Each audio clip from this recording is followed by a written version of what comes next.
Lo aren't you?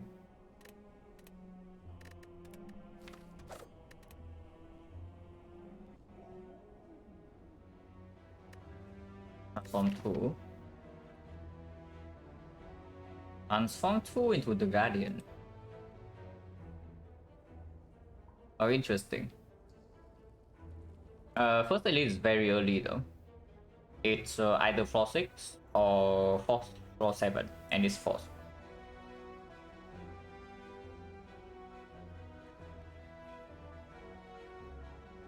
Hello, Magnu.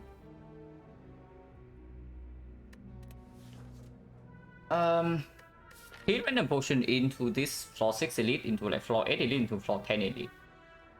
With 2 fires in between. It's fairly strong. And it probably makes the first elite like a lot safer.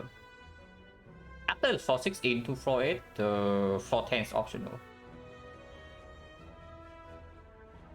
But first is up against Transform 2, or basically free. With this early force elite is never boss swap, yeah, and absolutely never neutralize upgrade over one of these two.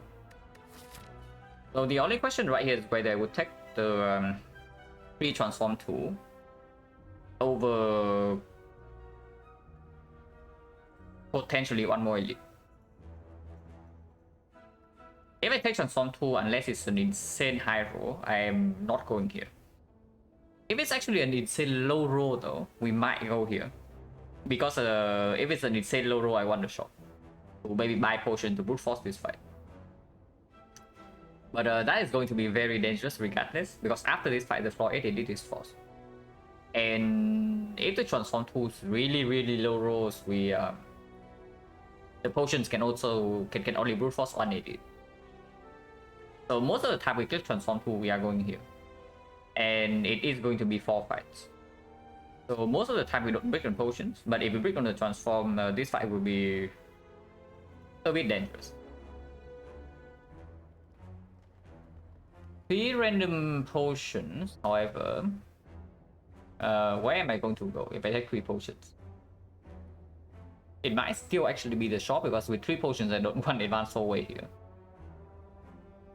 Unless you tell me that 3 potions strong enough for floor 6 burning elite, but that is also a little bit weird. Yeah, the pathing for 3 random potions is not even good here. Because I don't really want to take one fight into 4 question marks if we are taking 3 elites back to back. Unless the potions are insanely strong. For example, Cultist potion single-handedly solves lack of volume. And then fire potion solves a knock.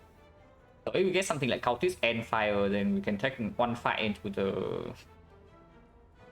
But I mean, we can also just go here and buy some cards. It's true. Taking 3 random potions, yeah, into going here to buy some cards to effectively simulate an easy hallway fight. And then we take the second fight only and not the third one, so we don't throw away our potions. And then we enter this fight, we take this fight as well, and then we take this fight. And then the next fight is an easy hallway fight, followed by a fire. So this fight we should not lose any HP at all. This fight we brute force with one potion, this fight we brute force with a second potion. And we get card reverse from here. On the other hand, we can also just take Transform 2. Okay, the floor 2 shot is not that bad. If we take the potion, that is. The only thing I'm scared of, because normally, yeah, 3 Transform 2 definitely is like way higher value than this, even if it's -1 elite. The only thing I'm scared of right now is that the first elite is unavoidable. Love my slow methodical approach and commentary, thank you. Yeah, the only thing I'm scared of right now is that if the Transform 2 breaks, we cannot avoid the first elite. So, okay, if the Transform 2 really breaks, where am I going? Is it ever this? Because the thing about this floor 6 burning elite, yeah, is that if we successfully survive this, then we don't need to take a floor 8 elite. But if we path for this way, okay, if we transform it, we always start here into floor 2 shop. That is super clear. And after this shop, we can reevaluate whether this is takeable or not. But if this is not takeable and we break on the transform, like, things are going to be very bad. And to leave facing spear and shield, epic run couple days, nightmare, headache. The run did not have a nightmare. The nightmare came from discovery, but we won. We won in the end.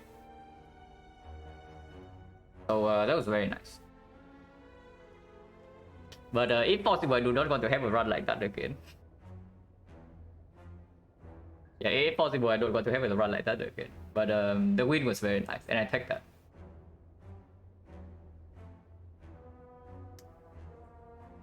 It has to be transformed too, right? It actually just has to be transformed too. Because okay. First of all, yeah, we need to break all the transform, and then we need to have a very bad shop here that cannot solve 2 elites in a row. And we need to see terrible card rewards. Even then, yeah, even if all of those happen, we might still survive this. And the long-term value of transform 2 is just way higher, especially since this is the Guardian. So we don't need as much as usual to actually beat the boss. Love that one, yeah. The run is absolutely, I wouldn't say like enjoyable to play, but very enjoyable to think about. And enjoyable to remember, but I don't want to do that again. If I can have a choice. But yeah, transform to Guardian, so 1 strike on defense.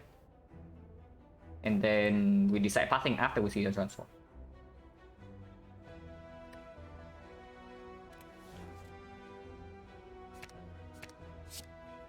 Oh, infinite. I mean, we transform 2 into the Guardian and we transform to Eviscerate, so yeah. But of course, the Triple Cloud Eviscerate is fine transform, like fairly expensive cards, but not too bad into the early elite here. Is it good enough to actually fight this one though? Now I'm getting a little bit greedy, but maybe I shouldn't. Enjoyable to remember, like running a marathon, yeah, kind of. Pretty much. You run like 40 kilometers and you look back and you think fondly of the event, but you don't want to do it again. Hello, Kyogo. Thank you for the good luck.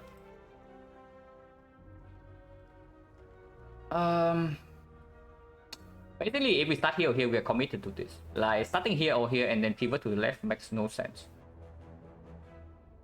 So, what is the pathing? Like, this elite right here, and then here the second elite is optional. You can go to the shop into the fire instead. Otherwise, you can just take second elite into... yeah, like here or here, depending on whether we want question mark or not. So the only fight we need to quote-unquote survive in this, I guess, this one.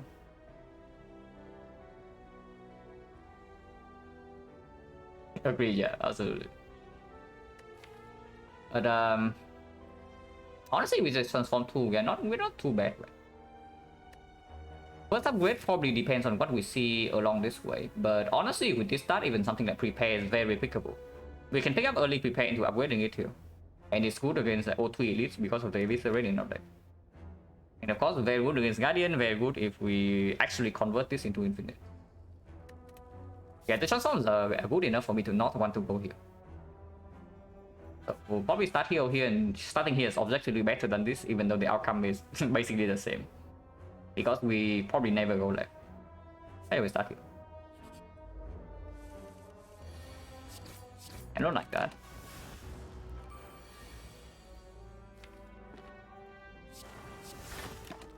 Witness still persists for 2 turns from now, so we can play this fight a little bit slower. 3-2, 22. 22 is not very fun.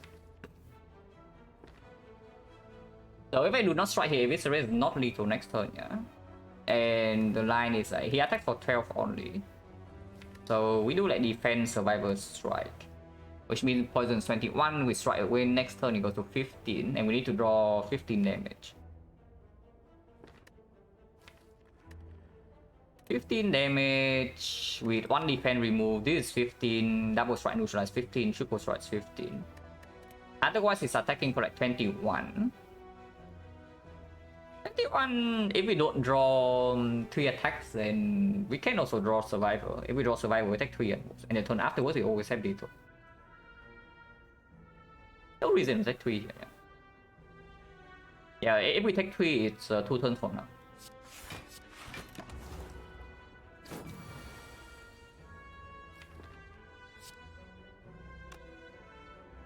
I can take 4 here to solve the fight.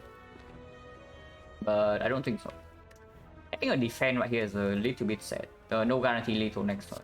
But if we take the damage, we take it next turn. Instead of taking 4 now.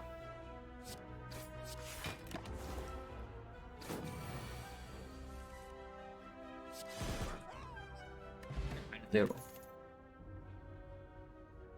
Sneaky strike. Sneaky strike is only good if we actually see the thing to discard, but it makes the things to discard very premium because we already have an eviscerate in our deck.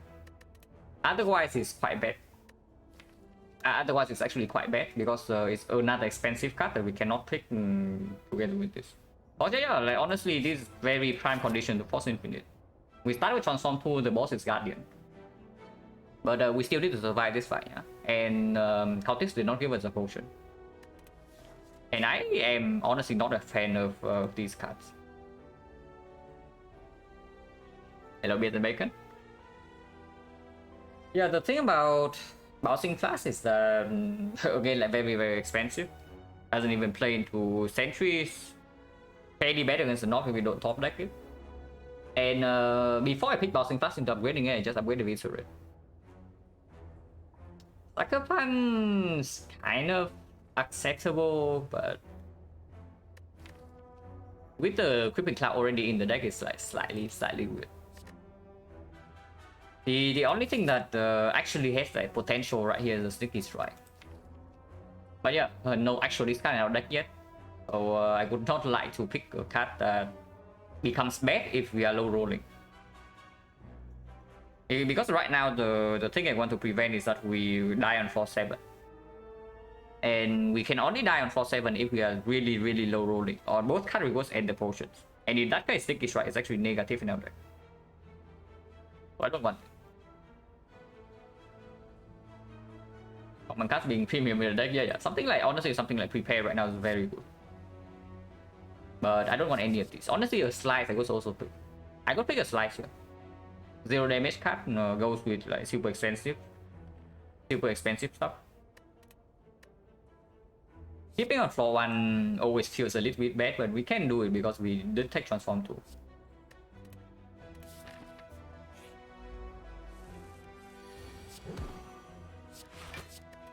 Take 1 here.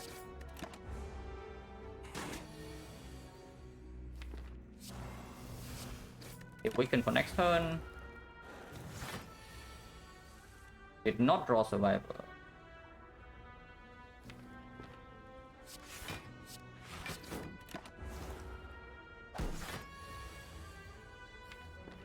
Oh, I don't like this.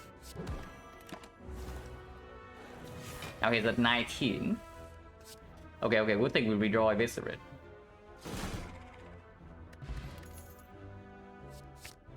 Okay, Lagavulin is dealt with. So now we turn our attention to the North, yeah.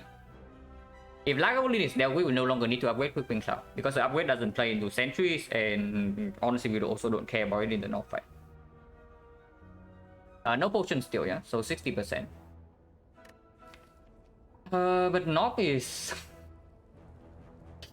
honestly, centuries can also be a problem in a deck like this. But North is probably the bigger problem. Lagavulin is done for. We don't care about Lagavulin. Hello, Matsmith. Thank you for the good luck. Potion chance being 60. Hopefully, it drops something here. And yeah, going left is like nonsense.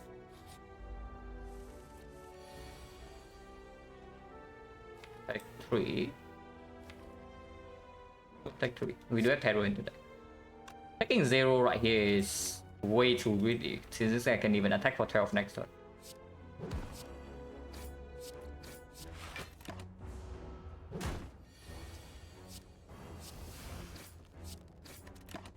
Go on to Eviscerate will kill. No, we just block. Now we kill. Okay, 5 is very good. Hopefully this deals with the North. Entries we still have a small problem against, yeah. But this potion makes me feel a lot better. Unless we are forced to use it here. No, good thing we transform too, because the card reward set will absolute garbage. If we pick anything as a clone dagger.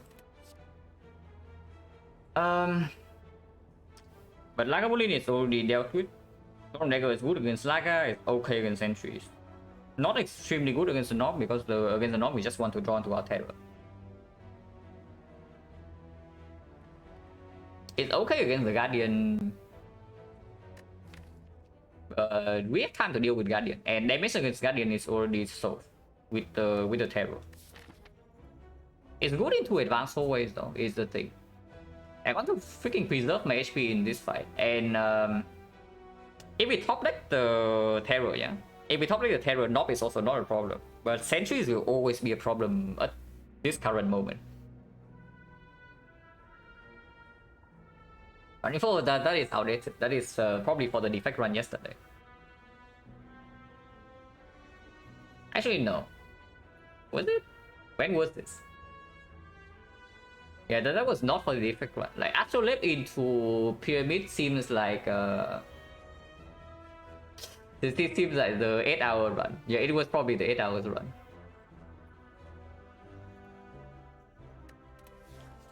But yeah, this performs in advanced hallway, it performs in the sentries fight.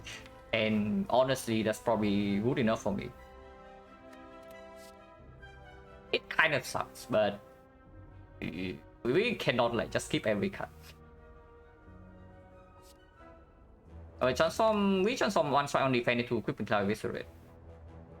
Pick it over, upgrade the card, 3 potions and boss spot. But yeah, going here makes no sense, yeah, so we go here.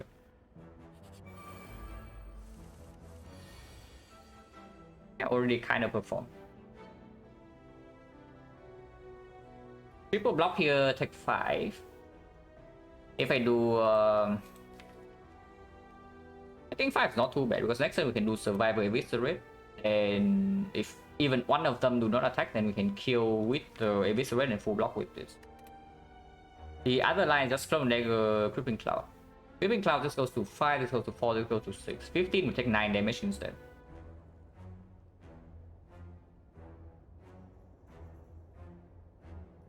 So I take 4 more, but I just solve the fight afterwards.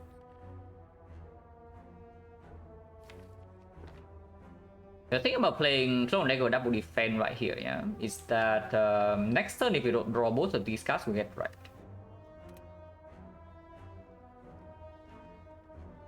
Yeah, getting right is not that fun. Let's take 4 more. Yeah, pretty good transform. It's pretty good transform. Yeah, let's take 4 more. And poison deal 7. 7, 13. Oh, probably hit this guy.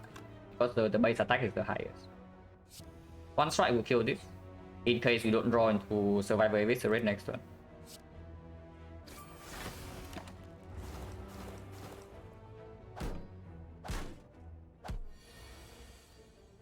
I don't draw into Survivor Eviscerate, but this is fine too. So I kill this. And now Terror Strike kill this, next turn Eviscerate kill below.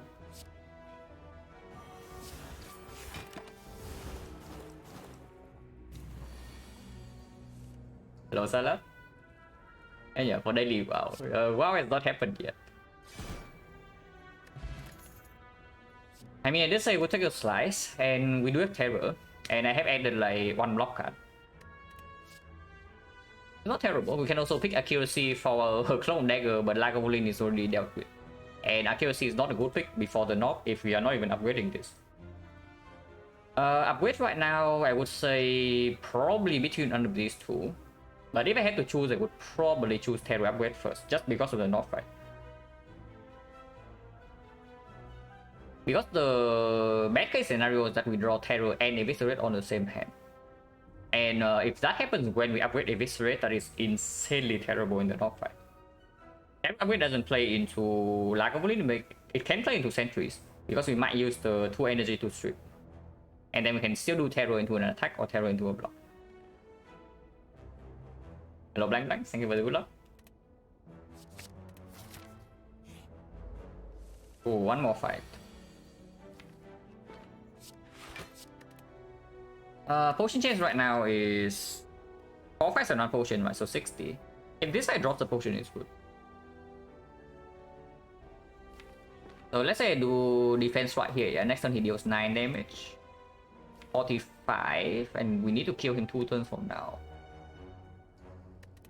If I deal 21 instead, it goes to 30. 30 if we draw terror next time can kill.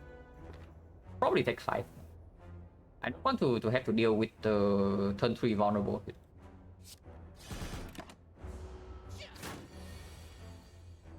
Okay, that's not good.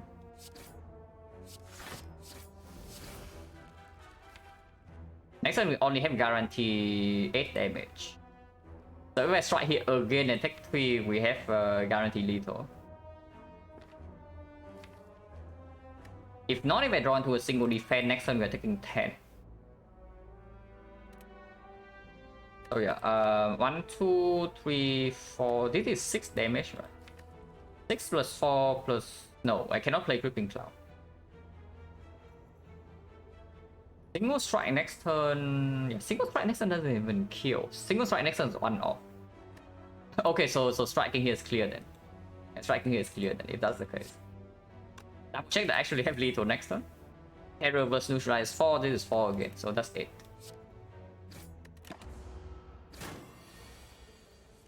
So yeah, playing Eviscerate on turn 1 and taking 4 more. Taking 5 more. Turn 2 I play the thing to take 3 more, but this here I save 15. So overall, by taking more damage early on in this fight, I saved 7 HP. So that was good. No potion, 70%. There's Dagger Throw to go with the Slide and the Eviscerate, and we can upgrade the Terror. That's fine. And yeah, still upgrade Terror over resting. Definitely saves more HP against the Norm if we have a bad draw. If we have a good draw against the Norm is already dead. And second Elite is optional. Potion chance also being 70%. Yeah, 5 fights on potion, yeah, for 170.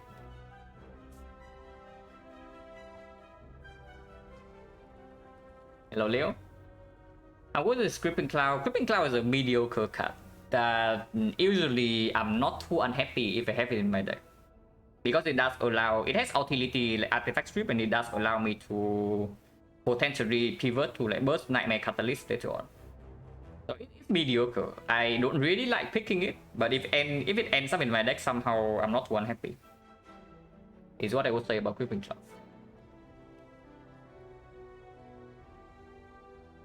Of course, it's better into Guardian or the Hexagons compared to the Slime Boss. When your options, it was upgrade the card, 3 random potions, 6 max HP, transform 2, and boss squad. And we took transform. Strike defense into Creeping Cloud Eviscerate. Up in the north.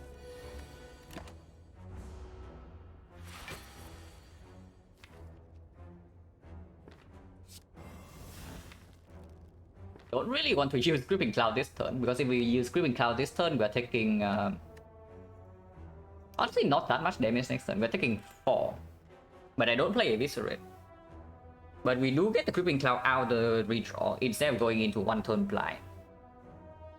Otherwise we open next turn with like 30 damage. This is 10 plus 18, 28. It's like only -2, and we do get the Creeping Cloud out of the draw pile. Actually, yeah, it's probably just better to open here.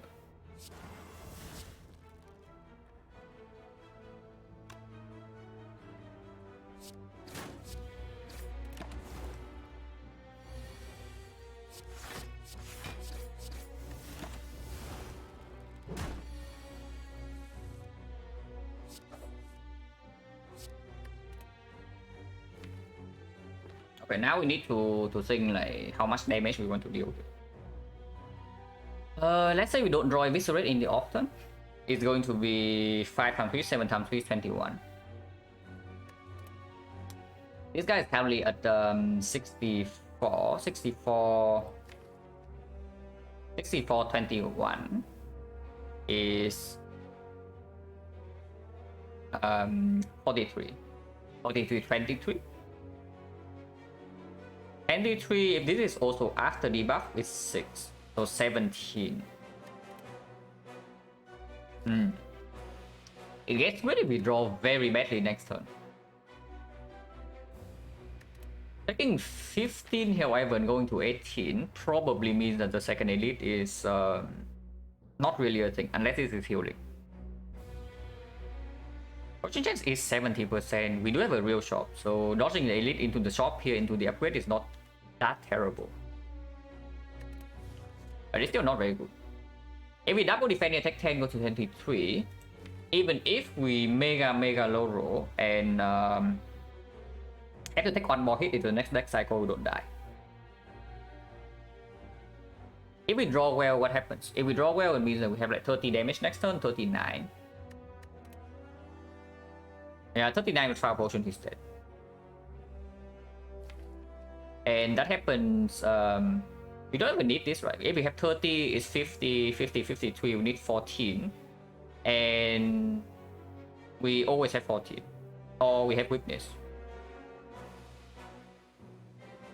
Oh yeah, 5 out of 8 that we just kill. If we bottom deck the Eviscerate, but we draw like all of these next turn. And we have 19, 19 plus 18, 18 plus 6 is 24, 24, 44, 44, 21. That is still a kill. So we need to miss both the Eviscerate next turn and miss one of these two as well, at least. Is it going to be 4, 4 and 21 is 6, 6 and 21, 27, 27, 47, 47, 50. 50, 17. 17, 13 already right here. Clone Dagger. So if we bottom deck these two but we draw all these three, we still have a kill guarantee. There's no reason to take 5 here, right? Because we can't even land like neutralize on the first attack next deck cycle and then. Okay, the thing is that if we mega low roll here, yeah, we are taking 20 next cycle. And we go to 3 HP. But very unlikely in this board. So double defense. Okay, we are fine, I think. Just need one attack. Yeah, one attack.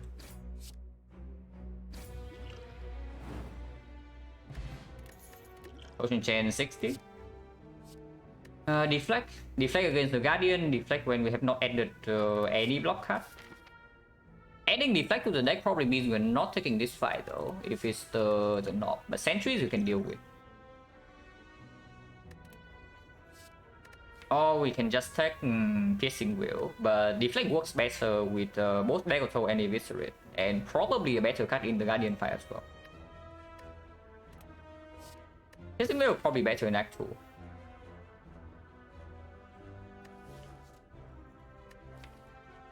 If we are not fighting the elite, if we are taking this fight, the deflect definitely outperforms in sentries, and I would say sentry is probably the more difficult fight for us. Okay, how bad is our knock fight? At the moment, 3 turns we draw 18, yeah? And let's assume that we bottom deck Terror. So, and we don't line up like Terror Eviscerate. So Terror would be maybe 9 damage. Maybe 6 or maybe 9. Energy wise, 1, 2, 3, 4, 5, 6, 7, 8, 9. So we can play everything. Because sometimes this gets discounted. And that would be 9 damage here. 33. 33 plus 9 is 42. 42, 21. 63, 72, 76. We don't kill the knob in 3. if we bottom deck terror. That is definitely a slight concern.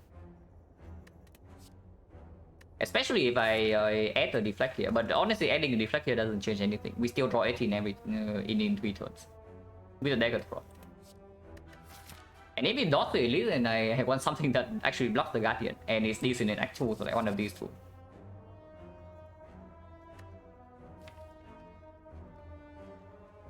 Yeah, into sentries It's not even true that piercing will the deflect outperforms piercing will in sentries. Because we do have a terror that we want to apply, and creeping cloud also strip artifact. And if we use essence of steel, which we definitely are, into the sentries. And okay, we only take this elite if this is healing. So honestly, that's not even a real point. Yeah, if we get a healing event here like Cleric or the Banana, then this elite is like not a problem. Even if we run into the knob and we have to kill him in 4 turns. Because he is going to be weakened on turn 3, and we are going to have Essence of Steel. So yeah, honestly, like considering this into the elite with 23 HP makes no sense. Because we are not taking this fight unless we see something good in this force. If that's the case, honestly, it doesn't matter, right? What we actually pick into the elite. We only care about the Guardian and we only care about Act 2. And yeah, I would say Deflect is probably slightly better than Piercing Will into the Guardian. Piercing Will is better into Act 2. I will scare the Guardian. Because if we don't take the elite, I also don't want to rest.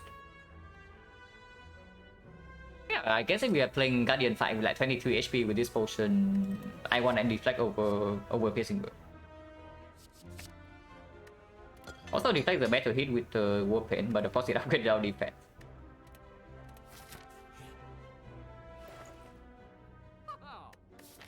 This is very annoying.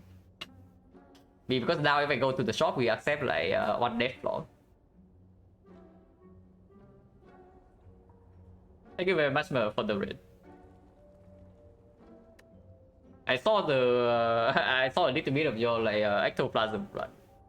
It's looking insanely strong, so I assume that that one just ends up being a win.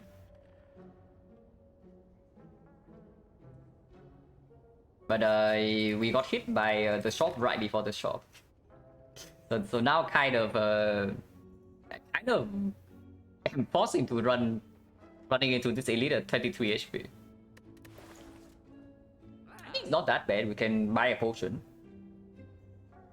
There's an after image, there's a potion, there's a cut remove. There's the abacus to force infinite. But yeah, I think we just buy a potion here and then run into the elite, because now I no longer want this. Attack potion versus explosive. Explosive is better against sentries. Attack potion most likely better against knob. Considering that if we bottom deck terror, yeah, then we are using attack power on turn 3. And attack power on turn 3 can be grand finale. We do draw exactly until the end of our deck on turn 3. It is 1 more gold. Yeah, it costs 1 more gold, but I don't really care. I don't want Swift Strike.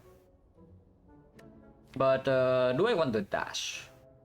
Or do I want a cut remove?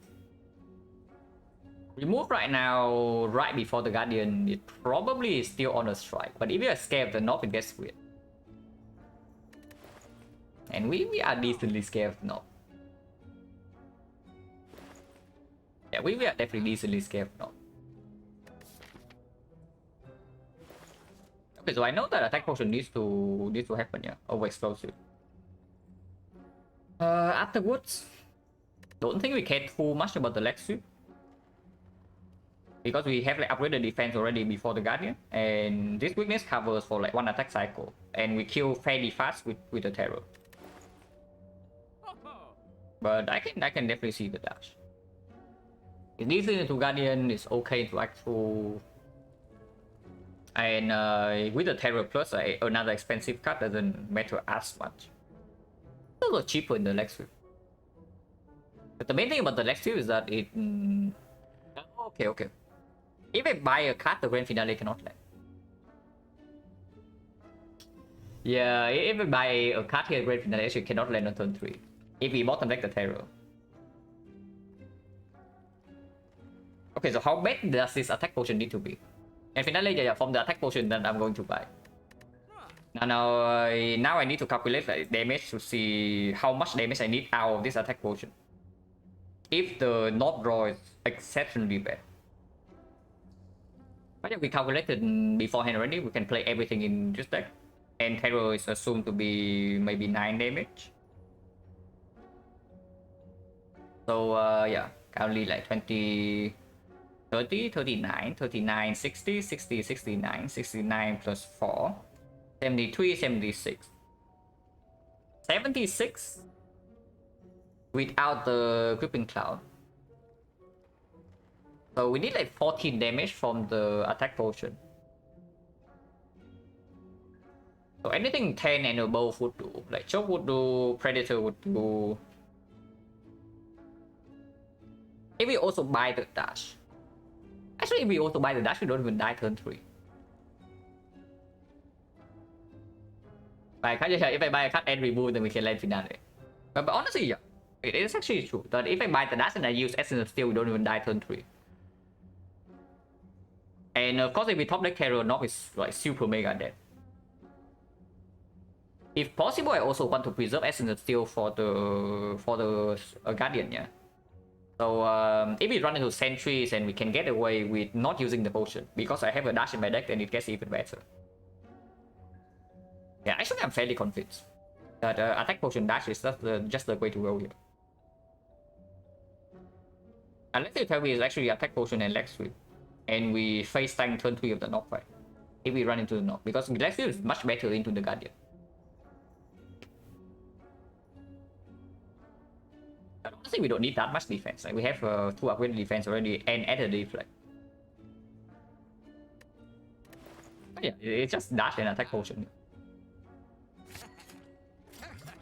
Now we commit to the elite. This is better than this because after this there's an option to pass for a fire. Here we have to take like 4 advanced always in a row. Okay, I guess we are throwing potions away this fight then. Fairy is way too expensive and it serves like effectively the same purpose. And if you, okay, something about buying the fairy, yeah? You buy the fairy, you run to this fight. Let's say you take 20 damage. You go to 3 HP. What do you do with the fairy then? Do you just accept that you lose on potion slot, or do you throw away the fairy and then die afterwards? 90 HP no. We top deck Terror though, so not should be done for. At least I hope so. No. Even if I see Chop, I still use it second. So, do we need the potion? I mean, we had the White Beast, but we can calculate anyway.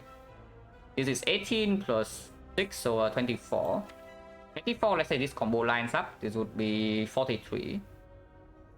So, 67, 67, 70, 76, 80. And there's a chance. But if I use attack potion right now, we can even kill next turn. And something like Predator, even like Dagger Throw, Quick Slash right now is fine. Because the slash energy we're using is not on a very effective card. And we still have O3 energy, so even if it draws immediately into Eviscerate, that's not a problem. Attack potion next turn can be dashed though. Yeah, attack potion next turn is probably better. Like this turn is only better if it's something like Flying Knee or Predator. Even Predator might still be better next turn. Or at worst it's like break even. Attack potion next turn is just better because we can know like whether we even need the potion or not.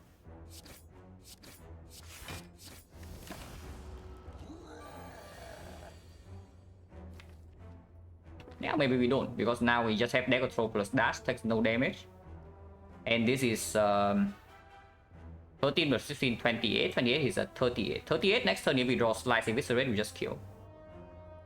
And fairly high chance.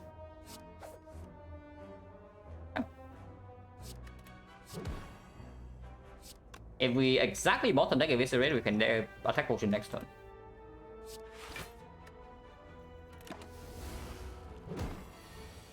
Yeah, we don't. So we don't even need the potion. Man, now I throw away a potion because we have white beast.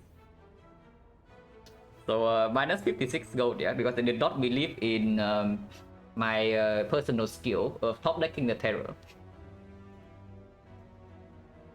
Should I be the better player and know that I just top deck terror every single time?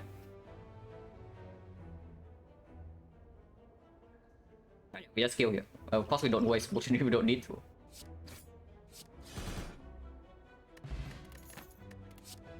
To the trade, yes, we have eviscerate. To the trade and also quite good against the guardian, and instantly opens up the Kai as a boss relic pick. So this good for learning experience, yeah. Our potion is better than Essence of Steel into the guardian most of the time. I don't mind it too much, and I guess we can use attack potion in the advanced way. Yeah, we have the white beast, so we can just use the potion. Attack potion also kind of nice into the guardian though, to guarantee a turn 2 split. So if we don't need to use the potion in advanced ways, we probably just keep the potion as is. But I do think this is better than this.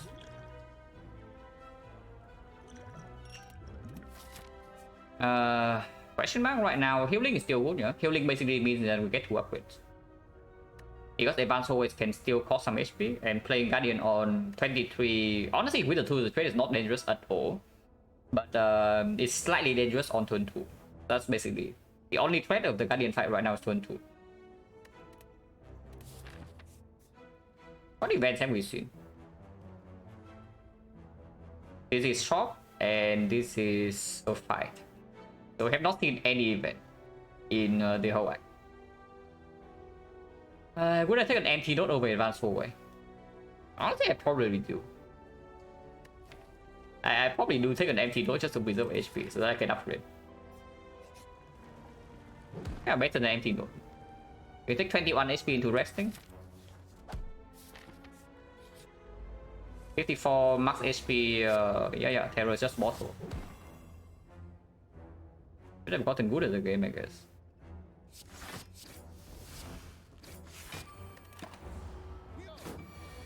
Yeah, now we don't use a single potion. Speed port not better than this.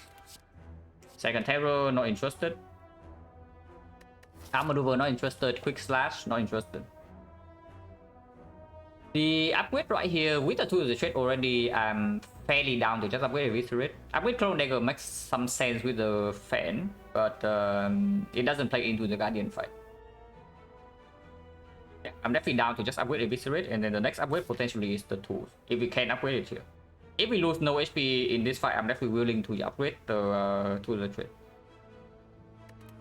And play the Guardian on 23, like no problem. This thing is not exactly full into snack code. So yeah, energy upgrade doesn't really matter.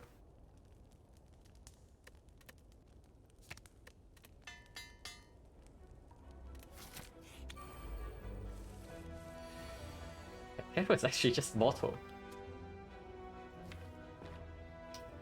Like, imagine not believing the terror is mortal.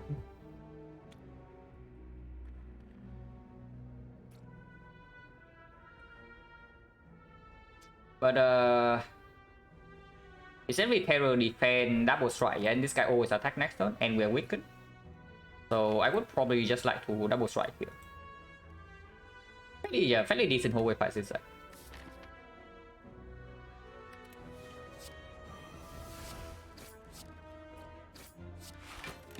Could have taken 2 instead, but I don't want to take 2 because this guy might not even attack this turn.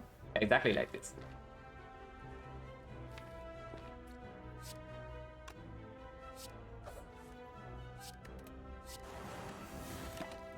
If it's the red kills now. Strength potion maybe better than attack into the Guardian. Here's a leg sweep for free if we want that.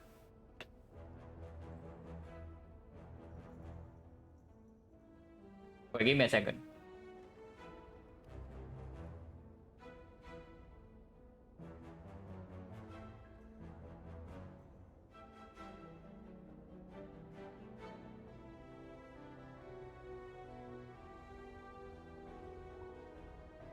But yeah, this is definitely leg sweep or nothing.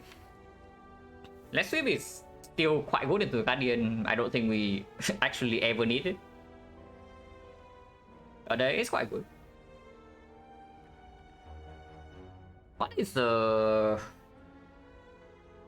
Maybe strength potion is better than attack potion as splitting Guardian. Because now, maybe because then we don't have to... Yeah, then we don't have to have an attack in our deck. And honestly, +1 attack is not a huge problem either. And the way that we fail to proc the Guardian in the first place is that we don't draw enough damage in the opening turns. So the strength potion matters less. Probably still keep the attack potion then. Leg sweep? Not really, right? Even into Leg 2, we already have some way to apply weakness, and with the Terror Plus, I just want to draw into my damage. And if the enemy is weakened already, then Leg sweep is just simply less efficient in these things.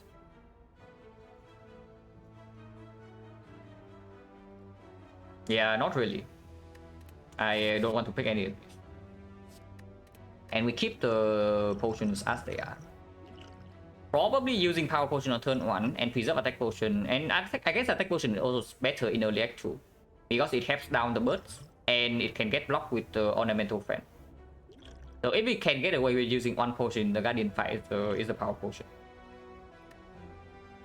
As with Snecko, yeah, but we are not too interested in Snecko. Because right now I think I am upgrading the 2 trait to prepare to play on 3 energy act 2. And we already have like 3-0 cost cards and I made 1 energy upgrade. Not too interested in Snecko from this spot. Hello, Sispa? It's going okay. Like, Icon is looking reasonably strong. As long as we don't die to the Guardian. It can still happen, yeah? It can absolutely happen that we just die on turn 2 of this side. If I rest, it would never ever happen. But resting here is like giga cringe. And I don't really think that we are ahead enough to actually rest here. To justify resting here at least.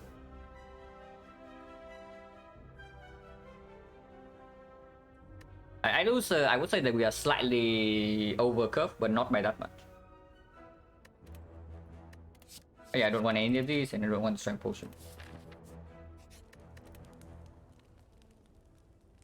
But info that is outdated. That is for the 8-hour alchemized run.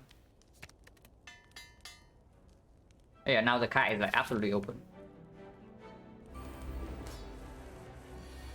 Terror is really just mortal. Like, no, seriously, Terror is actually just mortal. And yeah, power potion is not exactly super good into the easy hallway fight, so we can use it now. An actual to the trait means that eviscerate costs 1 or well-lit plans, but if the split is guaranteed already, I do think well-lit plans is a better pick. But the split is not guaranteed yet, and I do think to the trait gives us a better chance to actually split next turn.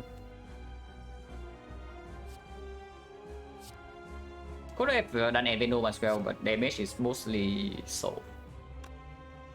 At least for the longer part of this fight.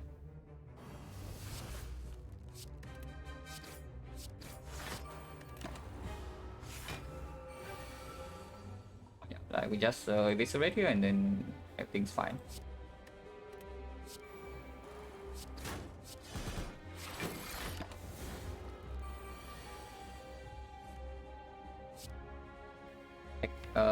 Two here, just to get Creeping Cloud in play.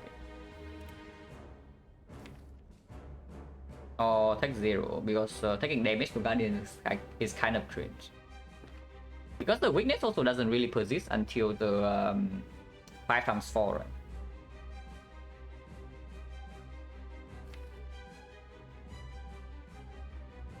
Next time we can most likely block, and then the turn afterwards, when he hits for 20, it actually can get a little bit weird. Hello, Lunatic? Yeah, double 2 is definitely nice in this fight. Is it nice enough for me to skip the Creeping Cloud here? I only need to block for 12 next turn. We draw 7. It's really easy, right? But I don't really want to redraw this on the 5x4 turn or the turn afterwards. Probably playing it right now is fine. And honestly, I can even leave one shift in the deck because we do draw 7 every turn. So we'll take one less.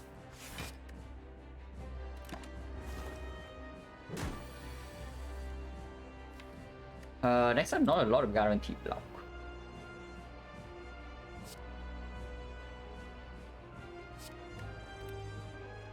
But we can eviscerate this turn.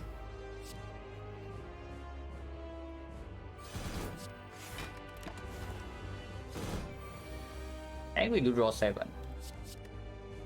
Yeah, taking 2.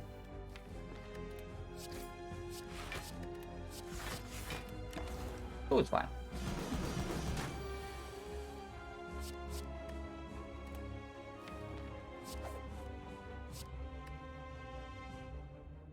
This is less damage than this.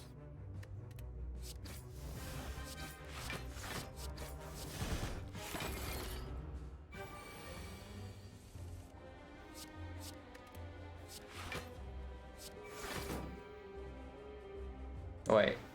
Okay, did not think that through, but never mind because he's dead this turn. Ancient Potion, our chosen protection is here. Kind of cringe. Definitely not Glass Knife, definitely not Envenom, so it's neither die or skip. And it is true that currently we have no AoE damage. So neither die to maybe deal with Family Leader is like kind of a thing. Not so much against slavers, but I guess even against slavers it's not too bad. First AoE Captain Exhaust doesn't even get in our way if we play a longer fight with this cast synergy, so could be worse. It's better than skip. Yeah, it is still better than skip. Free energy. The other free energy. Or a bell. With only dagger throw, it gets slightly weird. But the moment we deploy tools is just energy every turn, yeah. With no downside. The Fusion Hammer. Picking Fusion Hammer in this spot is no problem whatsoever. But we do have Golden Idol. So if we see Bloody Idol with the White Beast, it also gets like slightly weird.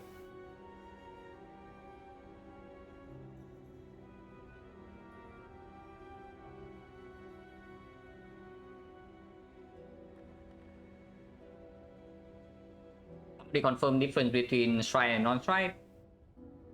Non-Shrine events are just more common. Shrine events are rare.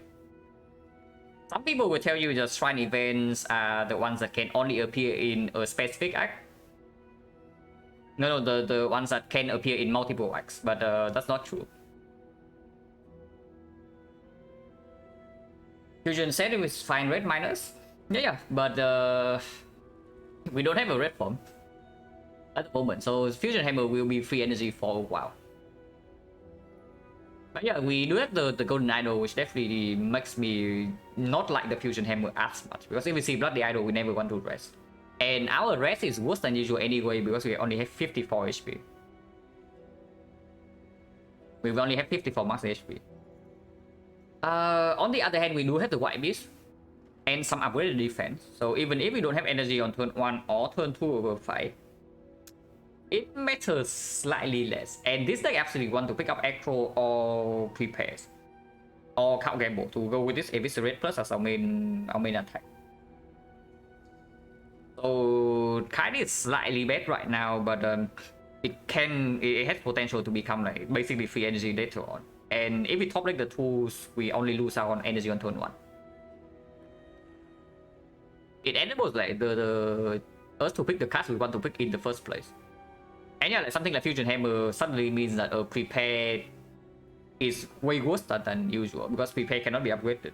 The same thing goes for a Reflex, maybe Kagemo. Yeah.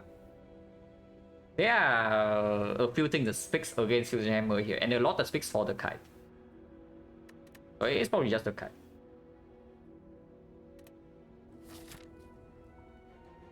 Automaton.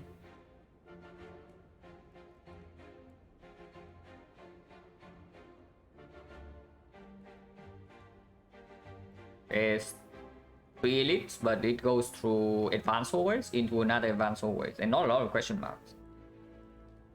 There's a path here that goes to one advanced hallways into the shop, into the elite, but into a second shop, into burning elite, and then like no question marks. I don't like I don't like any of these. So maybe the path I'm going to is just this, into the shop, and we spend all our gold so that we shut down the cleric and increase the chance that we see Bloody Idol a little bit. Into a second fight into the elite right here, and after the elite we can choose to go to burning elite, into a third elite if we are like strong enough. Otherwise we just go for more question marks into, yeah, more question marks.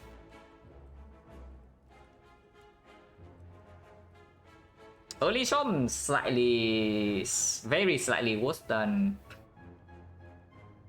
very slightly worse than this, but we can still take a card remove into a shop relic after this fight at least, because remove at the moment is still 75 only.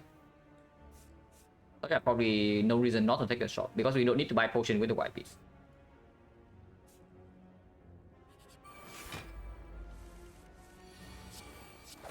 Free energy. We can block trail.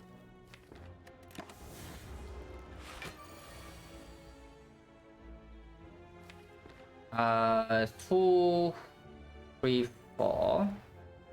Currently blocking for 9. I would like to block trail. And I think I would also like to strip artifact, because it does allow me to maybe play the Creeping Cloud next turn. Next turn we have 4 energy, yeah? So I can do Creeping Cloud, dash deflect, block for 14 and take 2. If not, it's like dash clone dagger. Maybe I don't want to play Creeping Cloud next turn. If I don't want to play Creeping Cloud next turn, then this is better. Actually, it's not. We only have 4 energy. This costs 2.5 for energy, so yeah. Discuss right is clear. What am I talking about?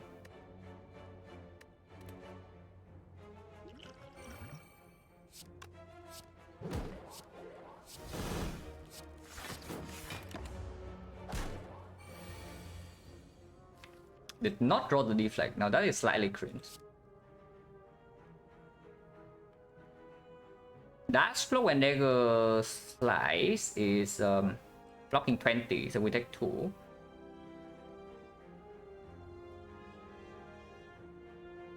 Cloak and dagger slice strike Creeping Cloud is blocking for 10, we take 6. I guess we take 2.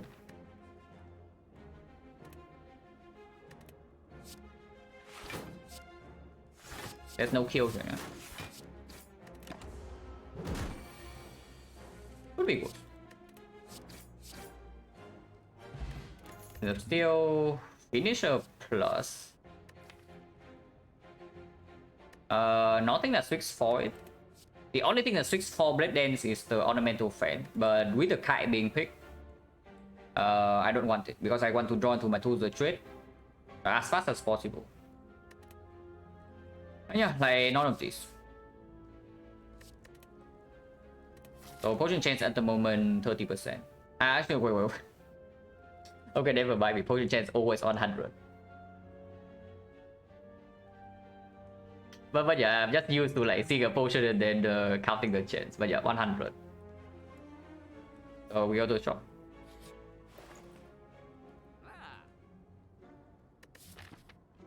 Huh. Are we actually going this way then? Because this seems like a fairly spicy relic. And yeah, we buy it. There's this thing is like somewhat okay, but yeah. Strike remove. We can technically pick up bites from here with only 4 strikes. But honestly, I'm not too interested, because White Beast can already somewhat give us quote-unquote sustain, because we lose less HP in every single fight. And maybe we see Thorny Talker, maybe we see Bloody Idol, maybe we see the Regen Potion. Then go Master? No, I want to spend gold. I want to spend gold here so that I cannot see Cleric. If I see Vagrant, I just drop. But I definitely want to spend the gold here so that I don't see the cleric. Nobody likes a cleric. So the only thing that actually is worth my gold here is just the card remove. And yeah, I guess we can still remove strike.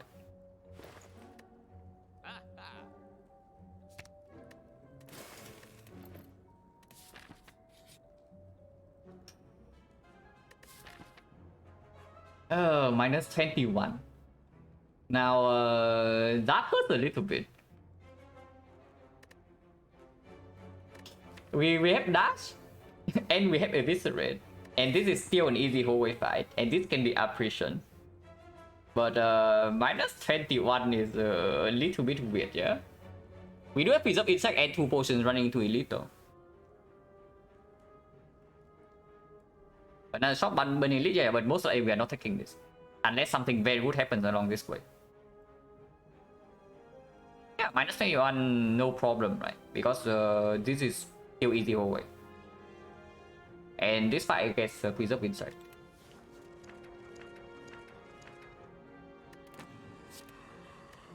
Oh.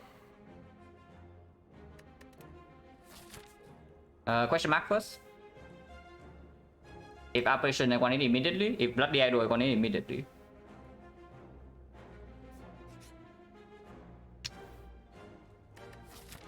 Oh, we got Shrine Garbage. So literally never Bloody Idol, yeah? Literally never. Like, it's actually impossible to see Bloody Idol. Like, it just doesn't happen. If you have Golden Idol, you will never see Forgotten Altar. I guess that's just the case. We don't take the gold here. Like 21 HP and we run into advanced hallways right here. It is very, very dangerous. Even with the white beast. Because like another advanced hallway is coming up.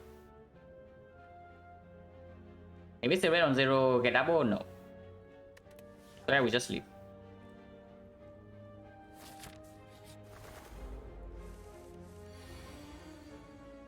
Both are trying their best.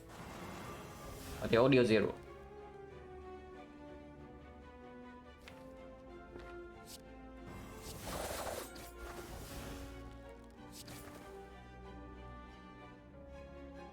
I want to maybe extend weakness on something that's not this one.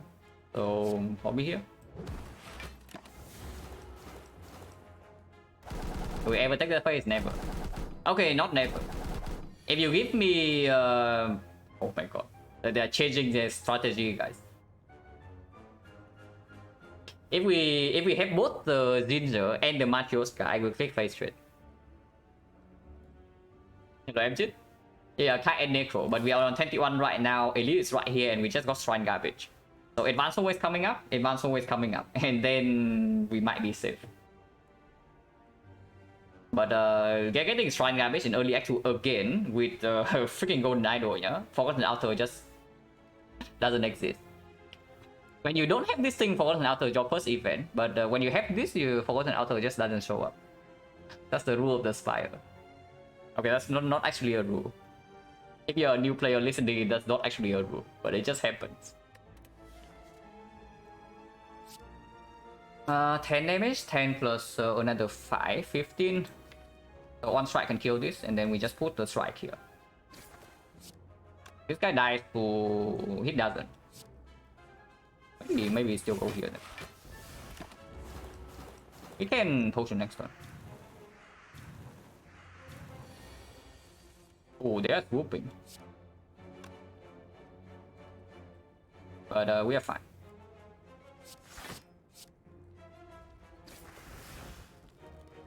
Cannot play to the trade, but we don't need to.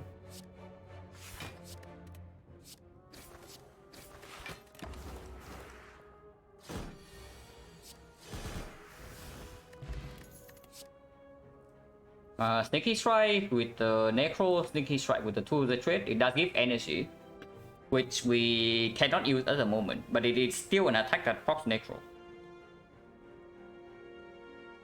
It's not good though. Yeah, it's actually just not good. I mean, is that really true that it's not good? Because it also props a 2/3 of a fan. With the attack potion, it's basically means 24 damage plus whatever from attack potion, and we block for 4. After 2, the trade is down. Doesn't stay good very long. It's good. It actually stays very good if we actually see card draw. My main concern is that it's not that good right now. It will be very good later. With both the card and the necro, the stinky strike is just like completely nuts. The moment we see actual card draw. Right now we have no card draw. So it might slow us down a little bit. And in the advanced always we cannot afford to be slowed down. In the elite fight I think we can be slowed down a little bit because we do have the insight.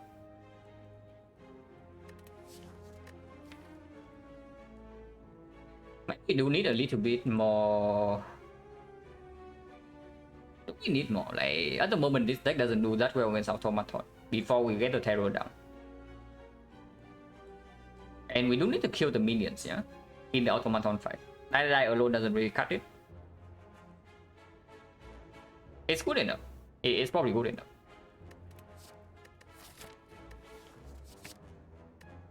Blessing of the Forge. We defense already upgraded. It's only upgrading like maybe the dash, maybe quick cloud. But if we have dash, it already full block. I want attack potion for the elite, and I want essence of steel for the advanced forward. At least at the moment. So I don't think I click on the Blessing of the Force. Blessing is quite strong though. Blessing is actually quite strong. It's like potentially plus 4 block because of the fan here. Plus 3 poison on this. Plus 6 block, 6 damage. Plus 4 damage, 8 damage here. Plus 4 AoE. But we have 2 defense upgraded already.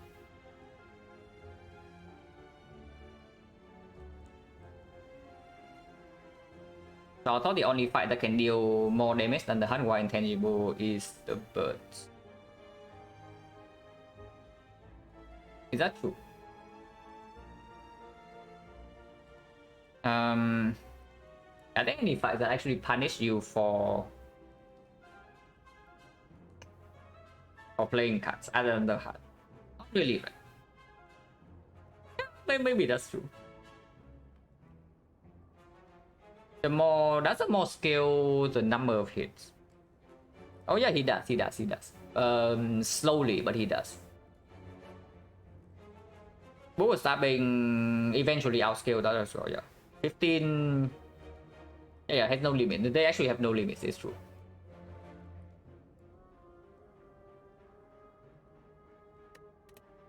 I don't want this, right? Or is the upgrade potion just straight up better than this? Maybe it is. The only way the Essence of Steel is better than this thing, because right now I'm thinking of a very specific scenario. That we do not draw any block turn 1 and we run into something like Snake Plant or Avocado Mushroom and we die instantly. But if we have 3 attacks in our hand, that already blocks for 4, so we don't even die to Snake Plant. Hello, Snail? Constant chance that we don't draw a single block. 1, 2, 3, 4, 5, 6, 7, 8, 9. We have 9 cards that don't say block. So in the very, very extreme low roll, this can save our life in this fight. But we also get 1 relic and 1 more potion here. And on average attack on average upgrade potion is far stronger. If we have to fight like bullet stabbing, for example, and we want to extend weakness and we don't even want to play the cloud, then spending upgrade potion on the neutralize or like on the dash shots for full block is way stronger. Into the slavers fight, upgrading die can finish the fight instantly. Yeah, this is still just way stronger.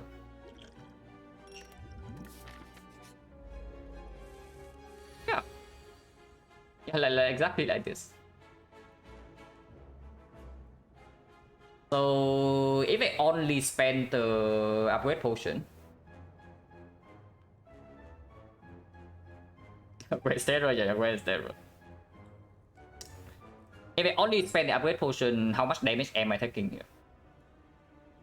Upgrade potion only means that we are blocking for 4. Discard 1, yeah, so we have 4 energy. So 1, 2, 3, cannot play the cloud. So 4 energy here. Or I don't play this defense, I play like cloud instead, but then I don't get fan block. And damage wise only 24, so it doesn't even kill. Upgrade potion only 17 right here, plus another 8, so 25 on this guy. He doesn't die, and we have no weakness now. But this blocks for 11, this blocks 6, 17, 17, 25, 29. We take 5 damage. Probably, yeah, probably not worth it. I just do double pot. And elite, no, but advanced forward is coming right here. But yeah, just do double pot. Okay, maybe I don't need to do double pot if the second one is also a die.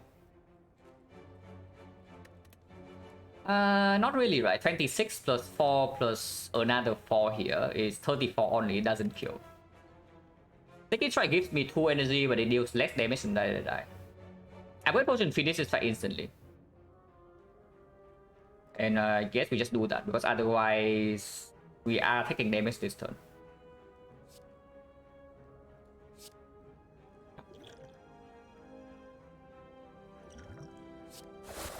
I guess we just win this fight instantly then.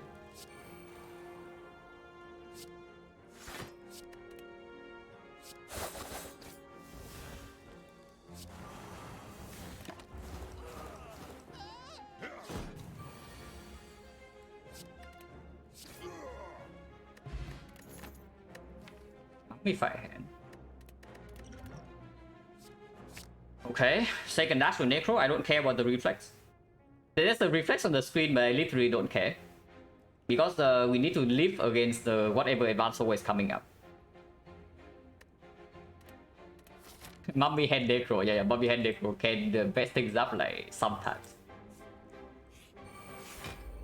But this fight should be somewhat okay, at least I hope so. If possible, I want to preserve the strength potion for the second fight. Because the... in theory, this fight should not be that difficult. In practice, I don't know. Because this time we don't block the failure and we draw both our dashes already. So blocking on turn 3, not exactly that simple. Let me go in on here then, 95. Like, Negatro dash is 20, 29, 29 plus the strike is... Yeah, here we have white piece, 29, 35, 35 needs 60. 60 and this is dealing 54. We can always strength potion later, right? But only if we go for this guy right now. If I try to kill the sentry... We need to block turn 3 against the baseball. Drawing both dash turn 1 is not actually good, but maybe strength pot here is just good. Because sometimes we also need to do something like survivor double sneaky into like die to maybe kill this, and then we double eviscerate to kill this turn 3.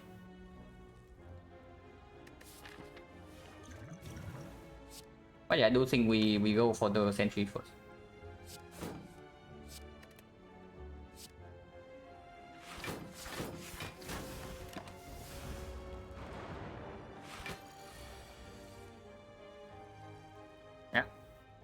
We just double sneaky into eviscerate and that kills this. Or we can just double eviscerate and kill this anyway and neutralize the full block here. What is better? Exactly the same, right? We take no damage either way. But we lose out on a little bit of damage on sneaky. In exchange we get double eviscerate. But it doesn't matter because we need to put all the damage on this guy no matter what we do. But yeah, 28, 61 and then neutralize goes here. So we finish this fight with 0 damage taken.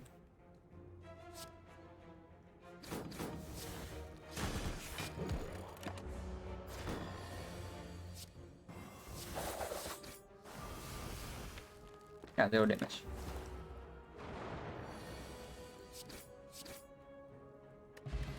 Okay, Strength Potion came back. Would work with the Mummified Hand. And double dash as our blocking plan. Or Piercing Will just because it's better front load block in this fight. And right now, the case we are scared of is that we die instantly here on turn 1. Footwork definitely plays better into this fight though. And then this fight is like definitely not solved yet. Yeah? Even with our current deck, the automaton is definitely not solved yet. Footwork wants an upgrade. Before I upgrade footwork, I can just upgrade the dashes, right? And honestly, the effect is like kind of the same. And sometimes footwork disables an economicon on the dash. In the long run, it doesn't matter. In the long run, that's still positive to play the footwork. But immediately for one fight, it might actually kill us. So before that actually happens, I probably just pick the first wheel, because first wheel is still very much performing.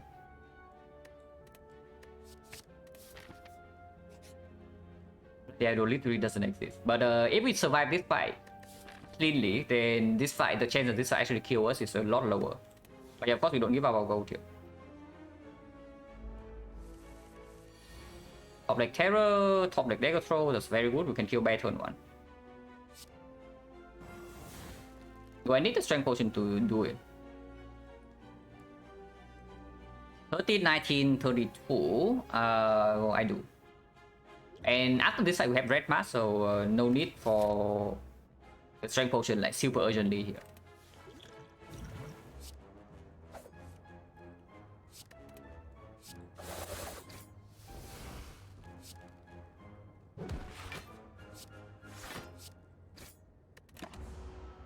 Oh, yeah, fight's over. Wait, is the fight over? It's not over because this turn we also drew basically nothing. So how much damage are we taking here? Like minus Pointy attacks for 8 and Romeo attacks for 9. 17, we lose 9 HP. That is pretty annoying that we even lose HP in this spot, yeah? Because this is killing. This is killing and full block. This is killing and full block. The same goes for this, and this is also full block. Honestly, even this is fine. But this hand is like very, very cringe. Even if I had targeted Pointy instead of Romeo last turn, we would still not kill here, unfortunately. We would be 1 damage off. Yeah, I guess we just play our hand and accept the damage.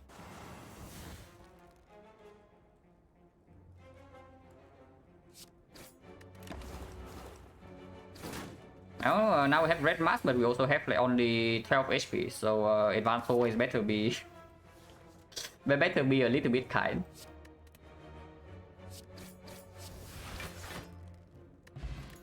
Okay, block potion makes me feel like decently safe. Not totally safe, but much safer than I would feel otherwise. We don't need a second idea die. Now we just want to draw into our necro attacks, and we just want to draw into the trade. And into automaton, we already have the red mask to strip 1 layer. So the fact that we might be able to apply terror even first cycle. Yeah, Bobby Pen necro synergy is it can be weird. Act 2 boss is automaton. But yeah, we don't need any of these. Infinite. Poking Strike is quite strong.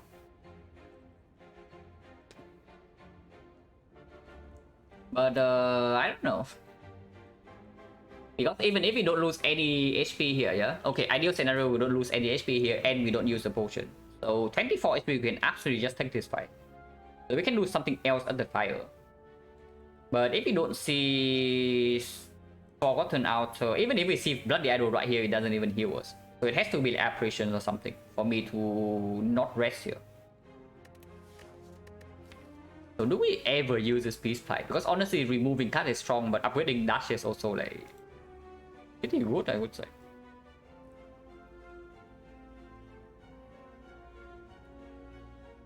Cleric Act 2 doesn't heal you. Act 2 Cleric only offers card remove. I just key this, right? There's no way I actually talk.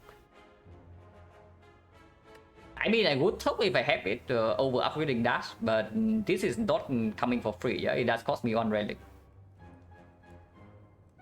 Wait, my mouse keeps jumping over the place. Like, what's going on? Maybe it's my A glass of water that's like reflecting the laser for my mouse.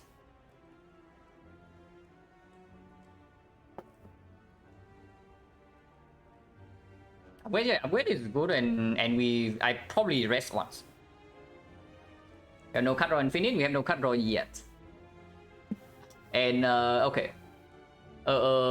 small. I wouldn't say this is a tip, but a small thing about this channel is that like usually whenever I say infinite is a meme. Usually, when I'm actually infinite, you will know it. But otherwise, whenever I say infinite, it's mostly a meme.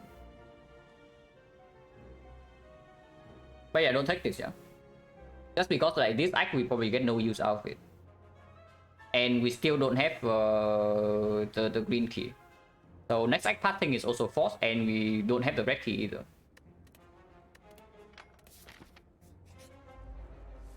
I think die would be good here. The second die, I mean, not the first one. Ooh, slightly scared, but hopefully nothing bad happens. 20 here goes to 21 and neutralize something else. 21 versus 22.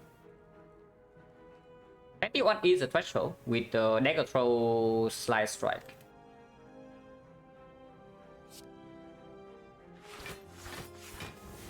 This goes to 38 versus 39. If it's already one shot, I think it's right 24, but we would rather kill this first. Maybe it's something like 24 and then we deal 27 individually afterward. Because we have energy from the sneaky strike. So 39, 38. 39 is slightly better because of like eviscerate double attack. But we need to activate the discard before that, and it's only dagger throw in here. Probably still discard them.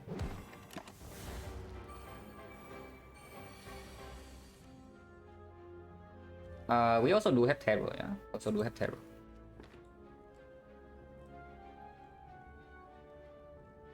Hello, Timor.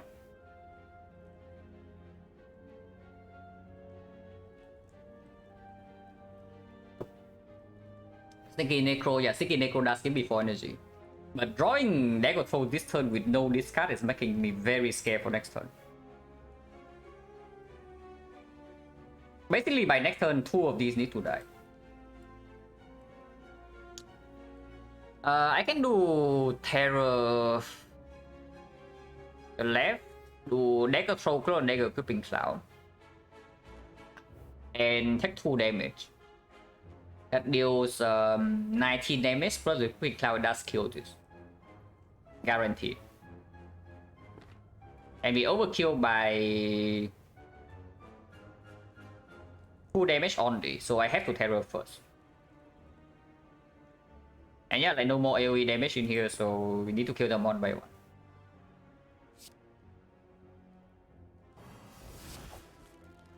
Okay, to the trade is a godsend, but we are still taking some damage here. Of course we play to the trade, yeah, and then we play the other 2. And take 2 damage.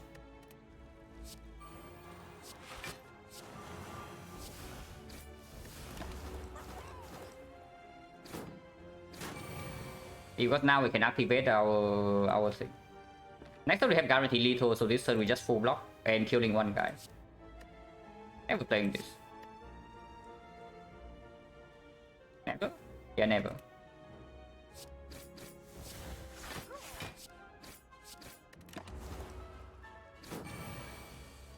Okay, we survived the advanced hallway. Not interested?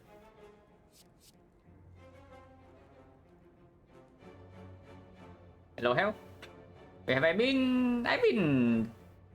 I'm still here. I just skipped the stream for like 1 day after the 8 hours run because I needed like... I kind of needed a break because immediately after the run I kind of like lost some sleep. Not because I kept thinking back about the run, yeah, but because my brain was probably in a fairly excited state. So I could not like really sleep that well for that same day. And then the day after I did not stream because I did not sleep that well. But yesterday I streamed, so everything's normal.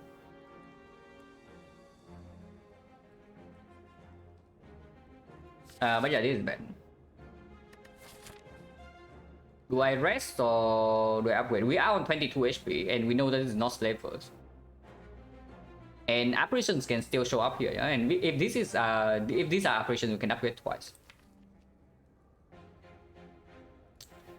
10 HP you can smooth, stabbing doesn't matter, we can never die turn 1.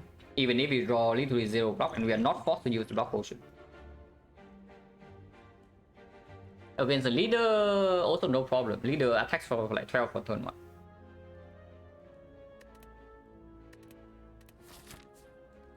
See, we can upgrade. I don't even know what the upgrade is on though. It's most likely on one of the dashes. Resting here gives me 16, 26. I guess 26 is still in apparitions range. So I basically just get a full heal before automaton if I see apparitions. If I see Colosseum, however, I would like to not die to Colosseum. So I guess resting here is still fine. Yeah, I guess resting here is still fine. But we only rest once, yeah, unless something very wrong happens in this floor.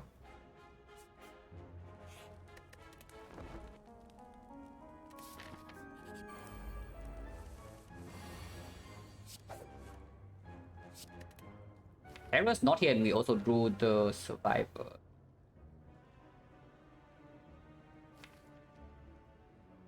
So I can't list for now or next turn. Let's spot now is better if it's a bomb. Slightly better if it's apotheosis. But Khalid's next turn or the turn after much better with something like piercing the Dark Cycles or Panic Button. Secret Technique also good right now for the Terror. Yeah, Secret Technique is Terror, it's not even a kappa, it's true. Secret Weapon better next turn. Yeah, I potion next turn because I do want to probably keep the block potion over this.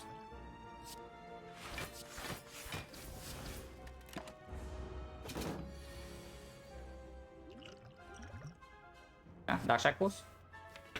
Full block is hit, but that doesn't really do much. Metamorphosis, we can metamorphosis into taking 1, but I don't even want to draw the 0 cost attacks. I want to draw my 2 cost attacks. Not getting Terror, not getting tools, and not getting the 2 cost now is like slightly spooky, but we still have the block potion. And I guess we are fine. Maybe not that fine next turn. Is it a kill? Okay, this is just a kill. So we kill him.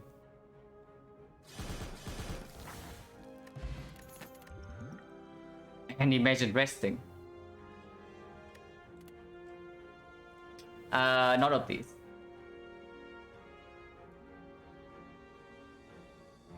Next turn, yeah, there's no next turn.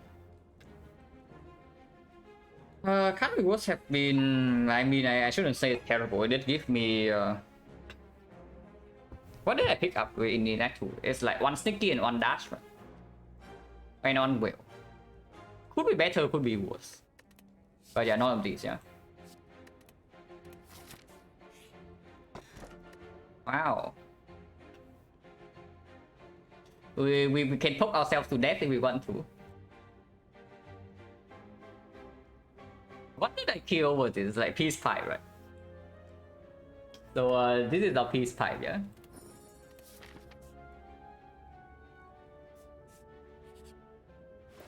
The Endo doesn't exist, guys. It simply just doesn't exist. And it's not like I wanted that much right now, but this would be nice. Yeah, apotheosis would be kind of good in this deck, I have to say. Well, we can buy the footwork now.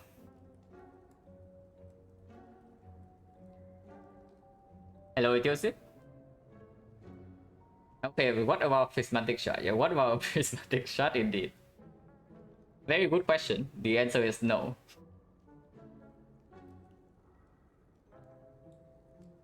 Do I ever need to buy a potion before the automaton? Because this potion doesn't help yet. Honestly, we don't need footwork. Footwork is nice, but I do think remove might be stronger. On Echo, yeah. Just like Blood Idol, Echo doesn't exist. Echo only exists in Act 1, just like Forgotten Altar only exists in Act 2 if you don't have the Golden Idol.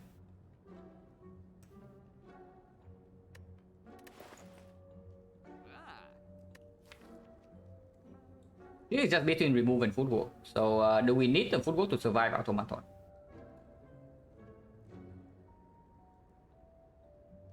Honestly, I mean maybe.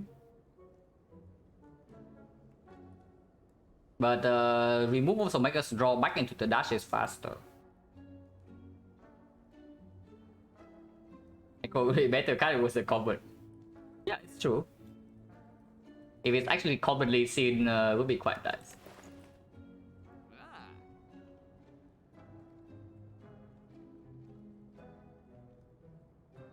If I am very scared, I remove and then buy block potion here. And we don't actually have a real weak chain, yeah? Unless I upgrade this neutralize.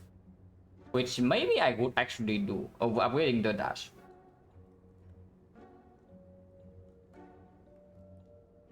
Flash of Steel with Fan, Flash of Steel also cost me a remove though. And I cannot even buy Footwork. Flash of Steel is definitely not better than Footwork in this spot. We still have Mummified Hand and we are blocking with Dexterity mostly. But honestly, I'm even thinking of upgrading the neutralize. To make sure that he's weakened on the Hyper Beam turn. Because we might need to play a decently long fight there. We don't have a real AoE yet.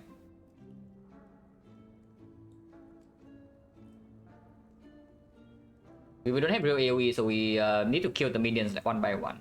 Especially if they steal to the trait or the Dada itself, it gets like slightly weird. And at the moment we have 48 HP, Hyper Beam is 43. This thing will strip on layer, but if we don't draw super well turn 2 or turn 4, we can take like damage. Man, buying potion with white beast is so freaking sad. But actually fasting is slightly forced, and we do have golden idol, so we can still see 333 golden Act 3. But honestly, 48 is safe enough, right? There's no way we actually lose 48. Like, so many things had to go wrong. First of all, yeah, we need to be very slow, so towards the trade needs to be bottom deck and potentially stolen. Secondly, we need to miss weakness or miss a dash on the Hyper Beam turn. And thirdly, our turn 2 and turn 4 also need to be terrible. Because even if we don't have weakness or the dash on the Hyper Beam turn, but we still have the block potion, we are fine. And we can, of course, we can even kill before then, because Eviscerate is 78 damage after Terror is down. I don't think I actually buy the footwork though. I think I take the strike reboot. Because buying footwork increases the chance of the fight being slower for us. And at this exact moment, we don't need to have the footwork to scale against anything yet. At this exact moment, it might change in Act 3, but for now we are okay. I just take a strike reboot.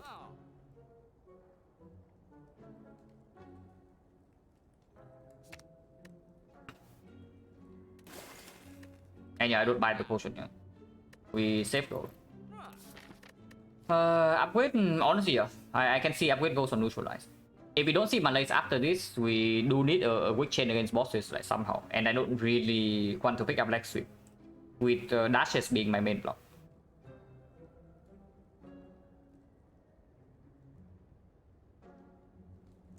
So yeah, like neutralize upgrade is completely fine.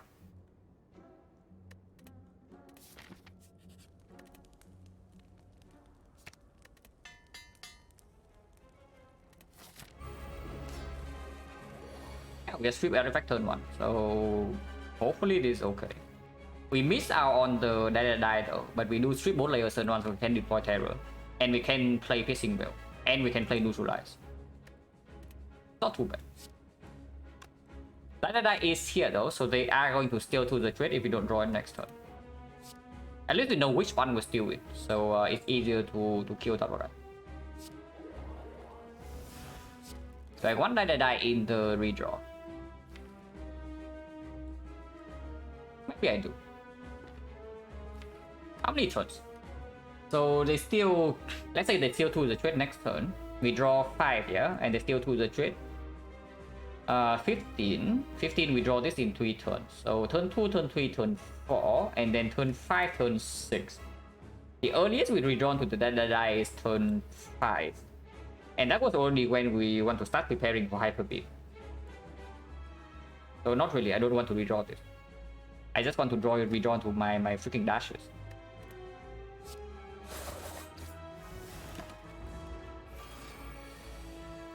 Okay, to the trade turn 2 is good. We can ping ourselves to death right now. But let's not do that. So they are stealing some good cards, guarantee, yeah? Hero Eviscerate or the dash. We still kill these first. Full block this turn.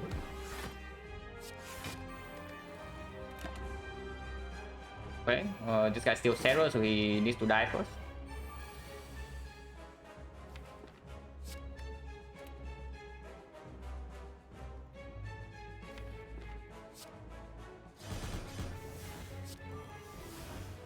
Piercing Will, however, I don't mind redrawing. This guy is stealing dash. I would like to get back my dash. So we can leave the automaton for a little bit.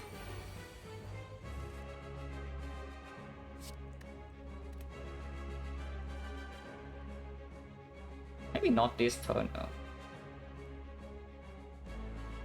If I kill this right now, we are taking 8. Maybe not the worst idea. How bad is taking 8 really? Yeah, it's actually not that bad, right? With the neutralize plus. That we always draw into over 2 turns. So taking 8 right now, 28.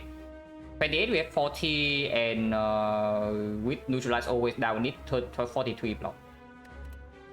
And doing this also gives the dash in the redraw for potential for the Hyper Beam turn. And we still need to deal damage to automaton at some point, so killing this right now also advances the fight by a lot.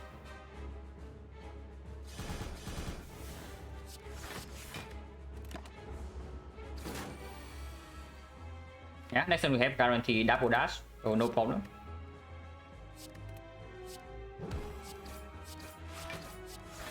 Guarantee weakness into guarantee double dash.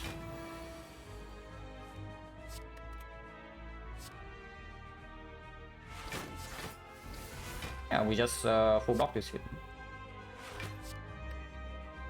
Do I want to redraw this single? Next 2 attacks will be multi-hit, so redrawing into this is fine.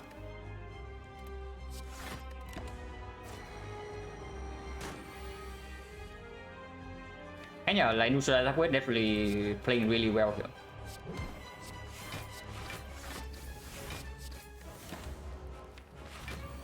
That's a little bit weird. That's a little bit, because if I want to deal damage here, we are taking like 14. But this damage is a little bit too much to turn down. The next time this guy attack is how much?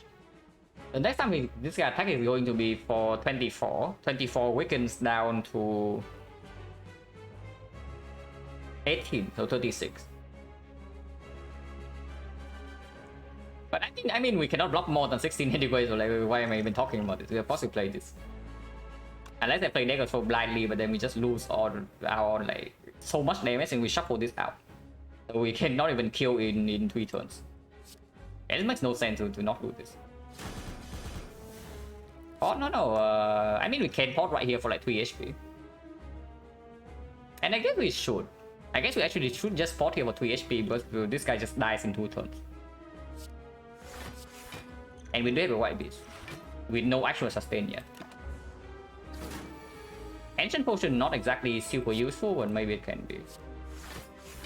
Wait a second. I am slightly scared this turn. We are not dead, right? We failed to redraw the dash, the neutralize all the eviscerate, yeah. So at the moment, how much are we blocking for?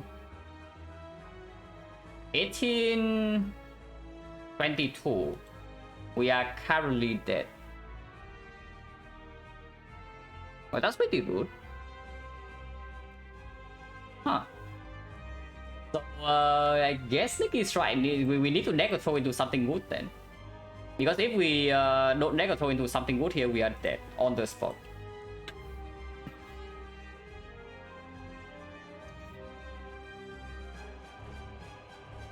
Oh no, potion makes no difference. We potion for 12 HP last turn.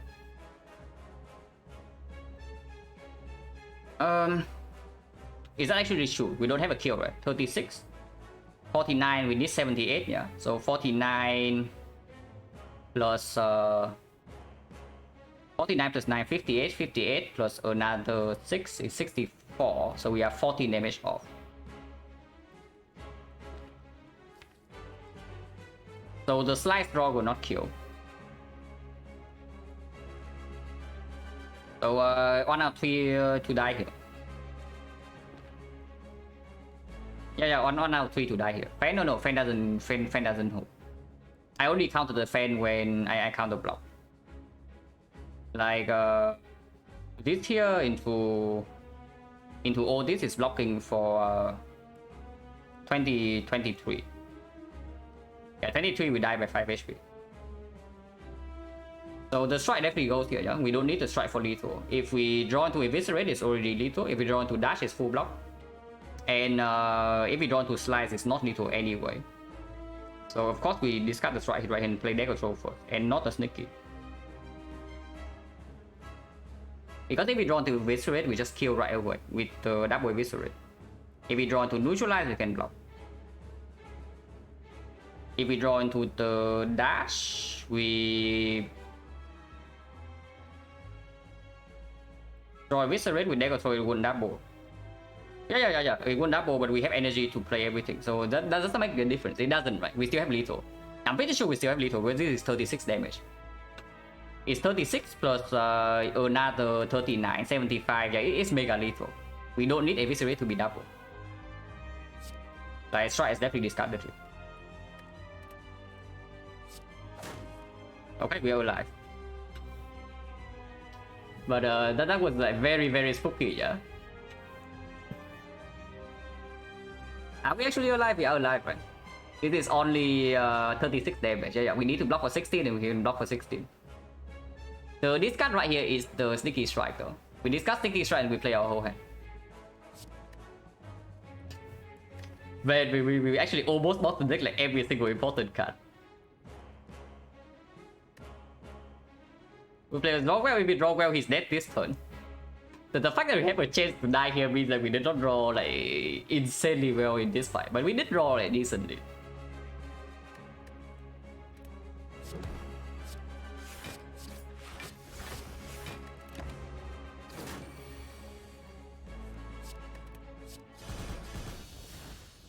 Oh, that was spooky.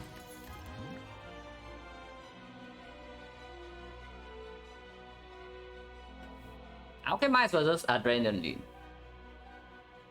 We only have the white beast, we have no burst, and we have no nightmare. So Alchemist does get and no potion relic, yeah. No potion belt, no ornithopter, no back. Adrenaline speed ups the first cycle, and our weakest point in the fight is definitely the first cycle before we draw into the two trade. And by the way, we almost died because I did not buy the block potion. If I had the block potion, we never die on that turn, no matter what we draw.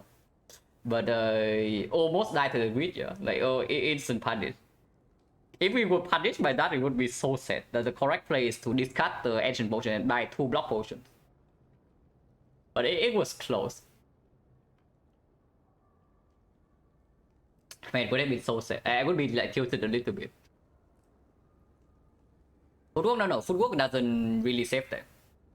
I mean, footwork would save, but it's not a guarantee because after footwork we also have +1 card in the draw power. Block potion is always 12 block on that turn, and before that turn we did not really take like actual damage.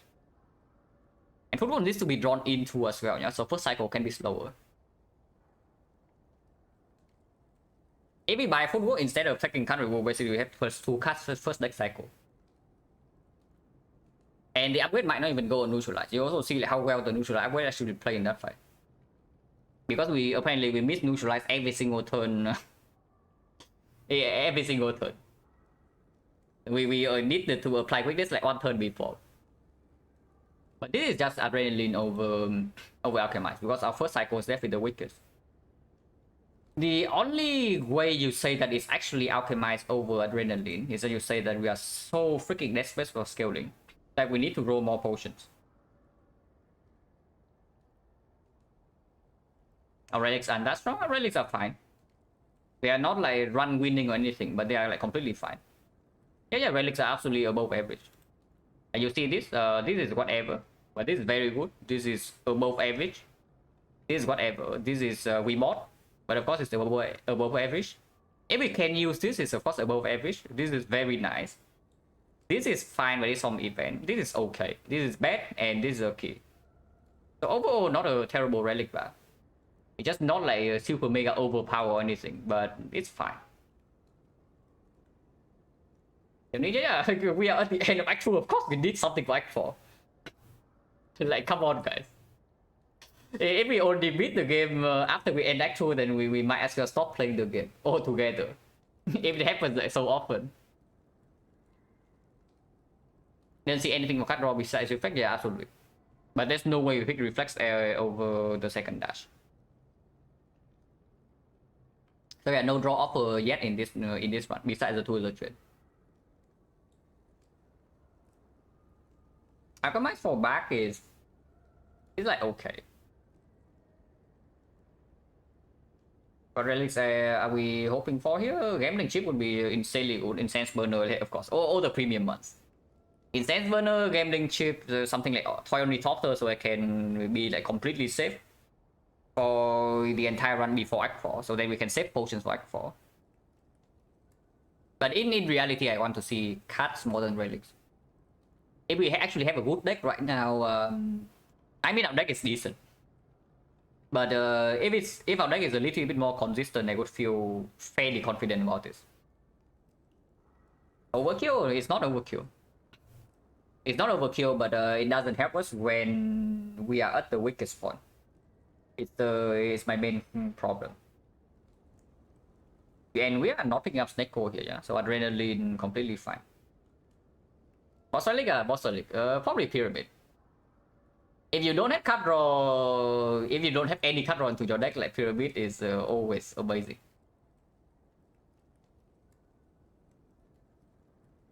Two potions more than one potion, yeah, absolutely true. At the moment, we do have a potion that is acceptable into Act 4 already, though. The Ancient Potion. And we already have a potential combo with like a Speed Potion, with Ancient Potion. So I don't really know. How hard do we want to reroll potions here? Because we don't actually have a Potion Relic. If we have a Potion Relic, then Alchemize is clear. But I just have a feeling that in this current state, because honestly, yeah, you think that we need scaling, but I don't actually think that we need much more scaling than this. I think that the thing we actually need is just more deck consistency, because like double dash into, so basically with Terror Necron Beacon we have enough damage, and with the neutralize plus with the two of the trade, eventually we have enough weakness, and we already have on single to strength reset. So into the hard fight, like blocking wise, double dash with maybe one dexterity potion or one footwork can just be enough, and damage wise we are set. So we only need more consistency, like be a little bit faster. Thinking it's too hard, just skip. Yeah, sure. But yeah, Adrenaline is just stronger, right? Because we are so much stronger after we had to the trade down and not before. So drawing into this thing is probably the top priority for us right now. It's not the pyramid, but we do have the back to combo with this thing. Or we have the Coffee Dripper for more energy before we get to the trade down. Enough with one neutralize chưa? If our deck doesn't completely suck, one neutralize plus is enough weakness. Because turn 1 we already have the red mask and we still have Creeping Cloud to apply weakness first cycle, yeah. So first cycle of our deck we have 5 weakness. And 5 weakness plus the neutralize redraw is already 7. Do you ever need more than 7 weakness against the heart? And that's assuming that we don't even cycle super fast.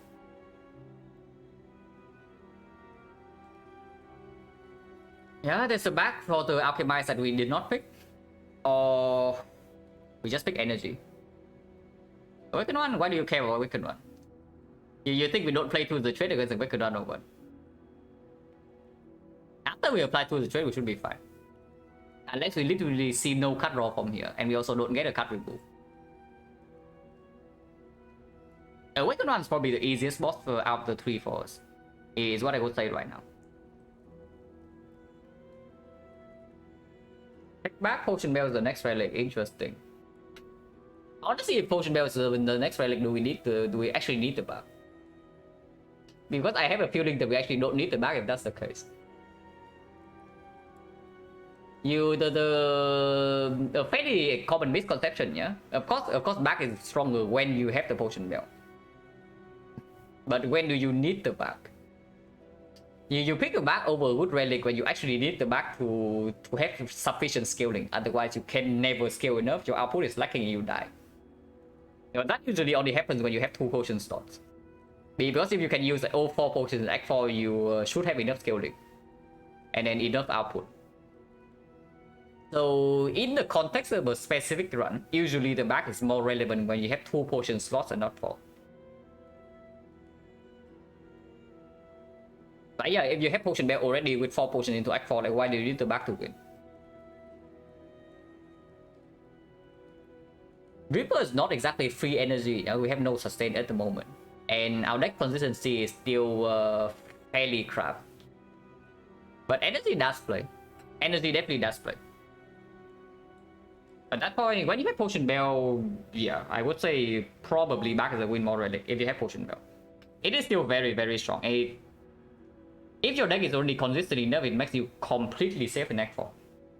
Being completely safe in Act 4 is still something to... It's still worth something. And Mark at the moment doesn't even play for the first hallway fight. Who artifact also doesn't matter against the heart, yeah, if we save the artifact potion. Unless we see a speed potion, then we have 10 dexterity and still block vulnerable. But that's relying on like a lot of random stuff. And yeah, energy does play before we get to the trade online for sure. Because then we can still play the Necronomicon attack into something else. And it does allow me to pick up something backflip. Echo is not the only cut draw. If I can pick up backflip, I would like to. Because we are potentially picking up footwork from here.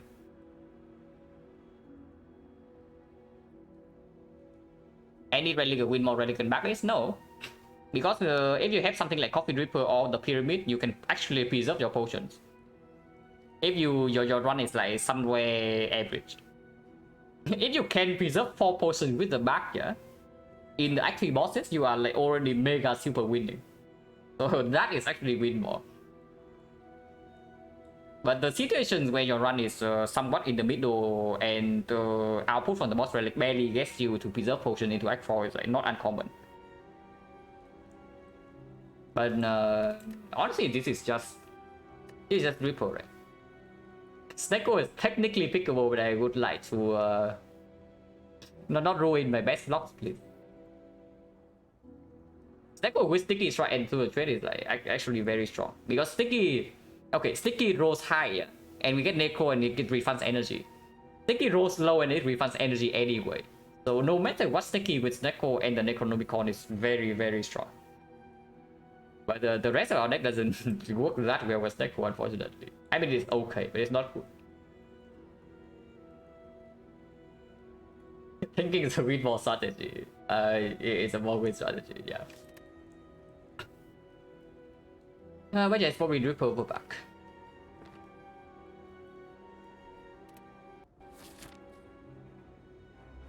Hey, awaken one. Oh, no shop. We cannot go to a shop in Act 3. So even if we see like Golden Idol or Red Mask, we cannot spend it. That is pretty annoying.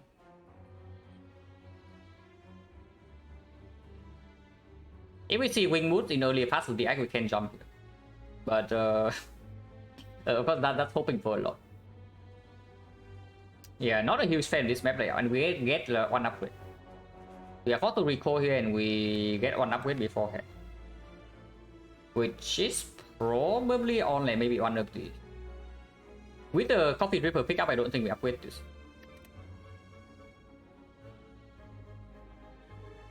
Yeah, but the other Act 2, so Dripper is free. But I don't care too much about advanced always. Yeah. Question mark is still fairly short.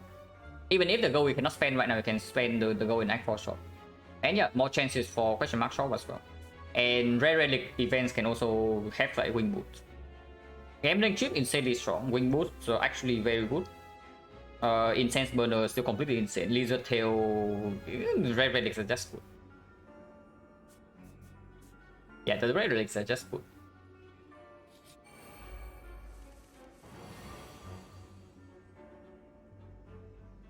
Cannot actually kill this.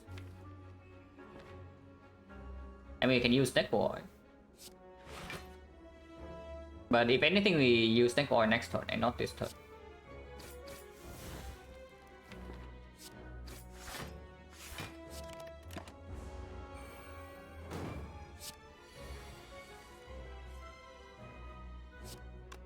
How are we killing Spiker? With hopefully with dashes. But okay, Spiker is actually somewhat of a problem, yeah.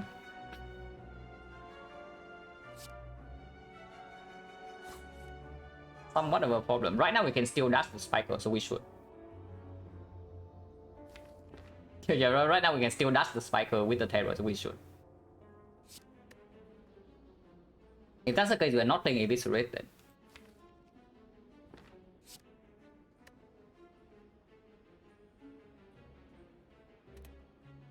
Actually, we are. I forgot about Kai Energy. Okay, minus 27 damage on this, yeah, never matters.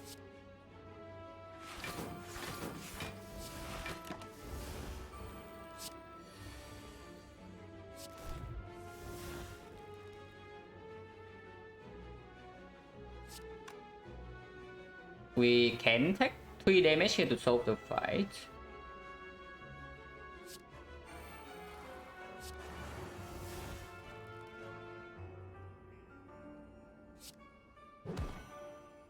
Do I want to take 3 damage to solve the fight? No point, right? Before that, I just use the Snake Oil here on 3 energy. But yeah, if we draw into 1 block, we can solve with 0 damage taken.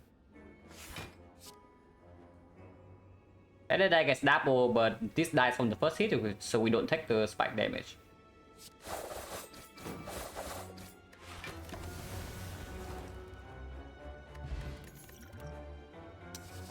Garbage.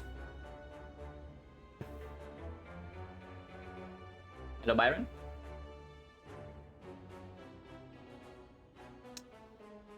You are walking into yet another run with 0 card draw.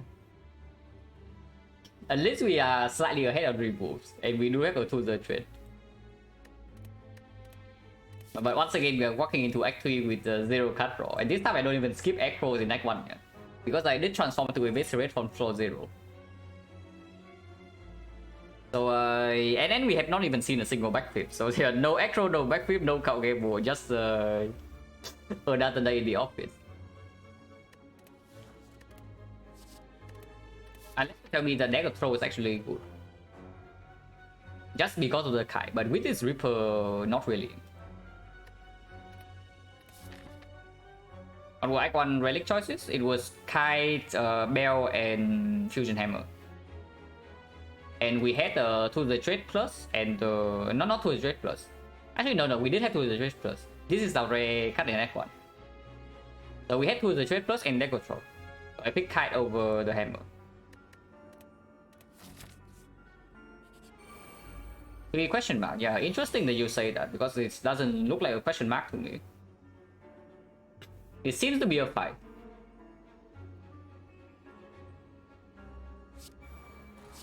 And this is a weakened next turn.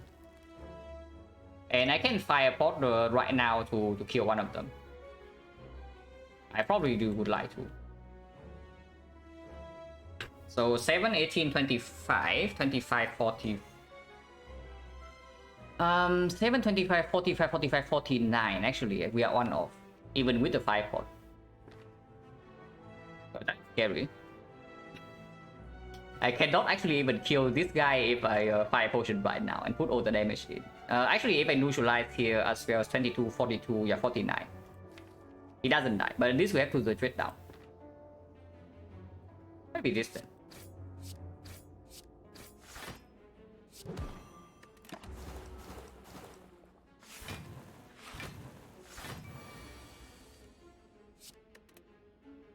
We are fine this turn.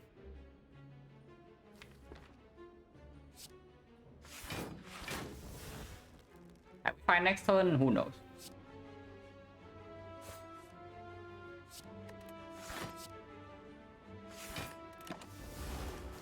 Yeah, probably fine next turn. Yeah, we are fine. I haven't spent all energy, yeah, because right now we have no card draw. So of course after we get tools down, we have 5 energy with no card draw, and these things are like fairly cheap. So not being able to spend our energy in this spot is not too unexpected.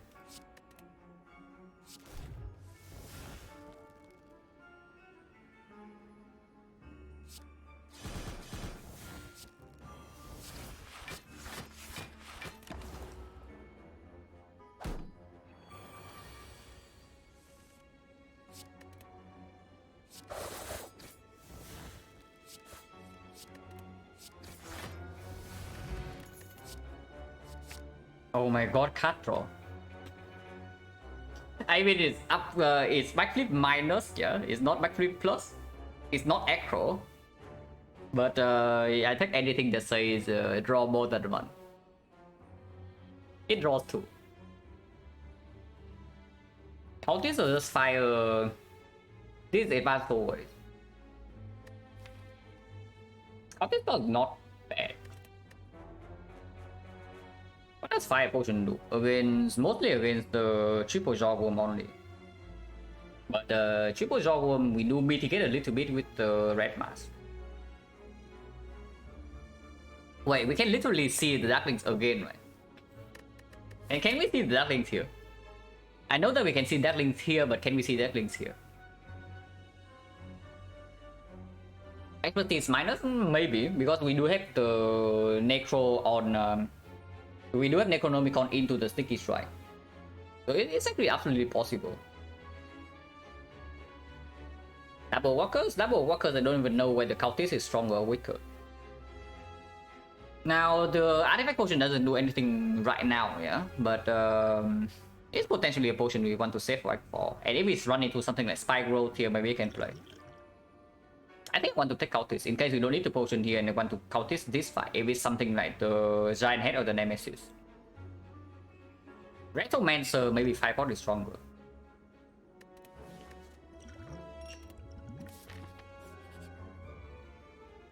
Fine garbage. Yeah, we can have more gold than we can ever spend in exchange for another fight here. 20% is the shot. So are we good players or are we bad players? Because this curse right here we can exhaust with the blue candle so it doesn't hurt that much. But we do have Coffee Dripper with no sustain. Now, if we don't take the regret here and we run into the shop, I'm going to be happy and then I'm going to be sad. But if we take the regret and then we don't run into the shop, we are going to be very sad.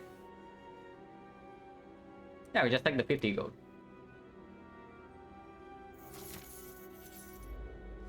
Spike gold right here, and we have artifact potion to deal with this guy.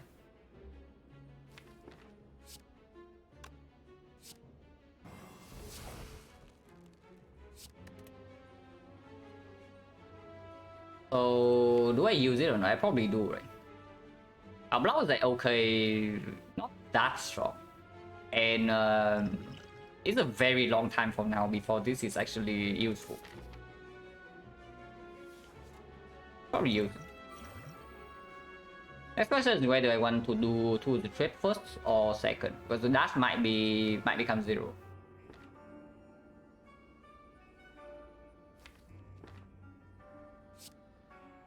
Honestly, probably do it first.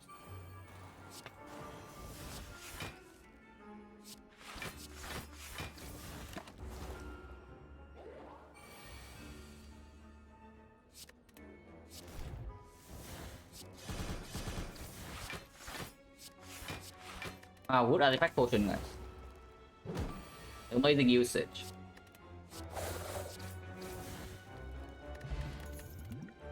Footwork, sure. Not insanely good. It's not card draw, but it does make our existing block like a fair bit stronger. Even into a weakened one, I don't really care. When our single card draw right now is a backflip, not the aggro. And of course, it gets double effectiveness from the with the dashes. If the Mummified Head doesn't discount the dash, it gets double effectiveness.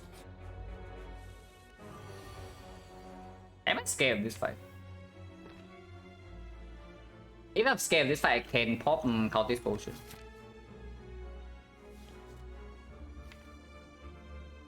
Probably I'm not scared.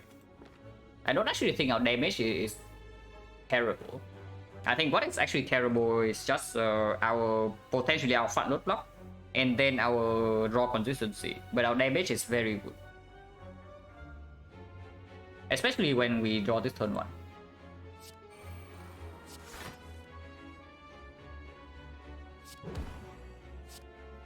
Do I want to exhaust die or do I just want to double dash? I know that I want to play this. Probably just want to exhaust die instead of 7 damage. This thing will end stay, I guess. Oh my god, he's good at the game. But we also block for a lot.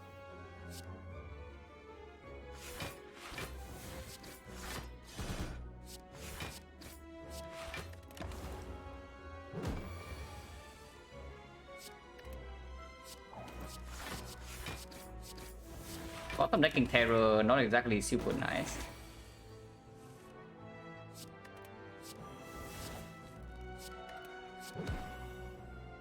I will withdraw this turn.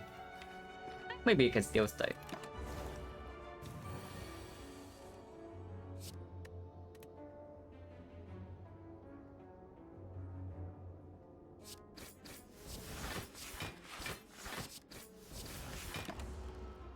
Buffing again, yeah.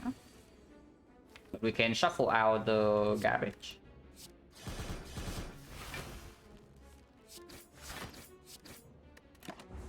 And now we're not wicked. Just kill. But yeah, you can also see the output. Our output actually doesn't. It's not lacking at all. We just don't really have the actual card draw.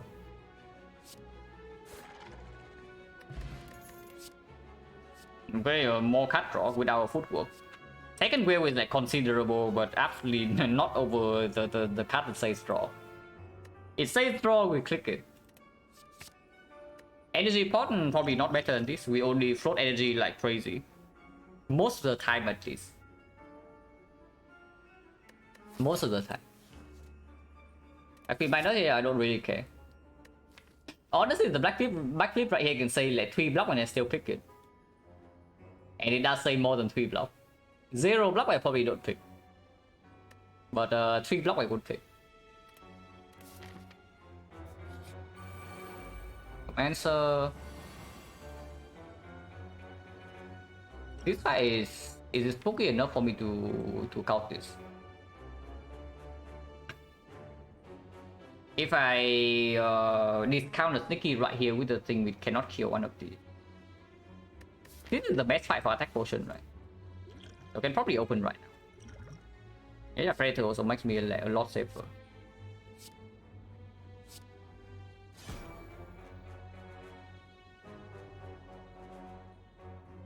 Even if it discounts right now, it still kills.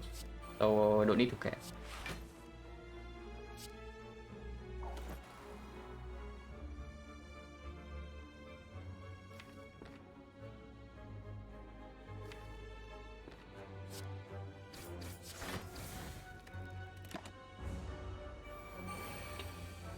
You want to do 50 damage? Yeah, sure.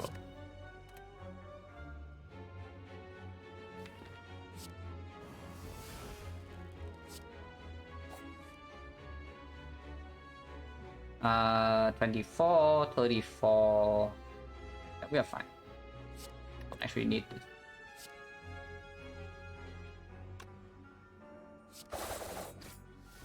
Wait a second. Okay, that was very bad. Yeah, I immediately realized like the terrible mistake like when I used it. But that was bad. We definitely dashed before the dagger died. And then not after, because now I cannot double dash because to kill the dagger. That was pretty annoying. But I guess we take -9 as the punish. Is it even -9? It's like 24, 32, 36. -5. Slightly heavy price with the coffee dripper, but hopefully it doesn't kill me.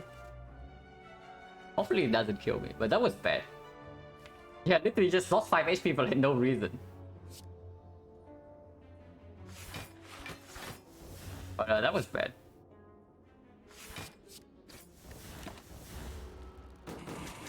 Ouch.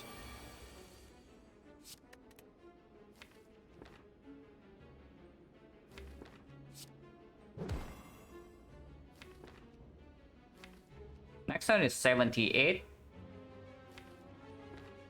Can do it this turn. I guess we cannot do it this turn. I mean, we can.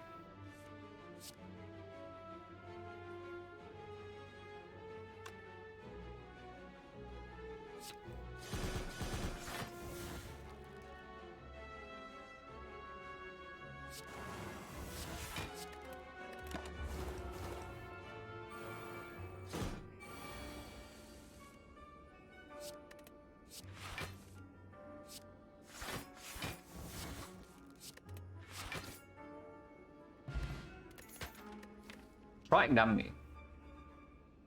I mean, these are whatever, but it does make this thing hit like fairly hard.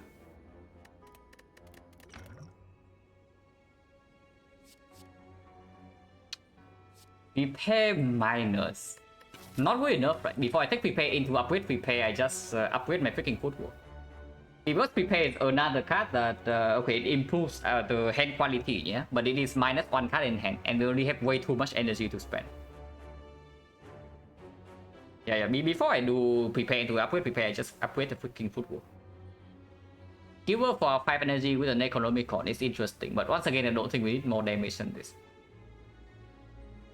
I don't think we actually need more damage than this. Prepare for buy blue, yeah. One note right here, upgrade over. And we have only seen Chemex in the shop. So honestly, yeah, not too interested. If I pick up any attack from here, maybe it's a second sneaky strike, it's another dash. Another dash I would pick. Another sneaky strike potentially with this thing, or another eviscerate. And I guess that would be it.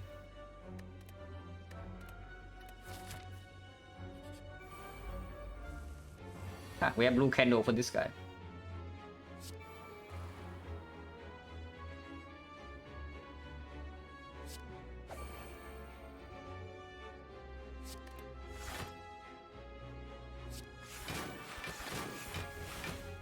Oh god, we actually have blue candle for him.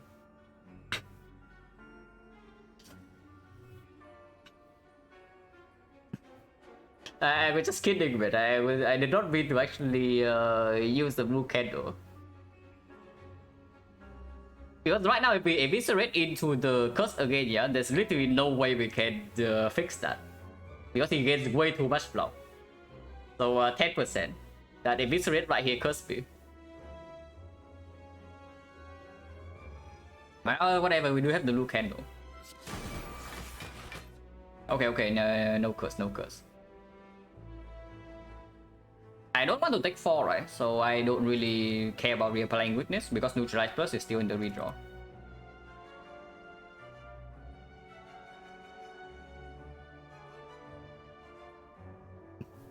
This chaos doesn't really do it. Like 21 block is a little bit too much. When we also lose a necro stack already.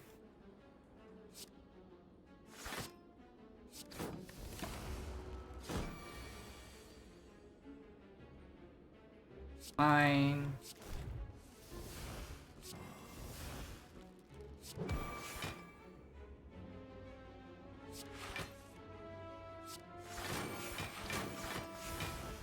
It's fine.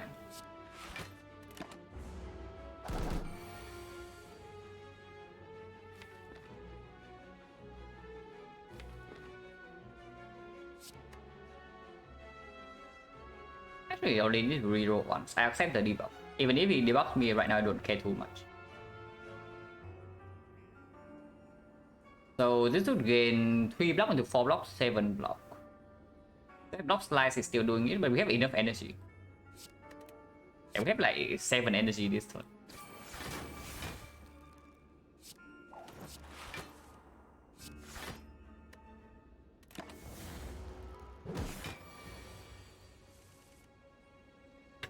Relics consider both average, yeah, absolutely. Honestly, our relics are good, yeah. And our deck doesn't even suck. The deck just doesn't have enough card draw for me to feel safe yet. But you can also see that we are basically taking 0 damage in Act 3. Okay, we took 5 damage to Retromancer, but that was only because I misplayed. Like, the relic bar is actually super strong. This is just a kill, right? It is a kill. Wait. Oh my god, it's not. He gains a block in between hit. Okay, learn something new, yeah.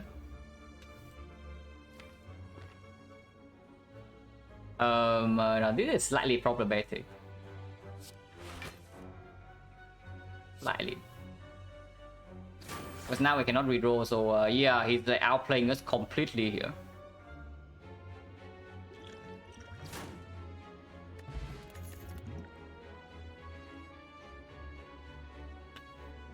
Yeah, we got like mega outplay. Doppelganger versus Reflect. Reflect is strong after we get to the trade down. And I guess we did pick like some front load draw with Adrenaline and double backflip already. So our first cycle is somewhat fast. Doppelganger is another card that helps our first deck cycle over anything else. We do have a lot of energy though. So Doppelganger does draw like quite a lot in one burst. But in a much longer fight, Reflex is probably slightly stronger. With only one on this card though, like before the trade, we only have the dagger throw. But yeah, Palot draw 6 here. How bad is it? It's not the upgrade though. I think the upgrade still goes on the footwork first, and then Act 4 we can think about like the second upgrade. But it's fine. It's probably better than this.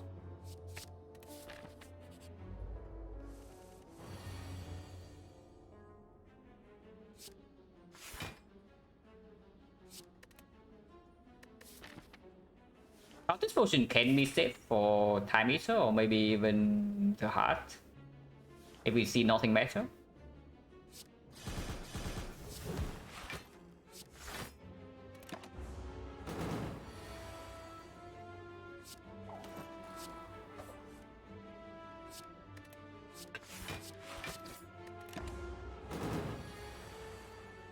Wow. Doppelganger will be good here.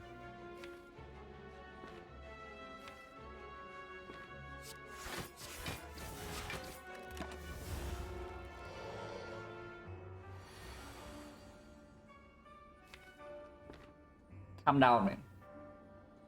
Like we can talk about this. Defend to the trip.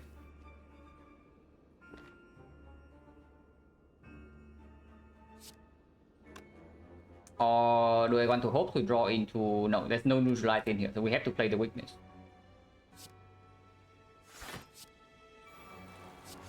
Okay, we miss, but we hit the adrenaline. Could be worse. We are taking 13 here. I can use this for 4 block. And it can be dash. If it draws, we can also get the backflip. Okay, I guess it's 4 block. It is actually 4 block. So yeah, the reflex over doppelganger immediately cost me this HP, because if we had the doppelganger, we would full block this turn. Immediately cost me how much HP here? 9. Well, hopefully 9 HP actually does better, yeah. I don't want any of these cards in a redraw, right? So just pick the die.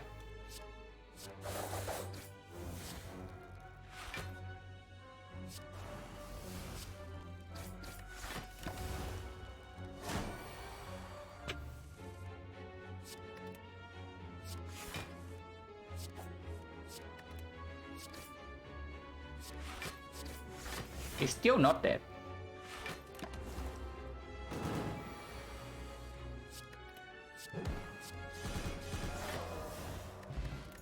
King also is draw. Green cards.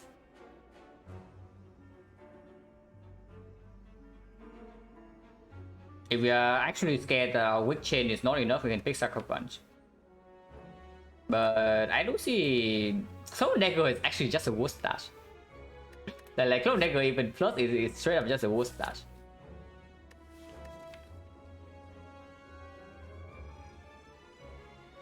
But it does work with both the Ornamental Fan and the Footwork.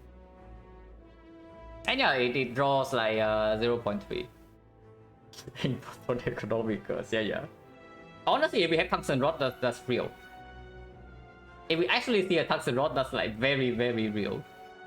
Other one we don't have it, but it can be something like to keep in mind for sure. Basically, infinite draw in any fight does not time it to order hunt. But we need the Tungsten Rod first. So do we cycle fast enough for one neutralize to be enough in the second one? At the moment, yeah, in every 2 turns we draw 12. Let's say we pick one more card here. Then we have 29, 1, 2, 3, 4, 5, 6 exhaust. We definitely do not exhaust this because we need this to strength reset. So 6 exhaust with 23. 23 in 2 turns we draw 12. 12 plus 6 is 10, 18. 18, 19. 19 with Immortal 21. Almost permanent witching at the moment. Even without picking up the Sucker Punch. And Clone Dagger definitely does work with the Footwork that we also probably upgrade. With the Immortal as well. I don't hate it. And I don't actually think we need the Sucker Punch yet. Maybe we want it for Act 4. Maybe you want it against the Donuts. Because against Donuts, if we only have one weakness source, you can never keep both of them weakened. But against Donuts, we have hopefully the Footwork Plus and then Necronomicon on dashes. Even without weakness, we can actually just block the Donuts, right? They don't scale that fast. And before we trip Artifact, this card is straight up worse than this in the Donuts fight. Clone Dagger works better with potential. Yeah, it just was the kunai that we are getting here. Yeah, kunai into like question mark shop into gambling chip. Into Tungsten Rod and Act 4 for our Necronomicon. So very easy run. It's Potion Bell, yeah, sure. But it's probably still this over this. At the moment, maybe with the energy output that we have, I will pick up a leg sweep if I see one.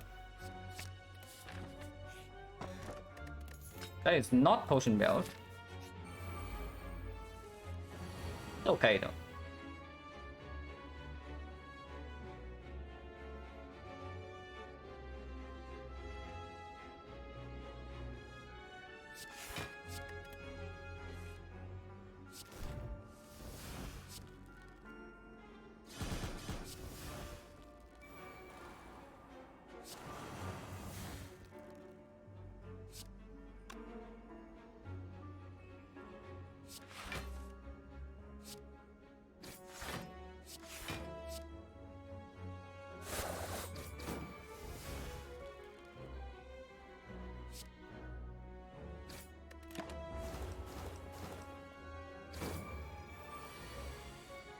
I think a taunt potion every fight. Yeah, sure.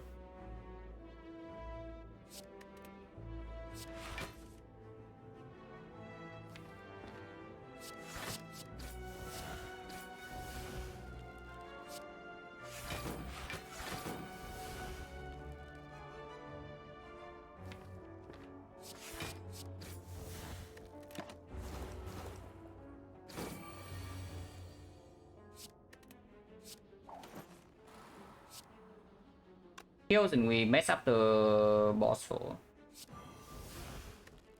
Let's try to set up the boss hole.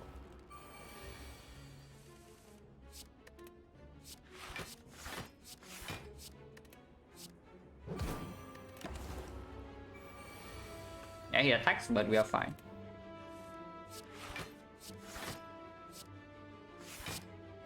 And we let the spiker die to the spike.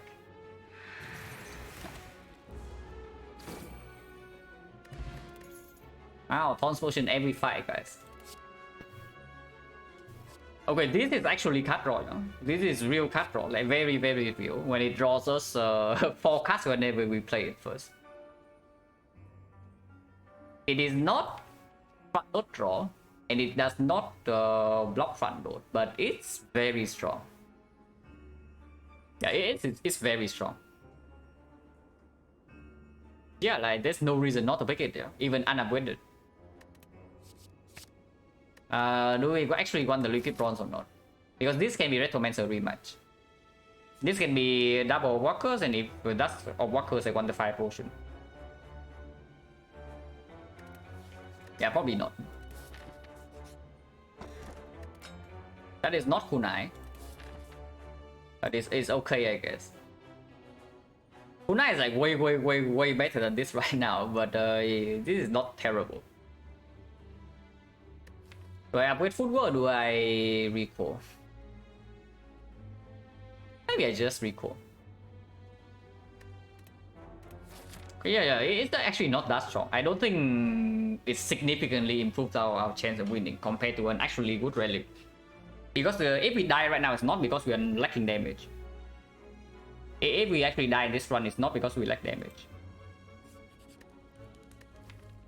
Upgrade footwork will just recall. I guess upgrade footwork always happens before awaken one. It doesn't matter what we see here, yeah. Even if it's relic plans. So yeah, this upgrade can always happen first. And we have already seen Peace Pack. I don't care too much about Giria, I don't care too much about Shovel.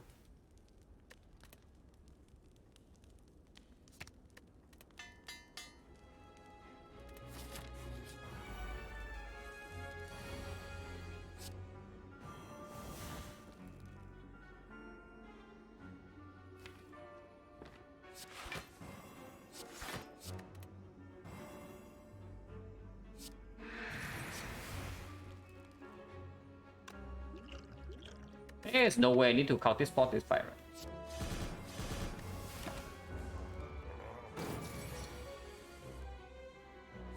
Oh yeah, we also have the Cloud Dagger for our Shuriken. So I guess that's something.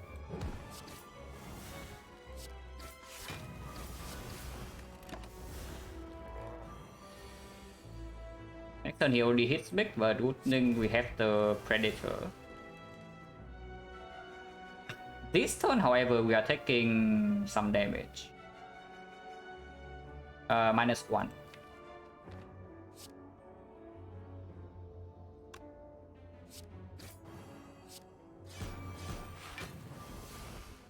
be non -1. We can draw into a block card.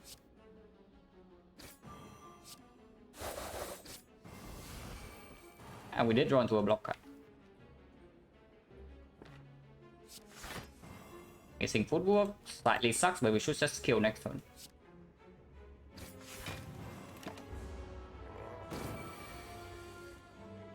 Yeah, should just kill this turn. Suddenly a full hand.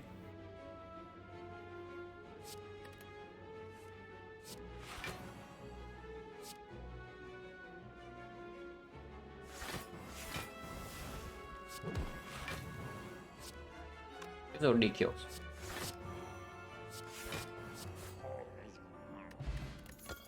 It's not kunai.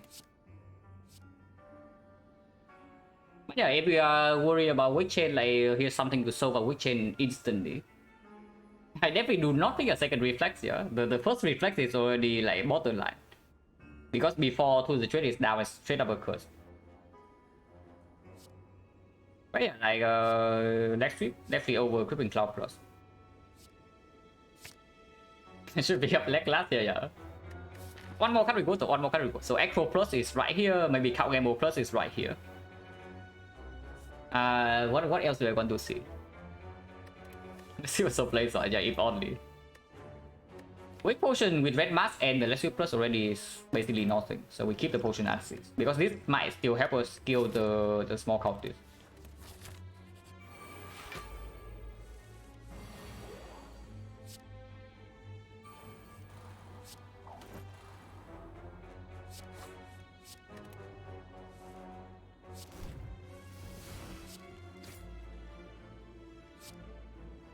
Can actually kill this guy, but maybe I don't care too much.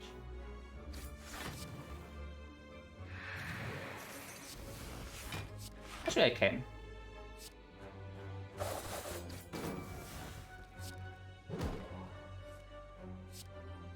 And hit the Spyco as well, so I should.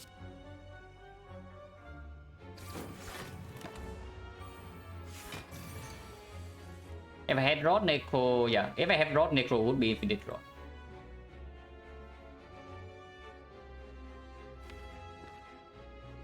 Don't need to do Predator here. I think I duped the Sneaky instead.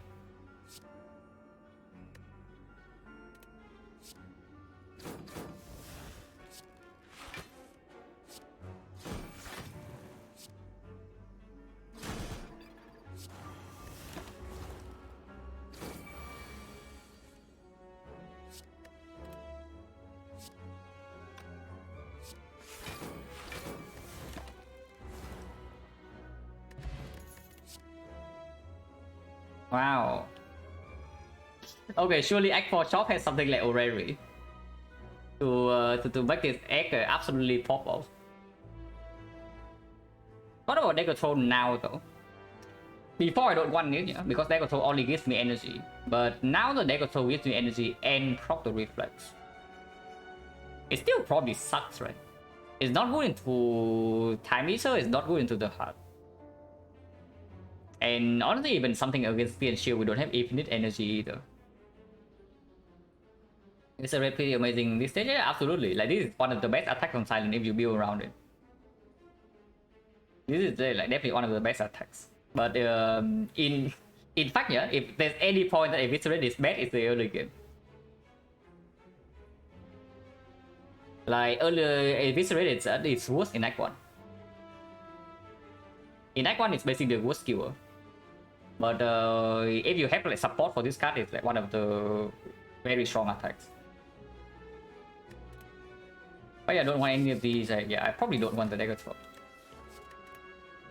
Colorless potion is better than this though. And I don't think I do potentially cultist spot for the Time Eater. And hopefully we can do a Awaken one with no potion use.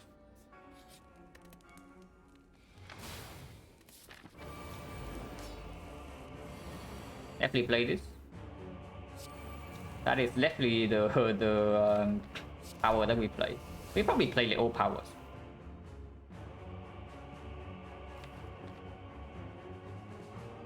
I want to leg sweep the thing, and then Eviscerate just kill one of these. Don't need to terror the bird. Yeah, I actually don't need to terror the bird at all, so I terror this guy.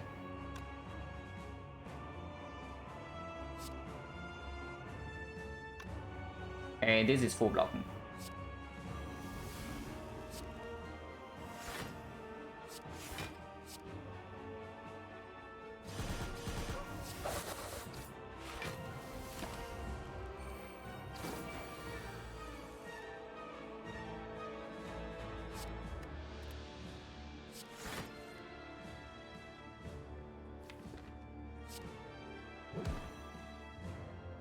Do I double Predator or do I double dash? If I don't double dash, I don't full block, so probably still double dash.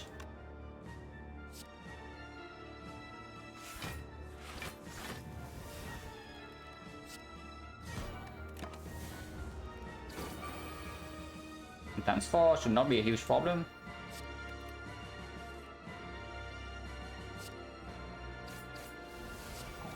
Nine times 4, maybe a slight problem, but should not be. Oh yeah, no problem at all. Now we just strength reset and this fight is over. But in not case to terror big bird, this the guy is no threat and we are never lacking damage. The only way we're actually taking damage in this fight is not when we fail to kill this guy, but when we fail to draw blocks, or when these things are alive for too long.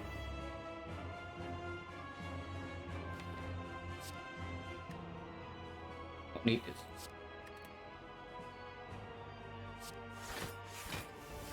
I guess shurikens are alright. It's not bad.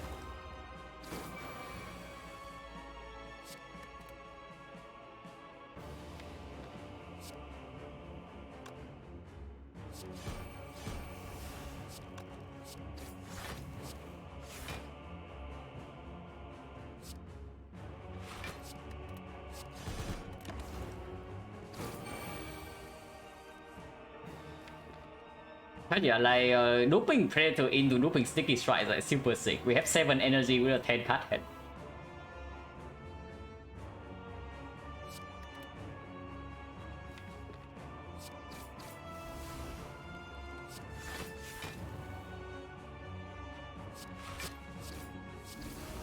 Can kill him fairly soon, but we need to strength reset before that, yeah. Honestly, you can shuffle right now.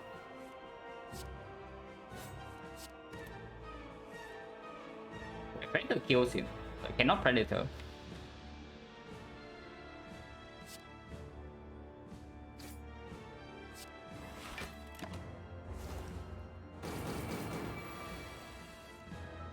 Perfect.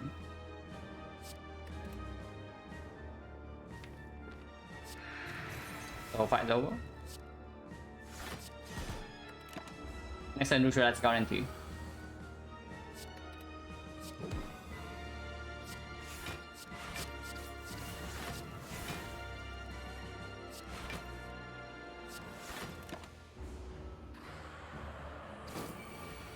Yeah, it's okay, it's good.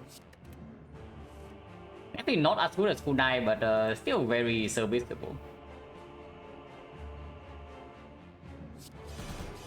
100 damage though. Next one we cannot take damage even when voided.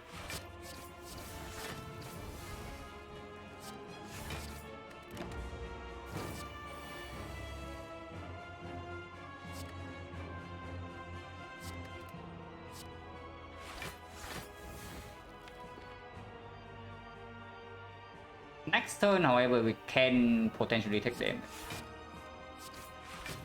Now we just kill with double Predator. If it becomes an issue. Otherwise I set up Immortal.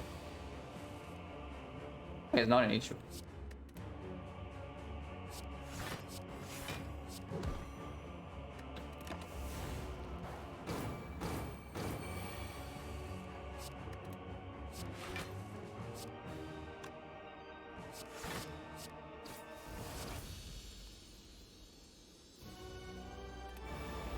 Donuts.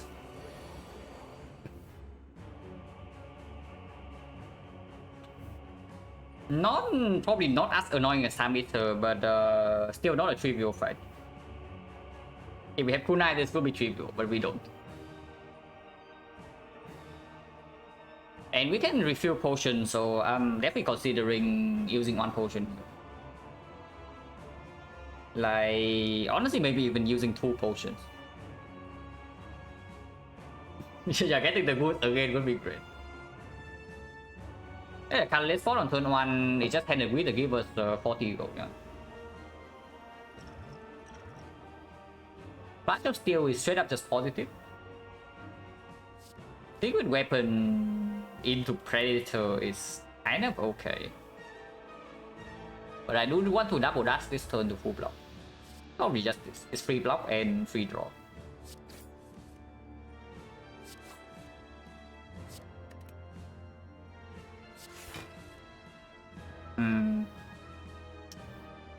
Not a huge fan of this, because we cannot strip artifact now. I mean, we can still strip artifact with Piercing Will, but the power is not down, and next turn we can take a lot of damage. I don't think we need this for the hard at all with Shuriken, so we can just use it right now.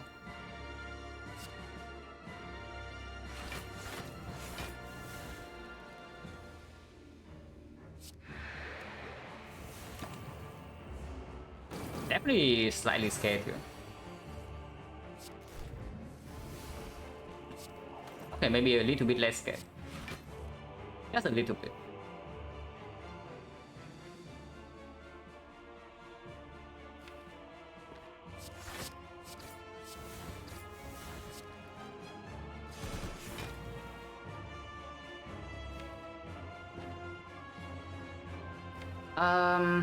Next turn can be very weird though. But I still need to strip this guy, otherwise like Terror doesn't come down there. And at most we take like 30 next turn. But after we kill this guy, we should not take like no more damage. But yeah, potentially minus 30 this turn. Okay, not 30. Better than expected. Minus 26.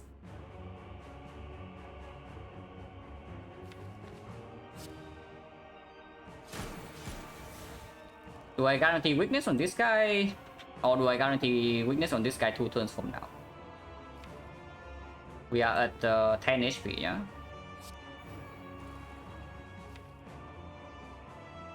Next time we'd actually play Terror on this, and then turn after he attacks for 36. But we have no problem blocking against 36, even unweakened, not weakened next turn, because we know that we draw 10 cards.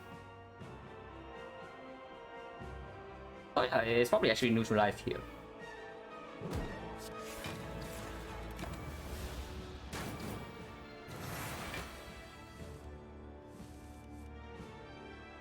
Really care about this?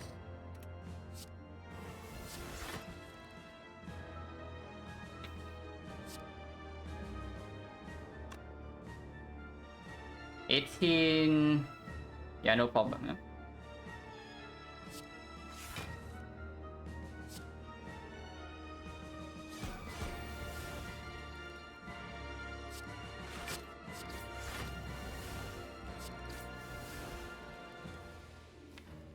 Draw now or draw next turn?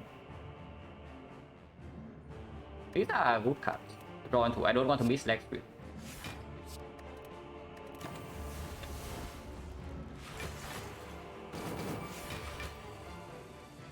Yeah, from here we should be fine.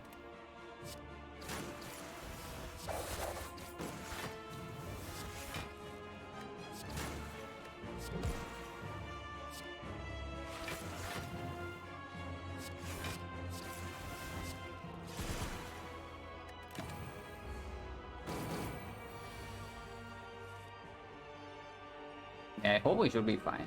But we should be fine.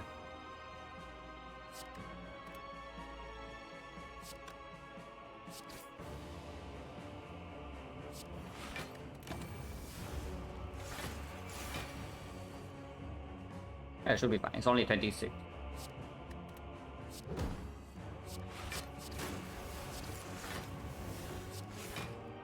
You don't need to discard that control.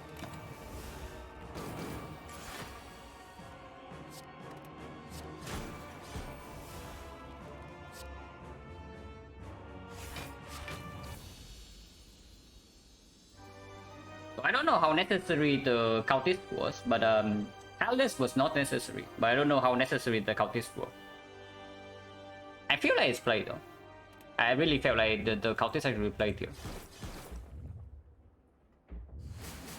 And yeah, now we can buy 2 potions. And we still have a potion after the edicts. Upgrade can go on dash, can go on reflex. Honestly, not really reflex, right? After we pick up Predator already. Because you can see, like, sometimes we don't even play the reflex. Adrenaline front load energy is not front load draw.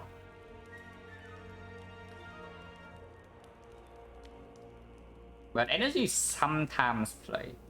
Fairly rarely, but sometimes it still plays. With every single card here costing 2. And before 2 the trade is down, we do have 4 energy only and not 5. I don't hate it that much. Considering the heart also does shuffle in Avoid. Yeah, I don't hate this that much. It's definitely better than Reflex upgrade in the first deck cycle. And from the Donin deck card and Awakened One as well, you can also see like the power difference in our deck before and after the 2 the trade is down is very, very huge. And yeah, like doing upgrading Adrenaline also maybe allows me to chain backflip before I draw into the 2s. It's probably good.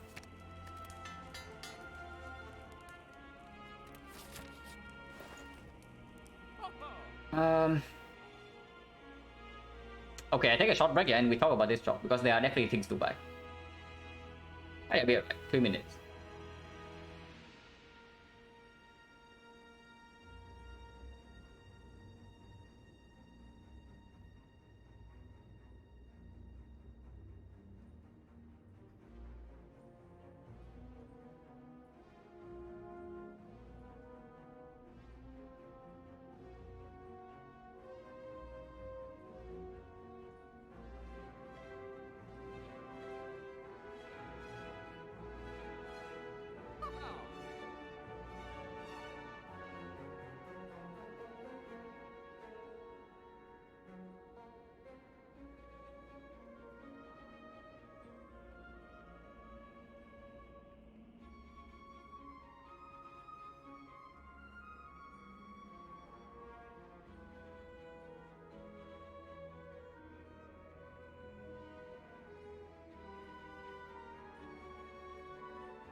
Okay, looking at this shop, I hope that we actually have like 900 gold, but we only have 500.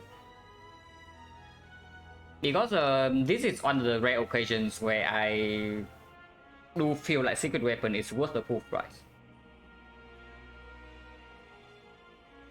Global Souvenir very strong for the heart, not so for the spear and shield. But we do not have intangible here. So trying to block, we need to block first cycle normally somehow, and we don't have an actual Malaysia. So unless the physical also lands, we need to block both the big hit and the multi hit. It's probably better than Captain's Wheel. And of course we cannot afford both. So we buy the thing that's 180 gold cheaper. Global Souvenir is probably Felix, and then we have 340 gold. With 340 you can buy 2 potions into a card remove, into potentially escape plan. But escape plan doesn't land that often, and we don't have Frozen Eye. And yeah, this is one of the few occasions where I do feel like secret weapon is worth it. How does Panacea and Clockwork? Why do you want 3 stacks of artifact? Like, it blocks Frill if you draw Panacea on turn 1, but if you don't draw Panacea on turn 1, it's just completely worthless. Also, since consideration enemy artifacts, into Spear and Shield it doesn't matter. In fact, it's harmful in Spear and Shield, because the fight is way too fast for that. But into the heart, it can play into second cycle if we don't have guaranteed weakness. Remove is a consideration, but I do think secret weapon is stronger than remove, because this is one of the occasions where if we draw secret weapon turn 1 is not dead, because we can always get Predator to draw 9 on turn 2. And otherwise, yeah, our best block cards in the deck are actually attacks. The 2 dashes. Weststone is actually quite nice. Especially if we take something like a strike remove, Weststone and like do something here. But only if they upgrade the dash. I don't think I care about damage upgrades. I care about block upgrades. I am very much liking the secret weapon here. So in my mind, it's like secret weapon plus the Global Souvenir, and then we have 138 gold left over, which is slightly unfortunate because we don't have the fish. Yeah, so we cannot buy 2 potions and the escape plan. I do think the escape plan is still positive. It's not super mega good, but it is still positive. Skill pot, I think I buy 2 potions. I think I buy skill pot and attack pot, because we do have preserve insect. So attack pot can absolutely be something that helps a sniper to one of the elites. Enough money for removal. You don't want to buy potion. You want to take a card remove over 2 potions. You want to take a card remove over 2 potions. No, that is completely insane. Let's not do that. Yeah, I just say it's slightly unfortunate we don't have fish. Yeah, it's actually true. Because with the fish right here, we can buy escape plan. But yeah, without the fish, we cannot. Actually, even with the fish, can we buy escape plan? It's like 138. Yeah, 340, 138, and 2 potions. 138 is actually 156. Yeah, we can buy the escape plan if we have the fish.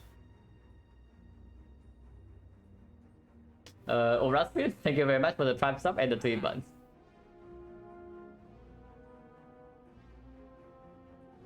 But yeah, this is just escape. This is just a secret weapon, souvenir, attack potion, heal potion, and then we leave the shop. Heal potion can be nightmare, yeah? And then we suddenly nightmare football. It can be malaise. It can be any block card.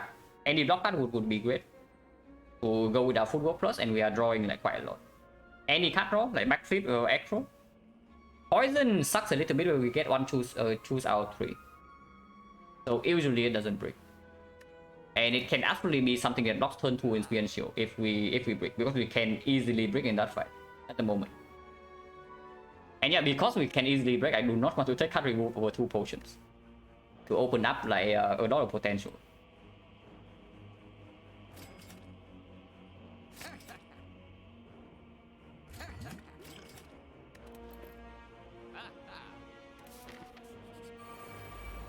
Hopefully we draw well, otherwise we get kind of wrecked here. And you also see secret weapon right here guarantees we draw 9 next turn. Now that I say that, secret weapon, and then we draw into the predator anyway over. If I do secret weapon into predator, we take 2 damage this turn, but 2 only. Or I can strip artifact and take 8 instead, but guarantees weakness, and we can apply terror. I can also just open the attack potion to block for 4.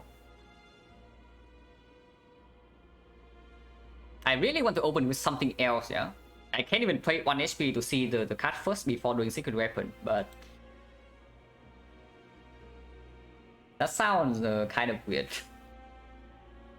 Yeah, playing 1 HP for effectively nothing.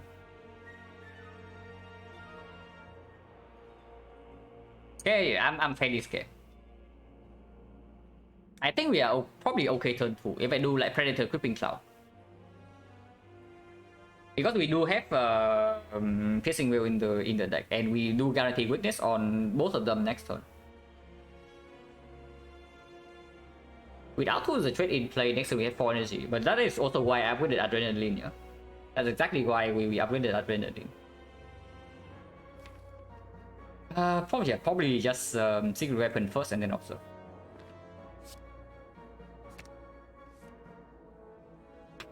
Okay, do not play the footwork before the Predator. Do I even play the footwork? Because now I kind of want to play footwork Chrono Dagger full block, but then we don't have weakness down next turn. But we draw 9 cards.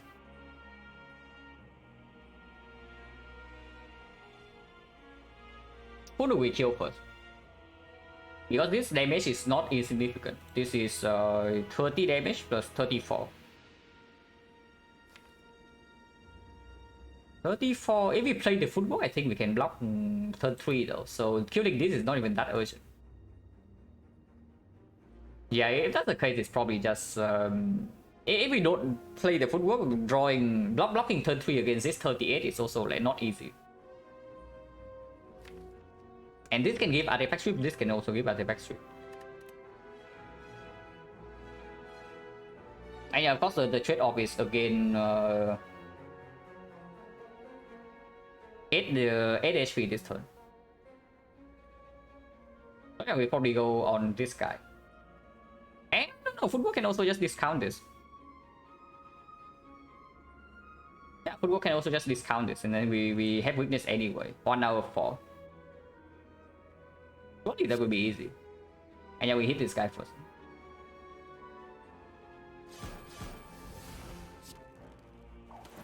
Okay, close but not quite.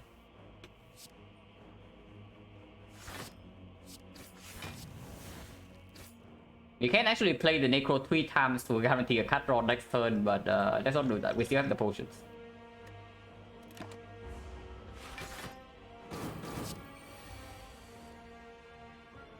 We can full block here, I think.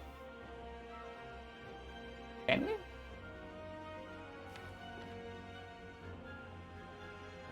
Like, if we use Terror to strip, yeah? Cannot actually double the dash. If we Terror double the dash, we don't have the weakness down.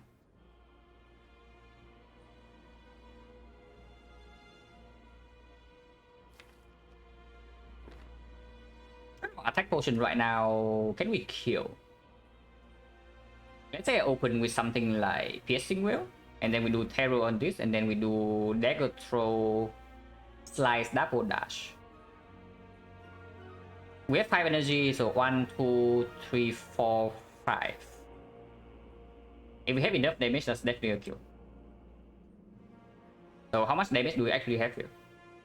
This is 15. 15, this number is even, so we do that first. 15 plus another 15, 30. 30 plus 10 is 40. 40 plus 36, 76. Quite yeah, quite far away. 76 is 52, need 39 damage. So attack potion really cannot do it unless we draw into like adrenaline right now or something.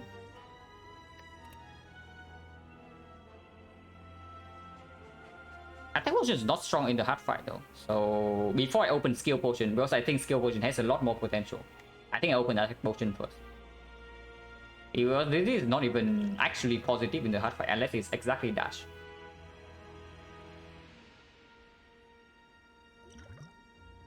Wow. So the unload. So no artifact strip, yeah. Flash shape does not really work, so it's only the backstab.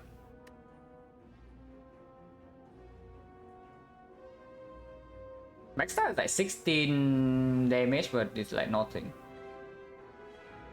Unload we have 2 strength on unload, so it's 24. So we are still 15 damage off. So yeah, probably doesn't work. Okay, if we cannot kill this turn, then I do think I want to open with Dagger Throw to see one card first. Because if we draw into something like Sticky Strike, then we can still kill. Because now we have energy to play everything. Maybe it's actually unload at the end. Maybe it's actually unload at the end because it does discard both birds.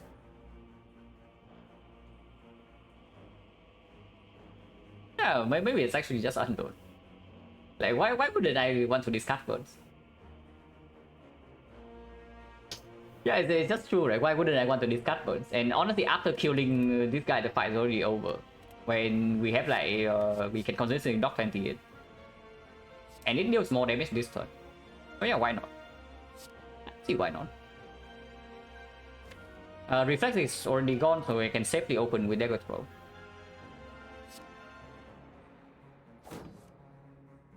Defense plus.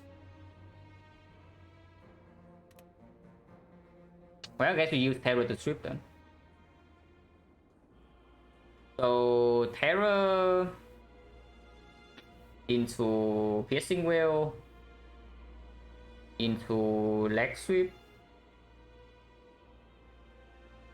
Arrow, Piercing Whale, Leg Sweep, Slice. Piercing Whale puts this down to 16. 16 weakens down to 12. So Leg Sweep is only blocking for 4. I want to play double dash, but here we cannot play double dash and the leg sweep. Maybe the leg sweep is not that important. Yeah, like Terror into Piercing Whale, into double dash. And this guy is attacking for like 16, this guy is attacking for 21, 37. 37, we are blocking for 30. We full block. Yeah, that's probably just straight up just better. Let's swim into Terror into dash is not full block, right? 17 plus 26, 43. Yeah, it's not full block.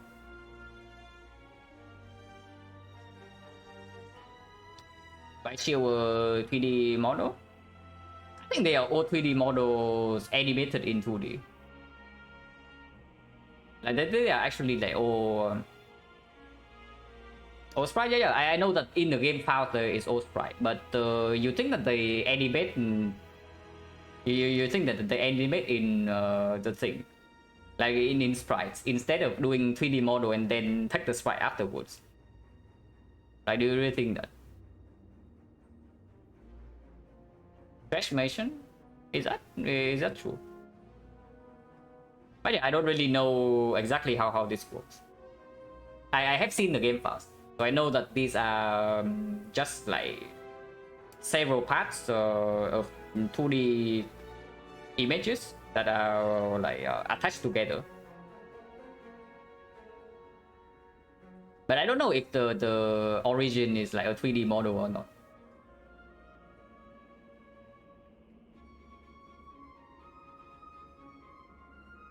But yeah,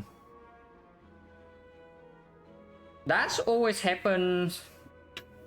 Maybe I just do that first. Not having tools straight down yet is like very scary, but next time we can draw into adrenaline. Maybe I start with like slice into dash, because that doesn't really commit. At most we lose a little bit of damage from this. And I know that I play dash over leg sweep this turn.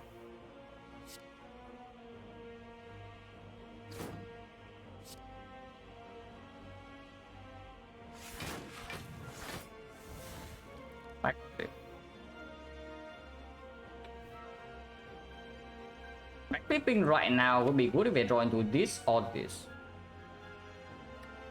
Everything else, honestly, okay. Even the neutralize is okay though. Actually, no, neutralize is not. Actually, neutralize is okay because we can turn around and unload at the end.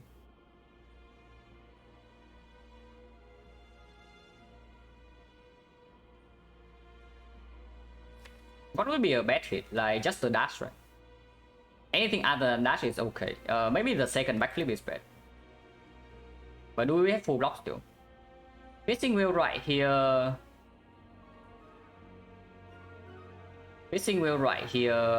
Terror fishing wheel, yeah, and then backflip is blocking for 38, and we are being hit for 21 plus yeah, 7, 16, so 37. We have full block. Now in inform from Google, thank you, RNG. Yeah, like there's no issue here by playing backflip, because our goal in this fight is still getting this down like, as soon as possible. And drawing into neutralize right now is not bad.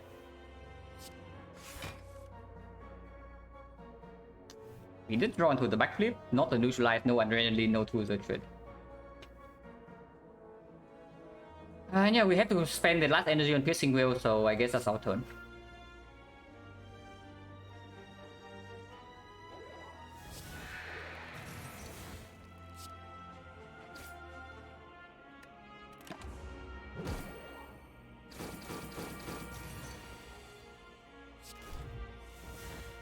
Oh yeah, this is fine.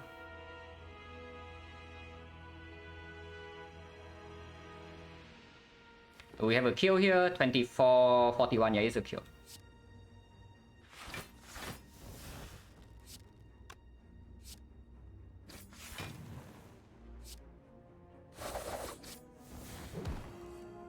Yeah, we are fine.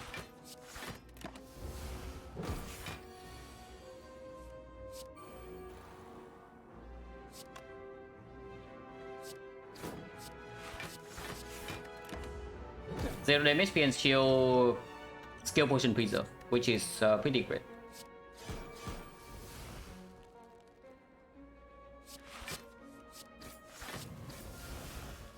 I can never break next turn. I can never break. At least I sure hope I can never break. Ooh, we draw both weakness cards. But he only blocks for 30, so it's fine. And we only need to kill in like 5 cards.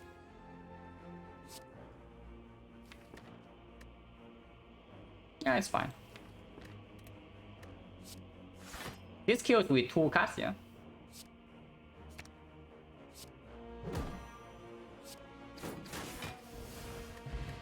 Oh. Well, let's say the kunai is a good relic for us. So the kunai was not in the Act 3 Elite, it was not in the chest, but it waits until Act 4 to make its entrance. And we can get 5 dexterity now, so Panacea plus Buyers Rejoice. Hang on. Oh wait, there's a Blur plus, yeah, but there's also freaking Violet Plans. Yeah, Blur plus with our kunai, and we draw super fast after the trade is down. Yeah, very good with the kunai and good after we get set up, for sure. 5 dexterity, I don't even know whether I want 5 dexterity, I probably don't. I think I just got to block the freaking vulnerable. It's just Violet Plans, man. This is actually just Violet Plans. The only way Blur is better than Violet Plans is that we die first cycle, but that should not happen when we have Souvenir, and we still have the skill potion to baby block.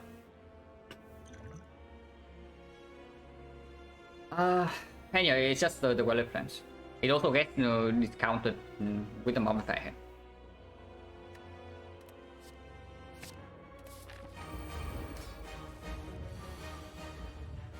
And what do you know, guys? There's a secret weapon for our Predator yet again.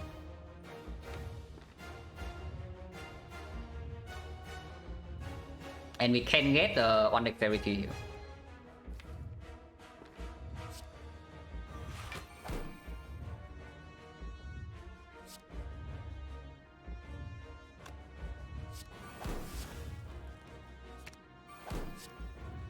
Yeah, we get one dexterity here. And draw... Have weakness full first cycle and we draw 9 cards next turn. Unusual? No, we have Necronomicon. When we have Necro with little card draw Predator is insanely strong. I even freaking bought Secret Weapon for 200 gold just for it. I mean, it's not only for this, because after we get set up, this can also get the dash to block in the hard fight. But mainly it's for this in Experience Shield and it only performs. So now next one, probably not. I think that when the fight goes long enough, we don't need this 5 dexterity whatsoever. But vulnerable is worth more than 5 dex per cycle. No speed? Yeah, absolutely no speed. We use this to block vulnerable. Do not overestimate 5 dexterity. When this fight goes long enough, we have more than enough dexterity with the kunai. So we don't need to play for the long run when the danger is in the short run.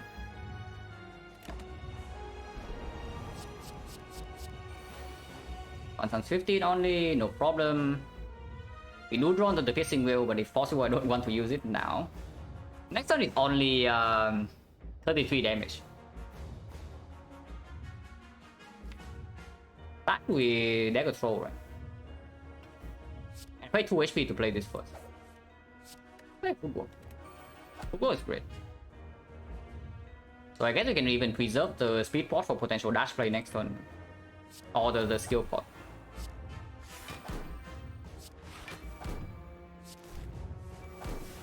Okay, so the trade is down, so that should be... We don't have a lot of block next turn. And I don't really care about looping this right now, so I can play this first.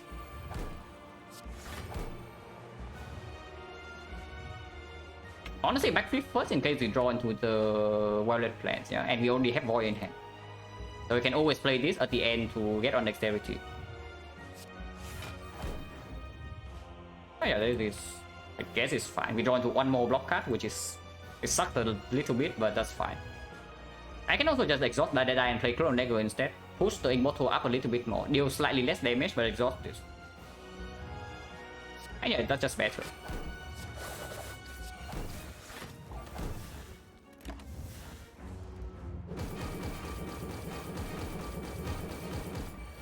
Secret Weapon... We bought the Secret Weapon and the Souvenir. And yeah, we did have 500 plus going into Act 4 shop. Yeah, this is fine. We bought some deck the Violet Plants. But I guess that's okay. Do we speed pot this turn? I don't mind speed potting this turn. Yeah, I don't mind speed potting this turn. We have no blur, so like overblocking for later doesn't matter too much. And this turn we are not even overblocking.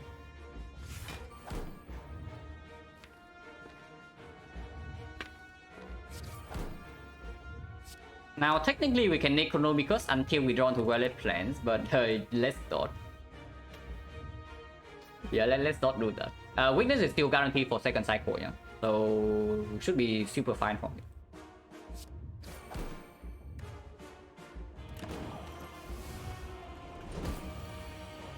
At least I hope we are super fine. Oh, nice hand. Amazing hand right here.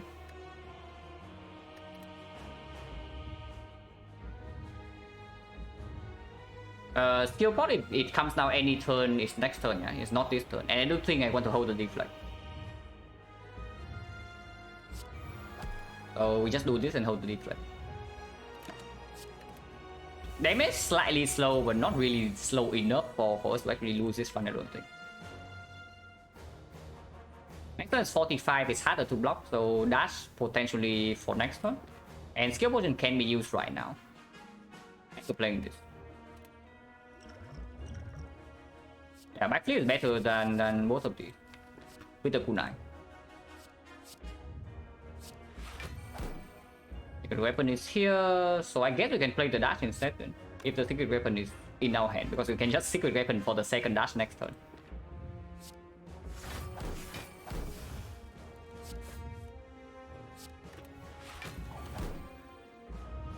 Dodge this. And then I need to prop the Igmos for this turn, yeah. So I just do strike. Yeah, you see right here, we survived first cycle, now we are healthy and we have like 7 dexterity already. So why do you want like 5 more? There's no reason to get 5 more when you have a chance to actually just die in second cycle, because you took too much damage first cycle. Like from here the fight is like super chill.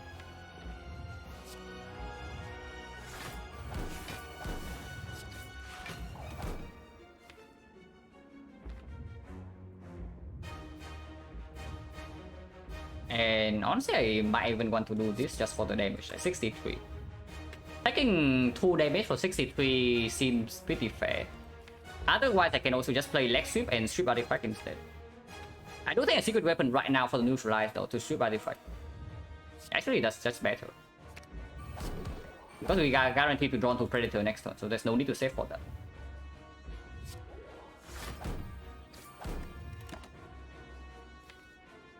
Don't even care about holding the Eviscerate, right?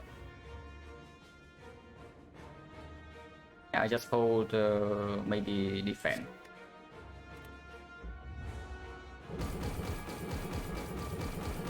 But yeah, this fight is looking pretty over. At least I think so. Do not shuffle out the Predator, and now we just hold Pissing Wheel for next turn. Reapply Weakness guarantee. Get more Kunai stack, and then we hold Pissing Wheel. Yeah, 4 times 15, but this is full block easily.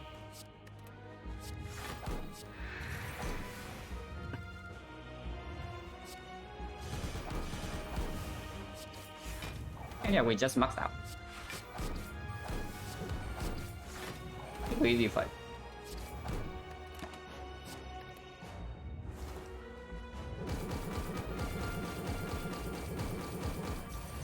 Yeah, it's pretty rare for the secret weapon to be strong, but in our case, it's definitely like strong enough to be worth the goal. Because if we did not have the Predator down on turn 1 in Spear and Shield, yeah, that fight was actually looking like super ugly. Yeah, but we do, and then the fight we took 0 damage.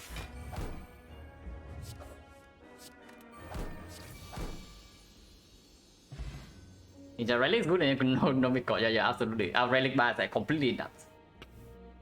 But we don't have that much card draw, which is why the run was still looking a little bit dicey in Wake 4. But this Relic bar is like completely nuts. So 50, 13. And currency is 4.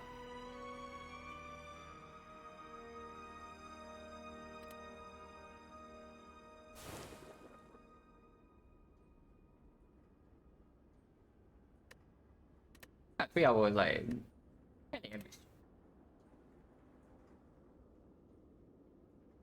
but yeah, once again, Bloody Idol dodge us when we have to go to Idol. As always. The effect time, yeah, probably after a bit. I need to get some food first.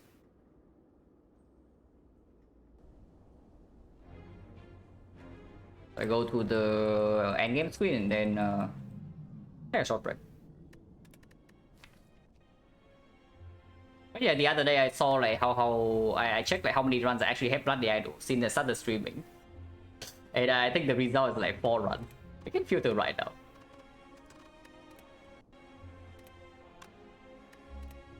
Three, 4, and yes, 4 runs. I have Bloody Idol Silent for like 4 runs out of like 262 now. So the relic is like very elusive. Events, yeah, either the events. Shop, chess, and a 5. Oh yeah, we are back in like 5 minutes and then we do defect. Currency is 4.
How many foreruns have fish?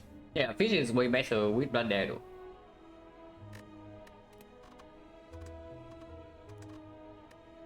This is already end, yeah.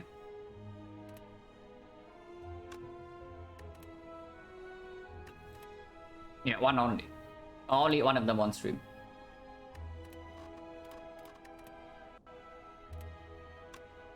But yeah, this is just like a pretty blessed or bunky as well.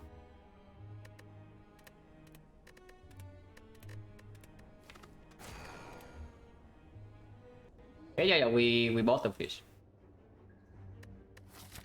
Okay, looking like not a swap.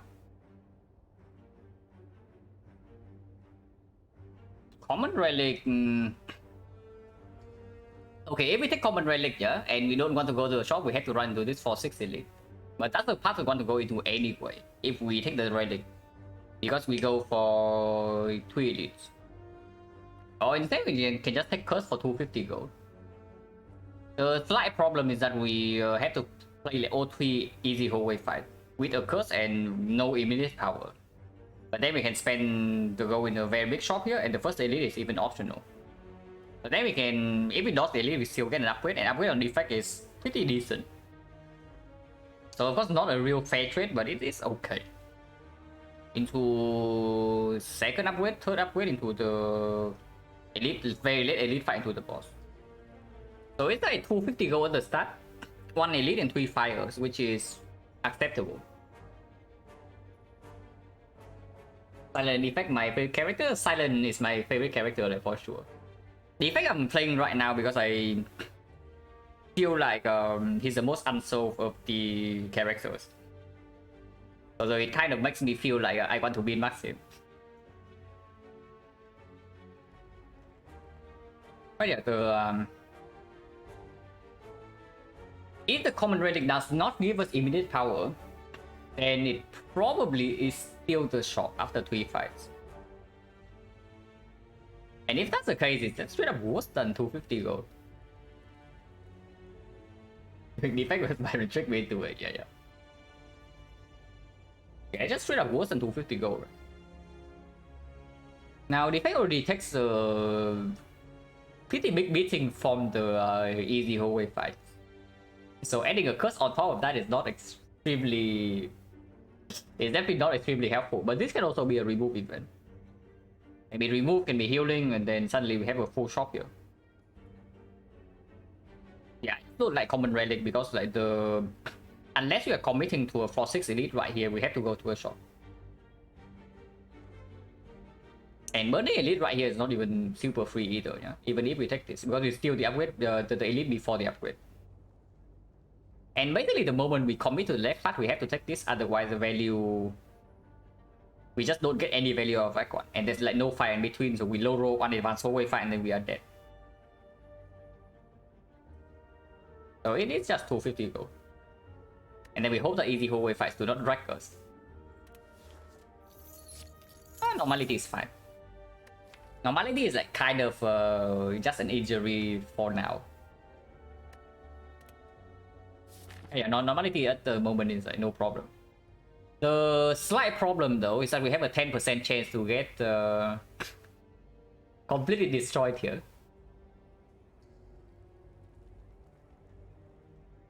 Now, if we run into a random fight here, yeah, suddenly this is the advanced hallway is right before we head into the shop, and we only lose more HP than usual in these fights. So 10% of the time we get the mega wrecked here. But of course, if we go into this, we are committed to a 4-6 elite. Going here, we can dodge. And I want the option to dodge. I'm even willing to rest maybe twice in this side. If the early fights are bad enough, but I don't want to die. My mouse just keeps jumping.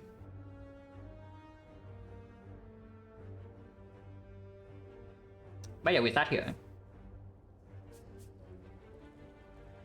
Floor 3 spiritual, yeah, floor 3 is for 3 spirit poop can definitely happen.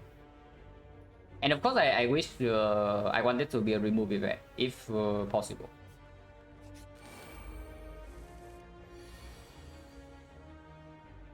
Okay, we take 3 here no matter what, right? It doesn't matter where this dual cast hits, we are taking 3. So let's just dual cast.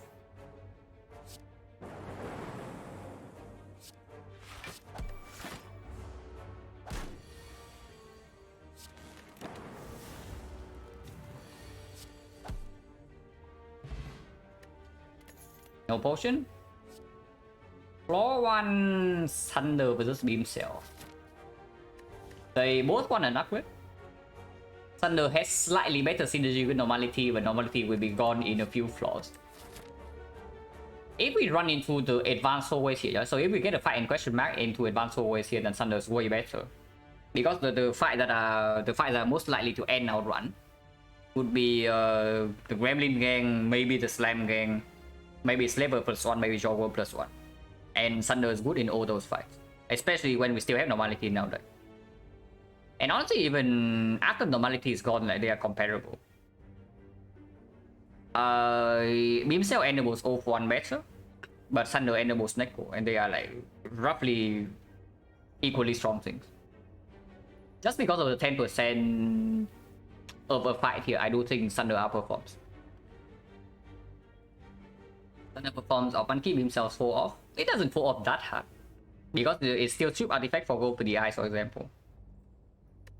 But yeah, Thunder is still very good, even if you lean towards like Snecko, you have the Pyramid, you have Recycle, everything can still play with this.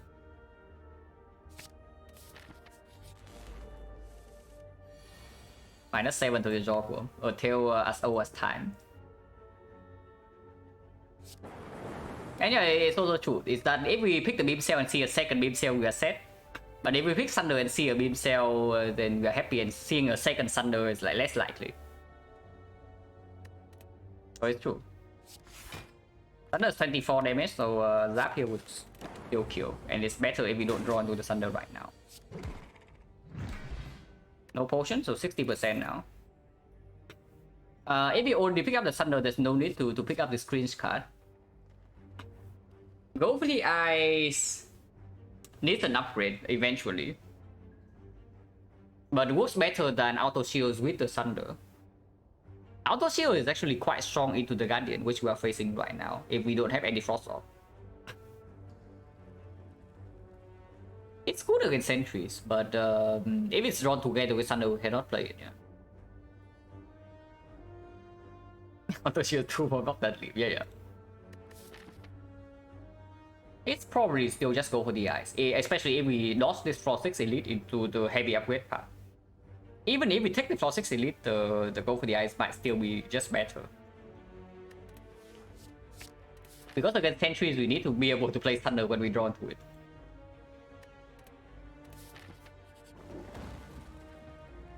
It is a remove event. But we can also take the upgrade on Thunder instead and run into the Elite.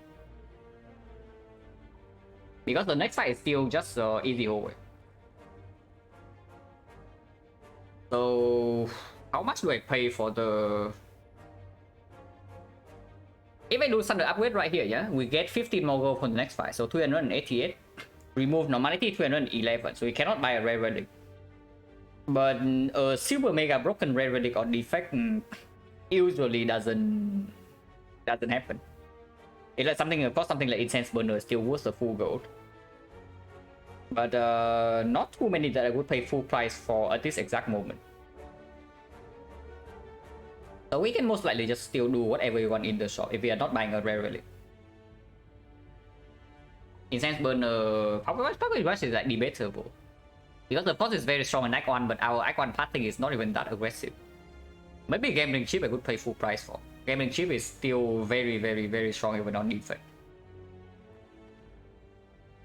Of course on Silent is like completely insane, but even on defense it's still like completely insane. Depending on how much setup you have in the deck. And usually defect has like setup to some degree. But yeah, upgrade Thunder into the Elite is like opportunity cost of 1 remove, first of all. And secondly,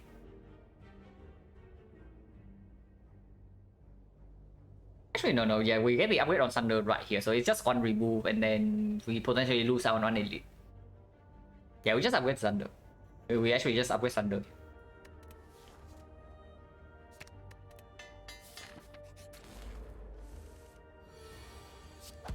Yeah, next time we sunder this guy. Even when wicked, it still kills. Fireball is very good. Now we don't even need to buy a potion. And Steam Barrier works better with Thunder, yeah? And it instantly opens up potential 0 for 1 after this act. It opens up potential reprogram. It plays better if we're stuck on 3 energy. Cold Snap on average is the better card. Ice Cream, I don't think I buy Ice Cream this early on though. For full price. Yeah, Liv is here.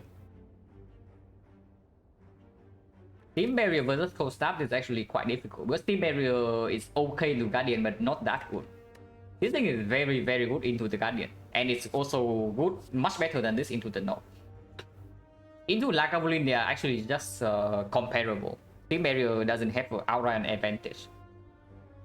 Sentry's first cycle barrier might be better, but only if we draw it together with the Thunder. If not, Cold Snap outperforms in every way. Probably the first Cold Snap is still the pick. The first Cold Snap is probably still the pick. And it enables all one key immediately. This is such an 0 for 1 seal. Like, seriously, what is this?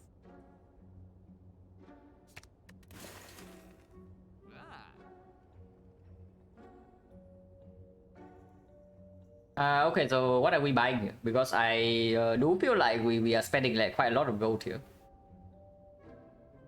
Speaking of Red Legs, I pay full price for, yeah. On defense, it's definitely slightly better than other characters, but yeah, Unseizing Talk. Boost sequence is pretty nice with Thunder Plus. Not playing into the Guardian, but it plays into every advance always, and it plays into Act 2. If we buy boost sequence, the Orichalcum definitely gets a little bit weird.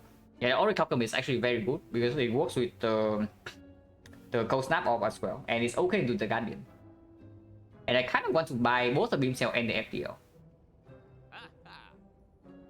If we buy both the Beam Cell and FTL, we can still afford Orichalcum, but not if we also buy boost sequence. So is boost sequence better or is our Orichalcum better?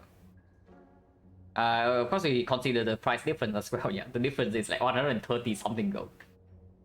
But Orichalcum basically solves the Sentry's fight immediately. If we take Orichalcum, we have like a Cold Snap and then Sentries can never damage us. After we kill the first one. Boost sequence doesn't really play into any elite except the Sentries. How many advanced swords are we fighting with? We are probably running into this elite with this shop and the 5 potion. So 1. I don't really want this, so... Oh. 2 advanced swords only.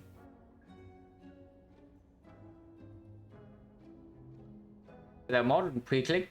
Yeah, there's a mod that pre-click to see the price adding up. Not a big fan of Orichalcum after Act 2, yeah, but during Act 2 it still plays. And if the relic plays to the entire Act 1 and early Act 2, then it's already good enough. And if we are leading towards Orbanti eventually, yeah, then Orichalcum never falls off before you actually get a loop. Because yeah, the block is just staying there. And it stacks with Frost off. Can we actually afford this? It's like 136. Event right here cannot be cleric if we spend all the gold, which is actually good, right? Which is actually good. 136, so we spend every single coin, and we are left with like 5 gold. And I do not want 2 boost sequence. Honestly, if after I pick up Orichalcum, I probably don't even take the boost sequence for free. Maybe I still do, but it gets a lot less effective.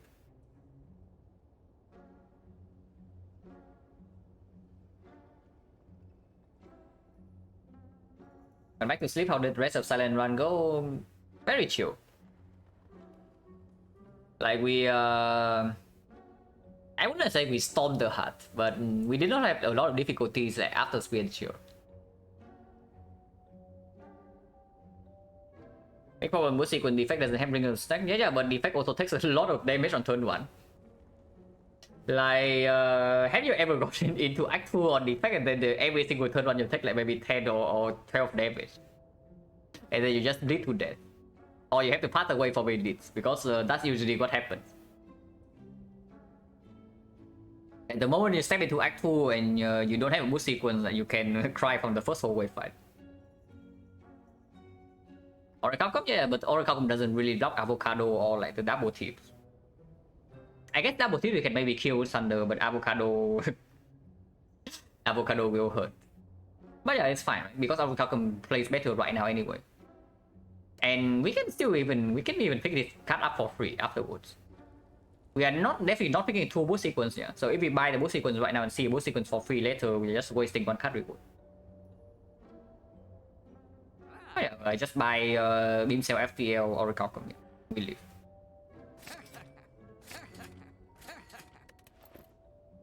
It's just down the cleric as well. And of course we are running here.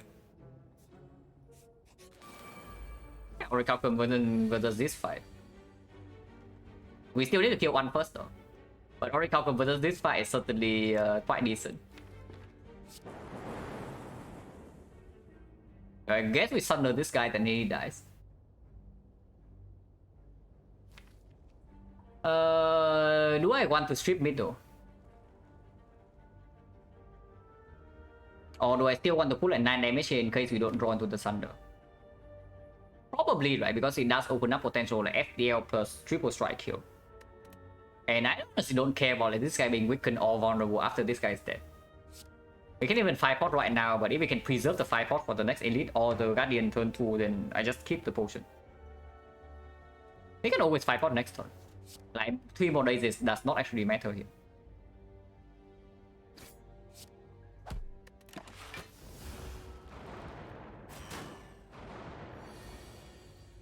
I go on attack. Yeah, exactly. So now we get to... Yeah, we're not even playing Thunder next turn. Are we actually just not playing Thunder next turn or what? Because I kind of feel like I should play the coast stuff. And Artifact should actually play, yeah? Because if I strip Artifact on this guy on turn 1, we would still kill here. Because we are overkilling by 4, and then next turn I can just Beam Cell Thunder kill middle. So save and quit would perfect this fight. But we don't have that.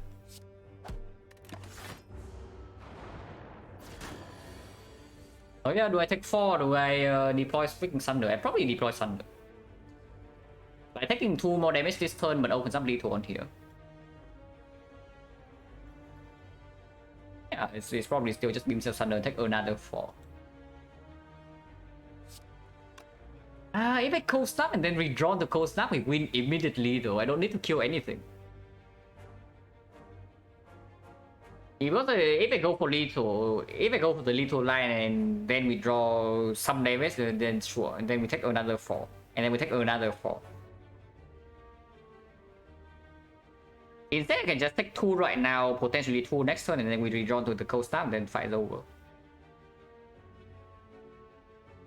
That's 6 more HP on average. Yeah, that'd be 6 more HP than average. But then we attack this guy, yeah. So that if we redraw to Thunder or Cold Snap 2 turns from now, we win the fight on the spot. Could I have actually Beam Cell this so that I can go with the ice here next turn? Doesn't matter that much. Yeah. We just win the fight immediately. So now we kill all because we literally cannot take damage. And I don't really care to sit here for like 5 minutes. Hello, why not, sir? Silent was a win. Oh yeah, we just kill all here, yeah. Nothing to set up. They just say that I would pay full price for gambling chip.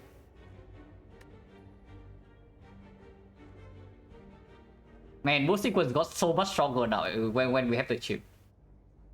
Like, if we have the boost sequence right now, like, it would have literally no downside. Oh. or monkey. We do have an upgrade and the orichalcum and the gambling chip to help set up. Reprogram monkey? I don't know. We have a cold snap and a bunch of zero cost. But we also have Thunder Plus, so the Hyper Beam gets less effective.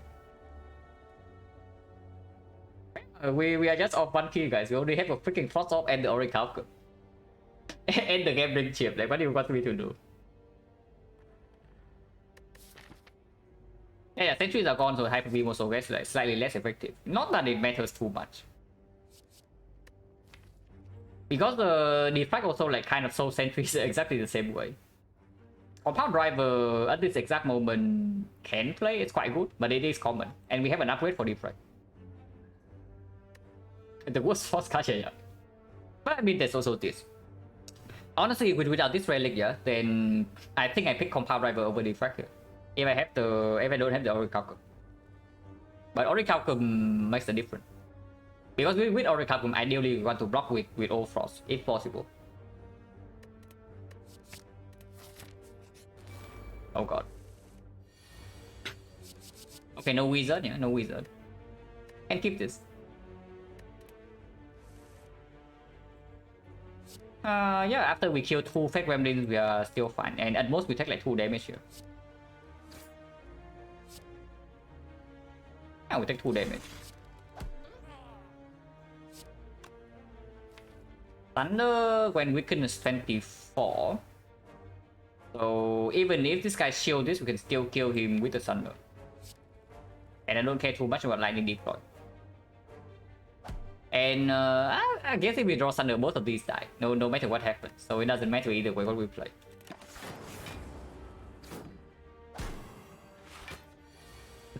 Gremlin Gang, yeah, as long as there's no wizard, then Gremlin Gang usually is quite tame. No wizard, no sneaky, yeah, no problem.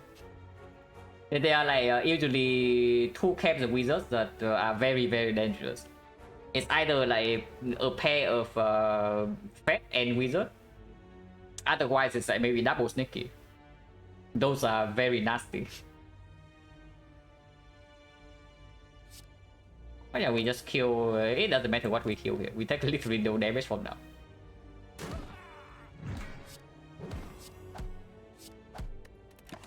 Could have dual casted.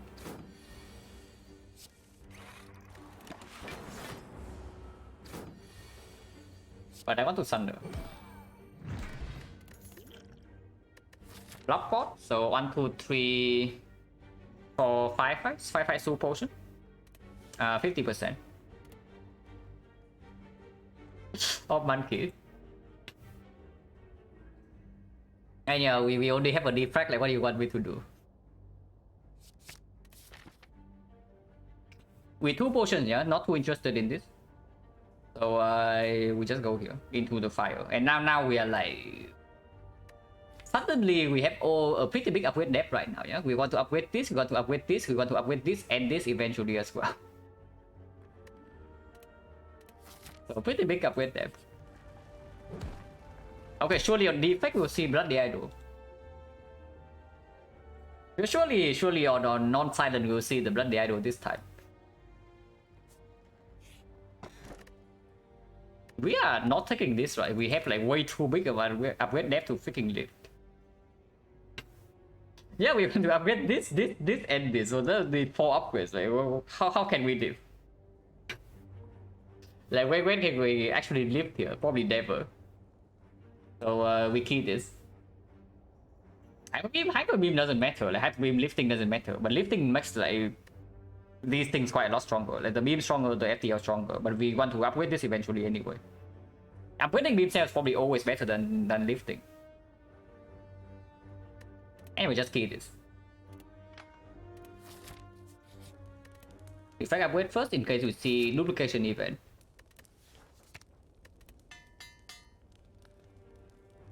Negative focus? Yeah, but why do you want negative focus? Like, why do you want hyper beam? Hyper beam, in my opinion, yeah, if you don't need hyper beam, icon is a bad card. Like, why do you want hyper beam? And we already have the Thunder to cover Slavers or the Leader Knight too. So what does hyper beam actually do? Why are you so eager to reduce your focus to negative? Because even when you don't have any focus, yeah, Frost Orb is still blocking passively. So why do you want to just suddenly like kill a lot of the card pool? And we did not boss swap, so we'd also lose damage per turn with the Crackcore. Yeah, do not overrate Hyper Beam. I think Hyper Beam is actually just a terrible card. That is good in Act 1 and Act 2, so you can pick it up and then you ignore it in your deck.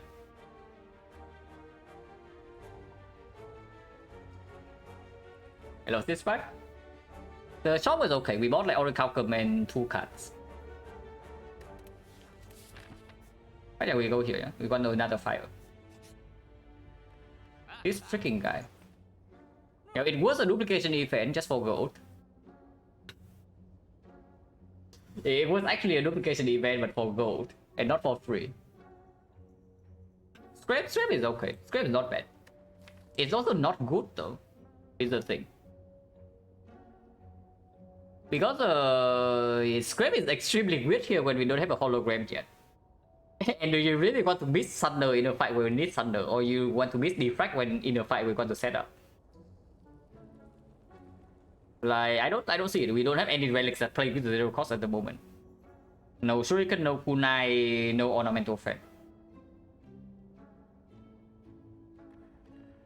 I will have a lot, yeah. That's why I say like in Act 1 and early Act 2 is good. But if possible, if we can get by without ever adding a Hyper Beam to my deck, I would like not to. Even if I'm playing something like Reprogram, I still don't really want a Hyper Beam. If I can help it. But of course, if I see it over nothing, I pick it. We don't pay go over this crap, right? When missing this is bad, missing this is bad.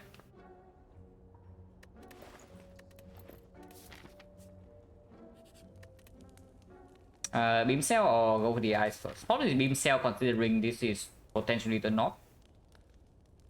Lagavulin, we already have Frost Orb, Defrag Plus, and the Orichalcum, so upgrading go for the eyes for Lagavulin doesn't matter as much.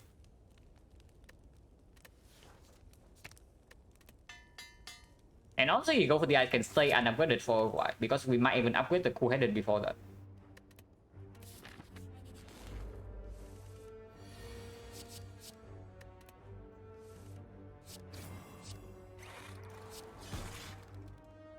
Orbing. The Orb Monkey is strong.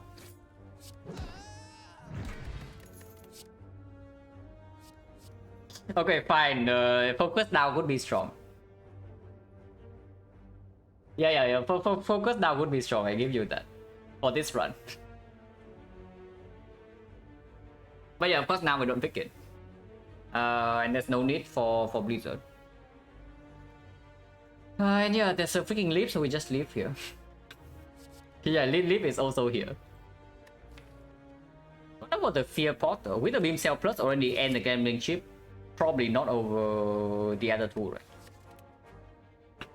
So potion chance at the moment, we got 3 drops. 1, 2, 3, 4, 5, 6, 40%.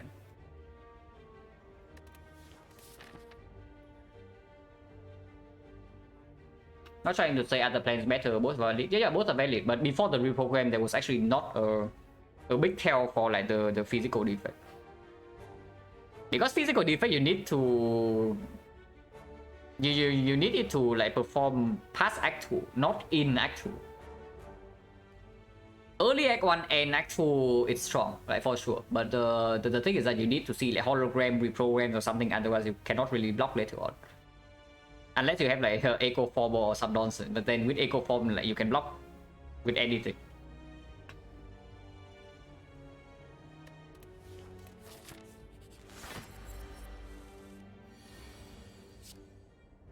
I want to draw into my Defrag. I want to exhaust this. I don't care to deploy Cold Snap.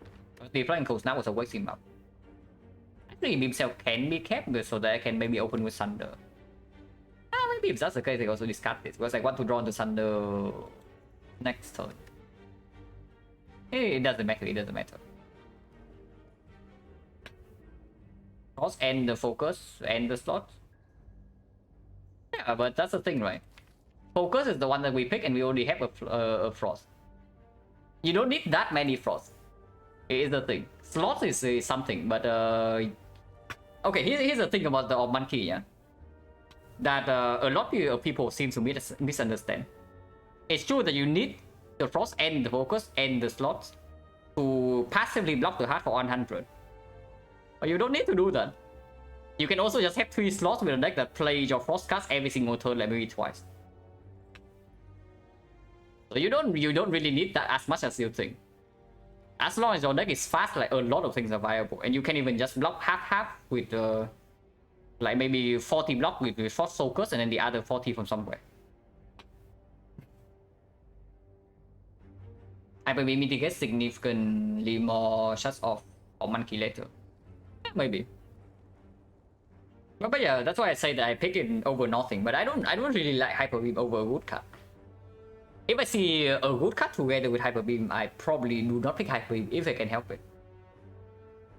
So like for example here, yeah, if I don't have a Thunder already, I will pick Hyper Beam. But with the Thunder potentially dealing with AoE fights and the gambling chip, I don't really see it. At least not in this spot.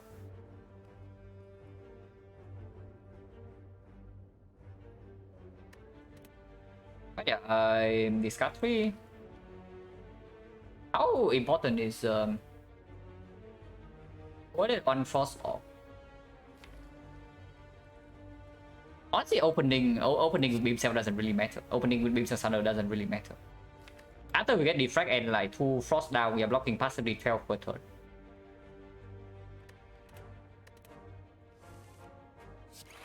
Okay, now we cannot play Zap though. Oh yeah, if we draw to Defrag, we can also not play the Beam Cell. Opening right now, next turn do like 200 FTL, double defense, 7. Or we get a non-open next turn, but we get one more turn to prepare our ops.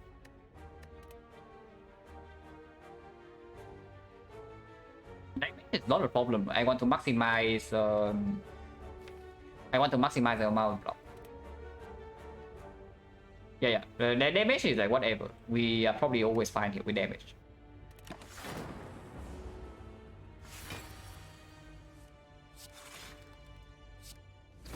Missing the over the eyes slightly sad.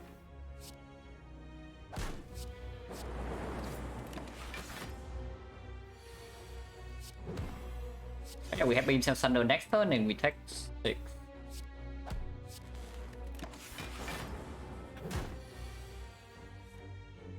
Or we just double block here, be ultra greedy.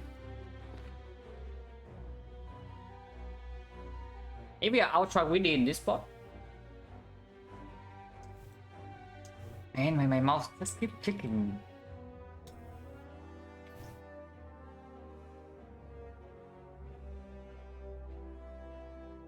Oh yeah.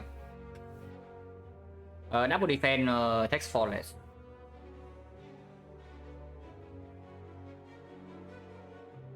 Like 1-4, yeah, that's what we need to evaluate. Because the thing is that we have 2 frost and 1 lightning. Maybe playing the lightning here was not even good. Cannot be right. Because we are still taking like 2 damage per turn, even with 3 frost. The thing is that we have 2 frost and 1 lightning in here, so getting to 3 frost is difficult. And let's say I do double defense and strike here, yeah? We deal 9 plus 5, so 14, 47. 47 next turn vulnerable runs out. And lightning procs, 1 lightning procs twice is 37. 37... not really, right? So we need to land the Go with the Eyes or a dual cards and still kill over 2 turns. I don't want to waste 5 potions here because the Guardian turn 2 is potentially a problem still. Very rarely, but it can still be a problem. I think I just kill here. And then 6 more doesn't matter too much. Hey, it's like 4 more. With this hand, damage difference was like 48 and then 9, 39, right? So it's just 47. With this hand is 42, 18, 24, 24. Next turn we play Beam Cell, Go with the Eyes, full-headed. So next we have full block with this draw. And the turn after we kill. So we would actually have perfected this fight even if I read the block.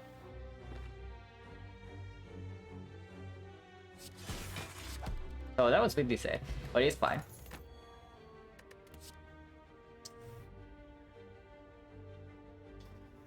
Okay, reprogram would be strong. The game just keep telling me that reprogram would be strong here. We still pick it, yeah? We still absolutely pick the hologram. Do I upgrade immediately? I think I do. Over both Graded and go for the eyes. I do think I take the hologram upgrade immediately.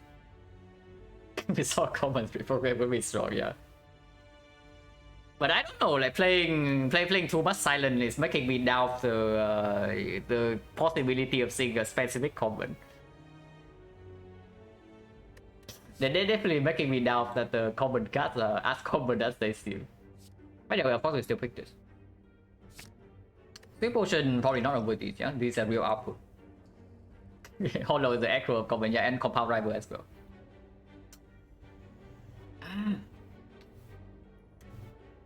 And I actually need a freaking new mouse or something. Like, this mouse is actually pissing me off.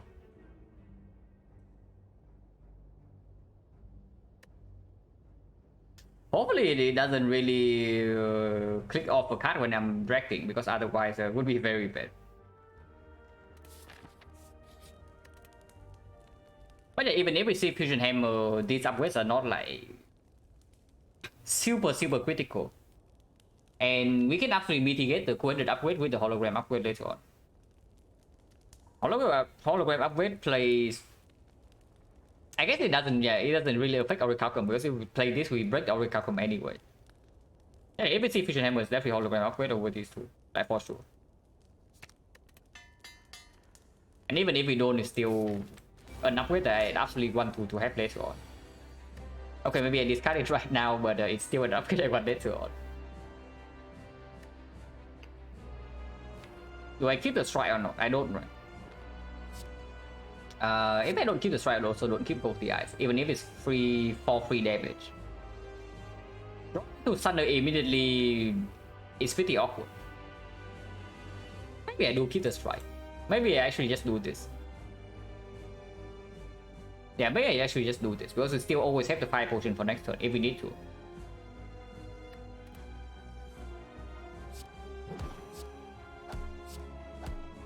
Yeah, we don't need to. Probably.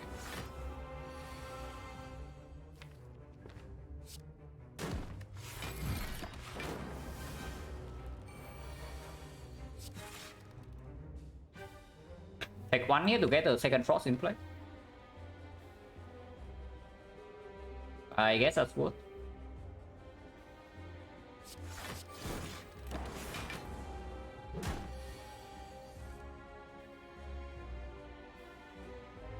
Passive block is already 14, yeah.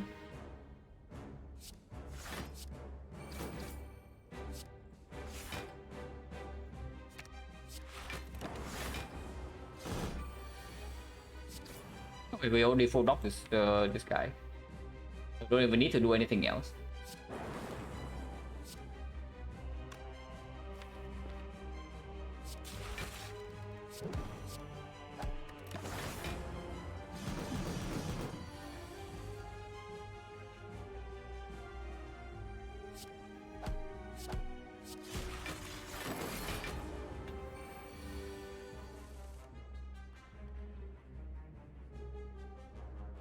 I think another 4 to get vulnerable down this another 1. Yeah, vulnerable is not worth it. We're not even attacking next turn. But defense go for the eye is free damage.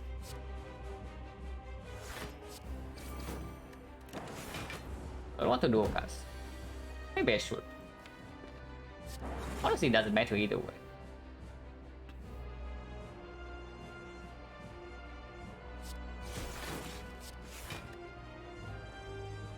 Uh, 20, so this is free to be played.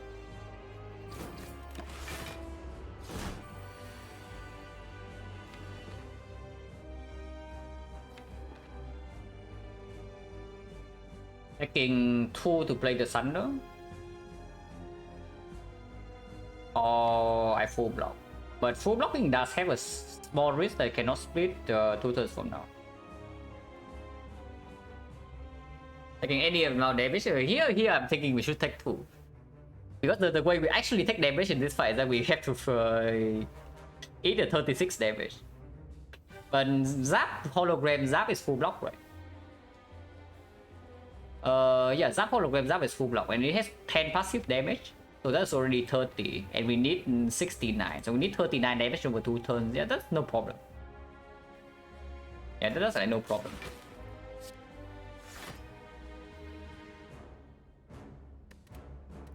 Or we can take the beam cell here instead of the Zap. Maybe beam cell is better. Beam cell is probably better.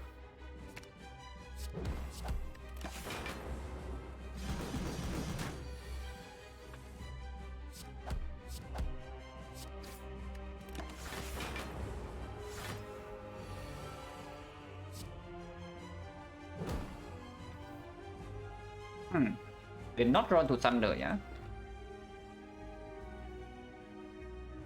Fire Potion can always solve. But before that, we can do... Go ahead and do a cast block for 29. Ah, we are fine, we are fine.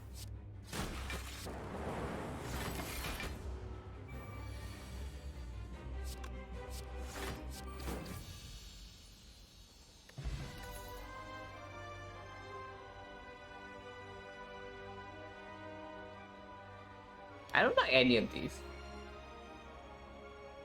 If anything, probably machine learning, because I still don't really care about upgrading the reboot.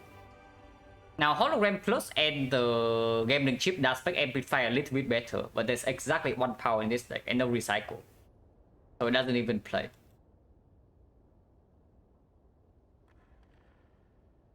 It's actually just machine learning, yeah. And yeah, setup also gets a little bit stronger with the chip and the Oracle. A little bit. One this upgrade, so yeah, reboot doesn't do it either.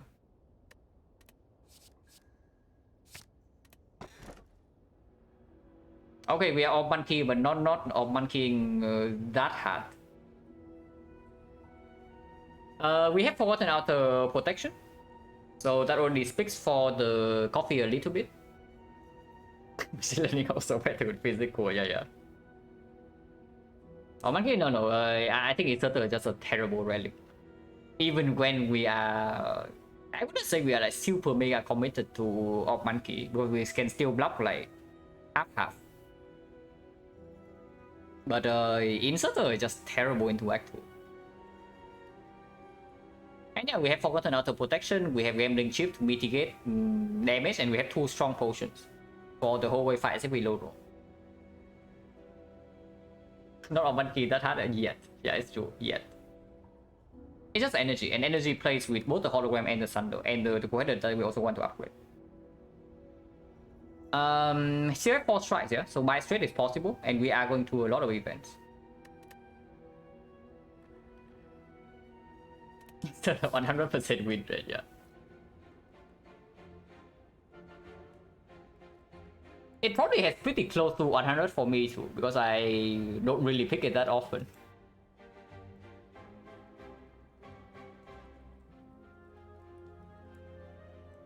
How much do we care about shops?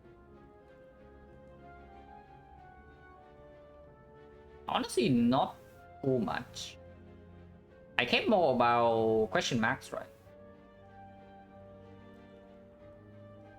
We can still get a shop if we go this way and this fight goes super badly, and then we dodge second edit and we go to fire here and do less shop. Going for the this way, yeah, advance always into a shop, into like elite, into burning elite is very ambitious. Yeah, triple question mark is probably just the best path here, into elite, into fire, and from here we can decide, okay, how aggressive we want to be. But if we want to be really aggressive, if we have some healing, if we are like insanely strong, we can just go here into the third elite here and still get some late question marks in Act 2. Otherwise, I can always pivot. Dodge the second elite, and go for less shot. Yeah, this is just better. Yeah, Chill is also very nice with Ripper. We don't actually have heavy front load block in our deck though. So whenever the Orichalcum fails, yeah, and whenever we fail to draw our Frost on turn 1, we can be taking a decent amount. So maybe I do want to add a block card here. A strong block card like, yeah, Equilibrium would do. Equilibrium would be nice. Please. Oh yeah, we start here. Yeah, no matter where we go, we start here always. So can just start here and then talk about it.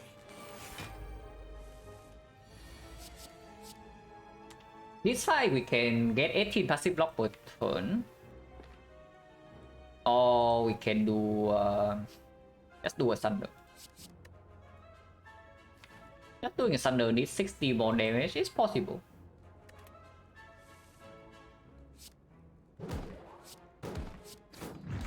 Get 5 potion and kill immediately. Before we actually know whether we take damage on turn 3 or not, I don't want to. Because this potion also very good against potential slavers here. With the Firepot and the Thunder, we one shot on slaver on turn 1.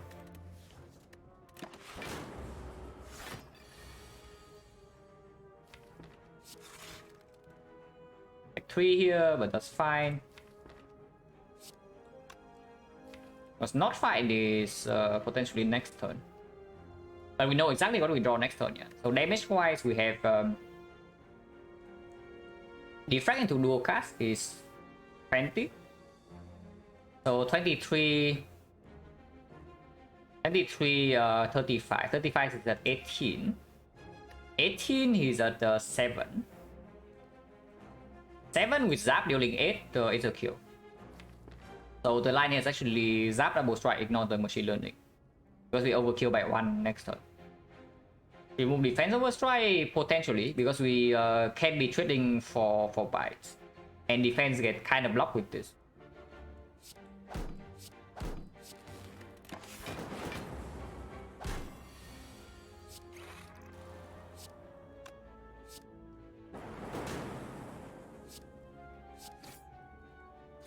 Yeah, overkill by 1 damage. No potion, 50%. Kind of front load block, but not upgraded. Slightly weird. And we already have 4 energy. Not a huge fan. Charge battery plus, sure. But battery minus the energy is not even relevant for before the machine learning is down. Or not the Thunder turn. Yeah, I don't like it. We have better things to do.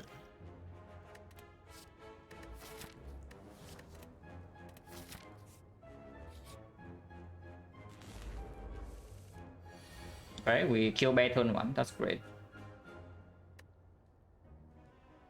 I do want to draw into the hologram at some point, yeah. That point is not right now, but we still have all the energy to play whatever we want, and I don't want to play these cards.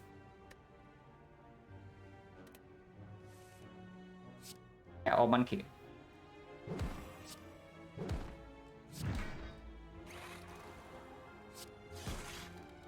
Take 2 or take 0. No reason to take 2, right? When we can just hologram Thunder next turn to kill one of these 2. Yeah, hologram is right here, and we just kill Romeo then.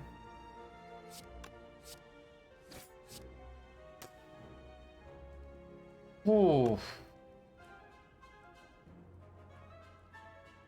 And every single time my mouse doing this, it pisses me off. But yeah, apparently it doesn't release the click. So hopefully it doesn't make me misclick. Oh yeah, good fight.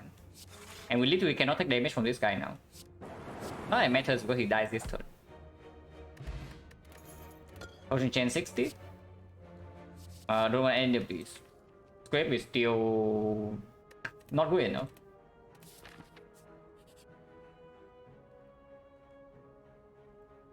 Ooh. Okay. This event we cannot mistake, yeah. So I move my mouse away. I move my mouse away from the screen and do not click the button. But so many choices here. There's the equilibrium fat load block. There's a glacier stronger fat load block, but less consistency. There's a self-repair with coffee dripper. And there's the core search for potential buyer score. There's also compound driver and skim. This is certainly a library. And are we like mega hyper or monkey, or are we not?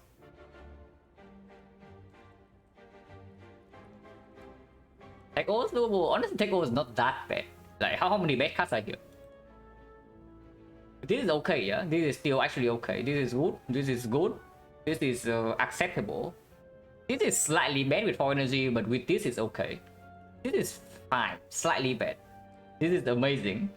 This is amazing. This is amazing. This is okay. Decent. Quite bad, but acceptable. Bad. Very good. Okay with the oracle outcome.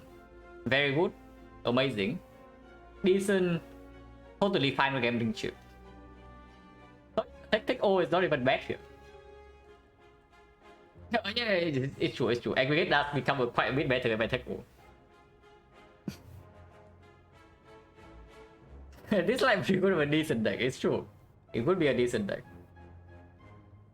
Honestly, right now for me, it's just between Cell Repair and Glacier. I don't think we actually need the causes for potential buyer score when we already have the defect plus. I mean, it is yellow. And then yellow is more red than blue. Between Glacier and Cell Repair, it's probably Glacier. Our turn one is already like so freaking strong. With Red Mask and Gambling Chip and Orichalcum. So like how often do we actually take heavy damage in the fight? And we can still pick up a Cell Repair for free later on. I see a second Cell Repair, I'm not picking it up. But I see a second Glacier, we can still pick it. And yeah, Bloody Idol buy straight and still potentially available. Yeah, it's just Glacier here. And getting Glacier over EP is like pretty sad. Is it ever EP over Glacier? Because I really like one equilibrium in my deck. If I can do it. And that's already a Thunder, yeah. So that's fixed for the EP a little bit. Just a little bit though, because the annoying thing about the Glacier is that the Glacier also allows us to pick up off slots like right now. Normally offshore is pretty bad in Act 2, but in our case you can absolutely pick up a capacitor like right at this moment and it still performs. At least it doesn't break us. And yeah, like yeah, and then we are like super deep into the old monkey. It's just Glacier, unfortunately.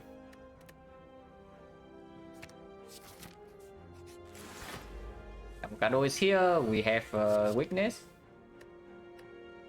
Honestly, I don't even care about turn 2. So we just get rid of this. And this is just positive, so we can keep it here. Yeah, Glacier already performs.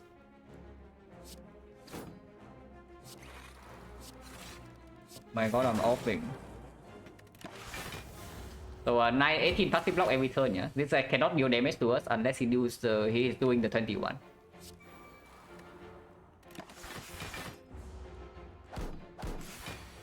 And yeah, he's not doing a 21, so he doesn't deal damage.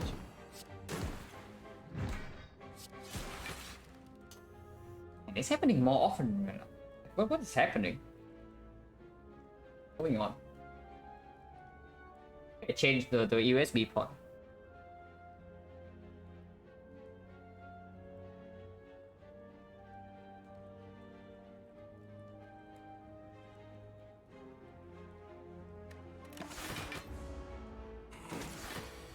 Yeah, wireless.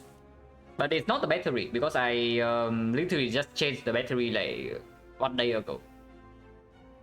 Normally when this happens, it usually is because the battery is getting weak. But it's not the battery this time. I don't know, I changed it to a battery I just got out of a new pack. In the bottom, yeah, I clean it like every single time it's doing this, but it doesn't help. My old mouse never had this problem, so probably it's just this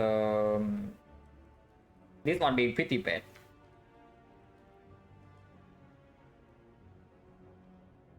Change it to the defective battery, yeah. But as far as I know, defect only has like a charged battery and then a nuclear battery. So maybe those could not have a problem.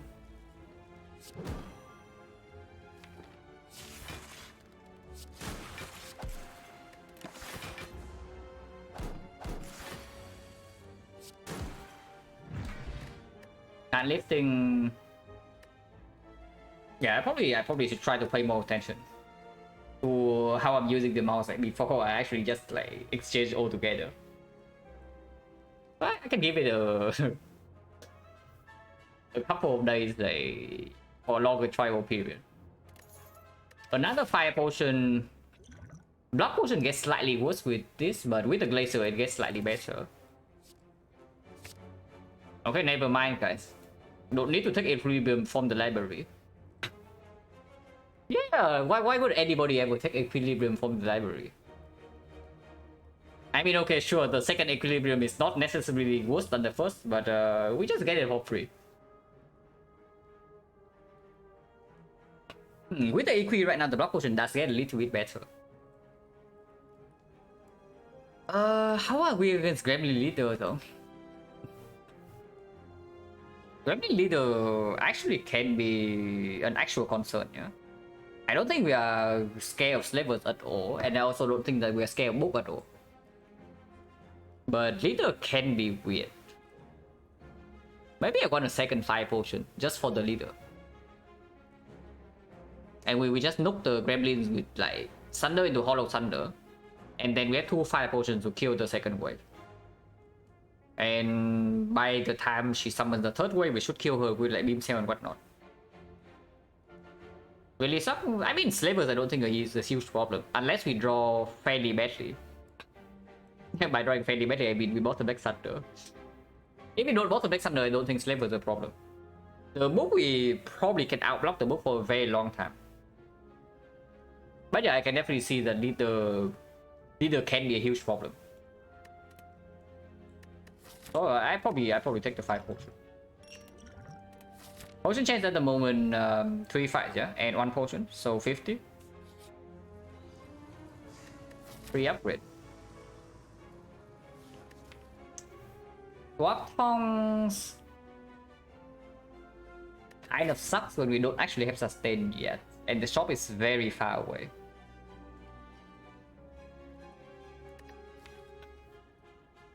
Probably just take the free upgrade. But is it on Go for the Eyes or is it on Cool-Headed? It's probably never on Zap. The boss. Collector, so Go for the Eyes does play here.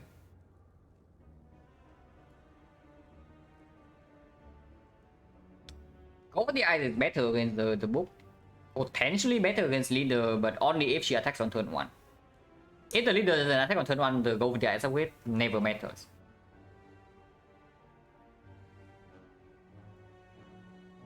So yeah, I guess it's okay against slave services, but not that good. Not as good as Cool-Headed. So it's only about the book. How are we against the book?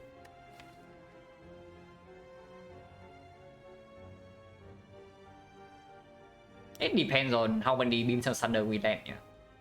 I don't think we can block 35 with our weakness, but it can get a little bit weird.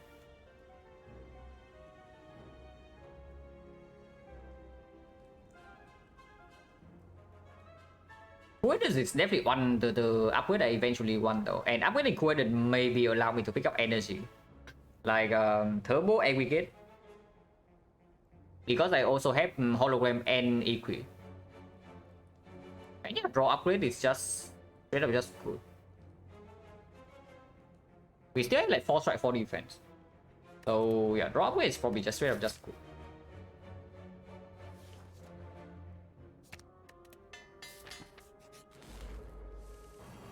Whatever. Okay, like how good is our draw?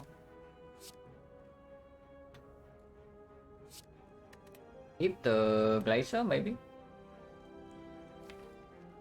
Or do I want to go all in for the Thunder? Honestly, I can even keep the EQ right now and we do the FTL EQ Glacier full block this turn. Next turn we potentially draw into the thing. And we just one shot with the fire potion.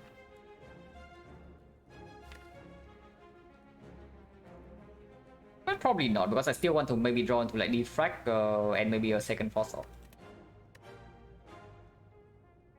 If I only play Glacier right now, no other block. And no focus, we are blocking for 11. And I take 13.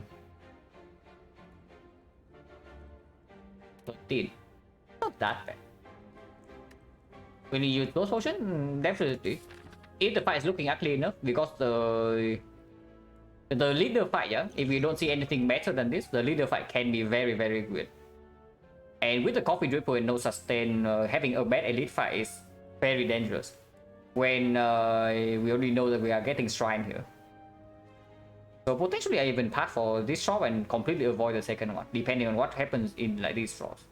Most likely I'm not going left unless I see something very good here. So yeah, if we need the 2 potions soul to fight, I'm definitely willing to. But I still don't think that the EQ to Glacier here is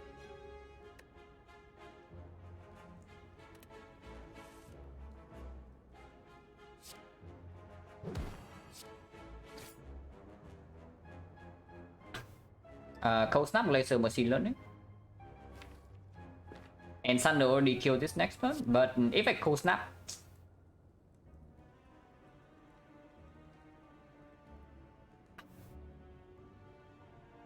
Okay, I did say that I would give it like maybe a trial period, but maybe it's gone tomorrow. Potions are best in this fight, yeah, but against leader it also plays. Like against leader we cannot kill the gremlins like super quickly. Cold Snap, Glacier, Machine Learning, take 11. And next time if we draw Thunder, we just use to kill this. If we draw some Strike instead, we can use 1 Fire Potion and preserve the second one.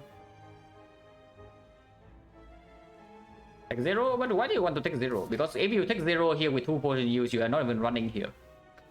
And then why do you want to take 0 instead of preserving 5 potion to potentially do this? And it's not like 5 potion is terrible in this fight either, yeah? If we have no ways to actually clean the minions at the moment.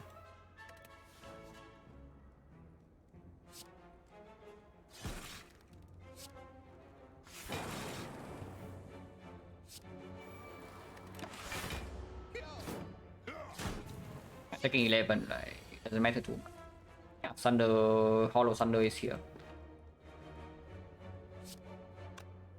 That does take some damage. We can Hollow the Equilibrium instead.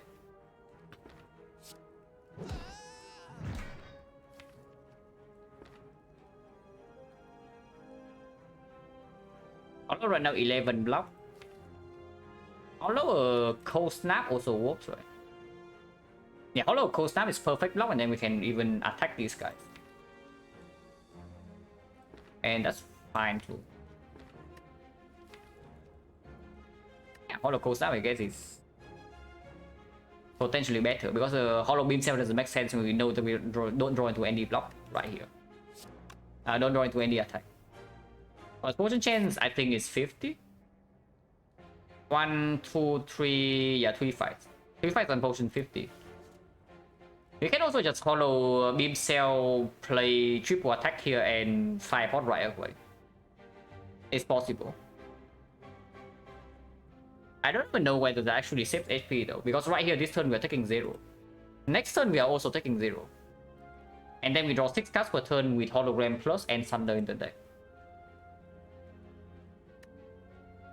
Yeah, not really, right?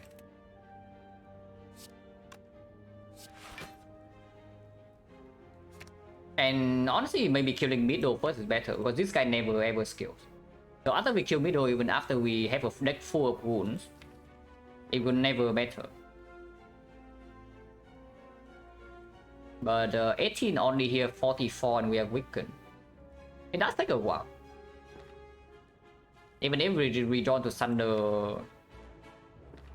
Yeah, it's probably nonsense.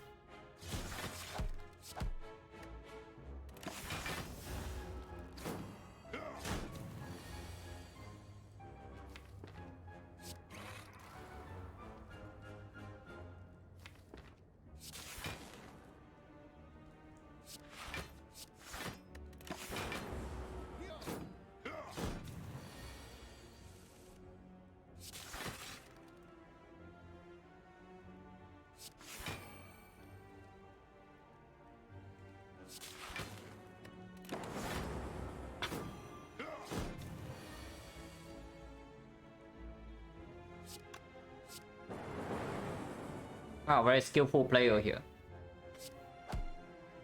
Yeah, just hit lightning exactly where you want it to hit. Then defense is quite easy.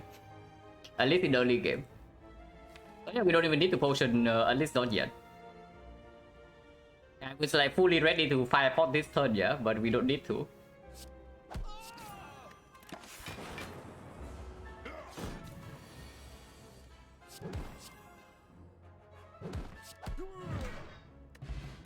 Yeah, no potion. So potion gen 60 and now the shop gets a lot more appealing. Now that we have the freaking old coin. No slot for this.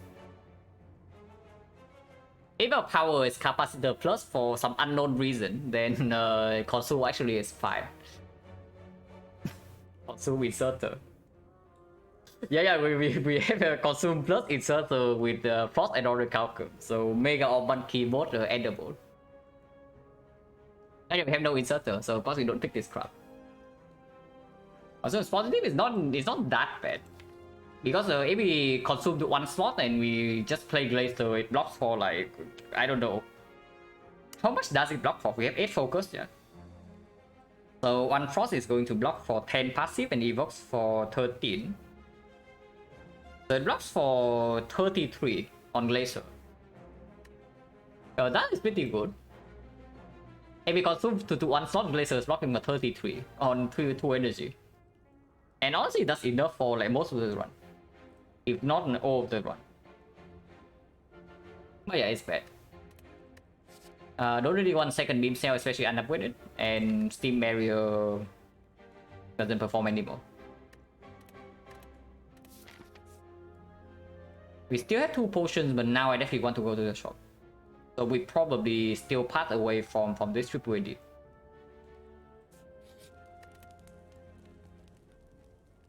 Now we can upgrade and go for the ice.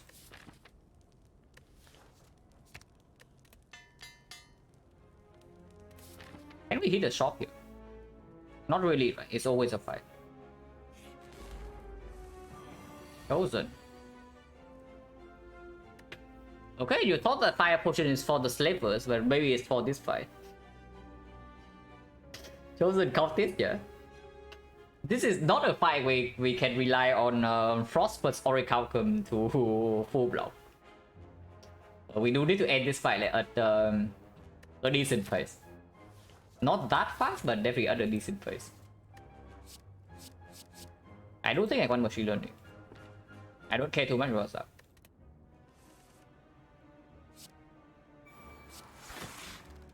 He'll probably hit the cultist first. His skills are way faster than Chosen.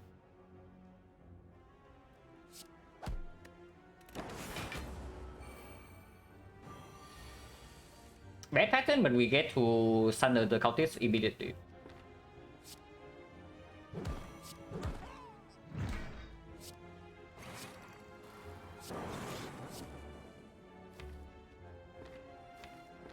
Next time we draw into the go with the eye, so it's not fair.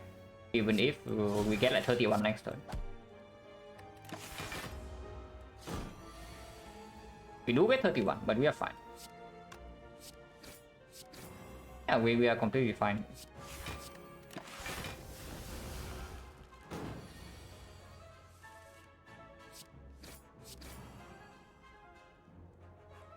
Maybe we are not fine next turn, but for now we are still fine. Yeah, probably fine. Thunder just kills next turn, otherwise we have full block again, because he's still weakened. Yeah, actually we take 0 damage. So our potion slightly better against collector, right? We don't want another cold snap. This much frost at the moment is enough. Before I get more slots, I don't want more. Before I get more slots, I don't actually want more frost gen. So this is a skip, but I want a power potion because power potion can be very, very huge in this fight. Like any electro, any echo form. I have covered the courses that we did not pick in the library. But if you don't even take this elite, and right now I don't even know whether I would do that or not. Yeah, depends on what happens in this fight and what this relic is. We do get a free card to upgrade here if we are not taking the elite. At the moment, there's nothing. That's actually super good. Maybe Equi, maybe Glacier, maybe Dual Cast, but not exactly that good. They raise anybody to click on the map, yeah. But yeah, Power Potion is probably better than Fire. If we are running straight into Collector with something like this. And even if I get a free upgrade on these, I don't want any of them.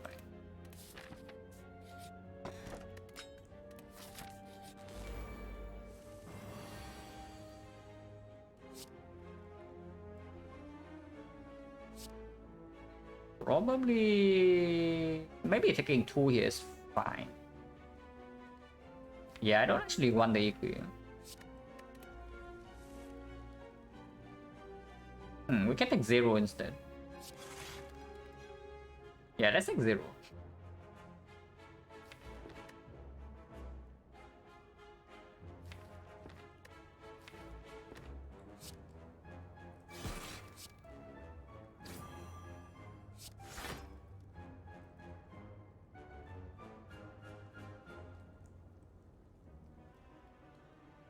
Can we actually force a split though?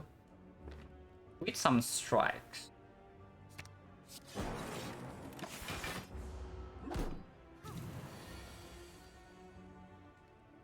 And the upgrade relevant with hologram, not this early on though. We were not a point where we are not at the point where our deck is fast enough for this upgrade to play yet.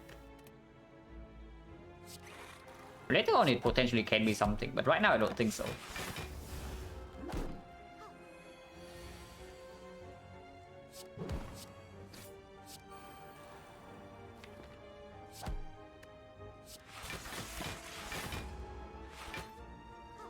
But yeah, like something like this against the Gremlin leader actually is quite worrying.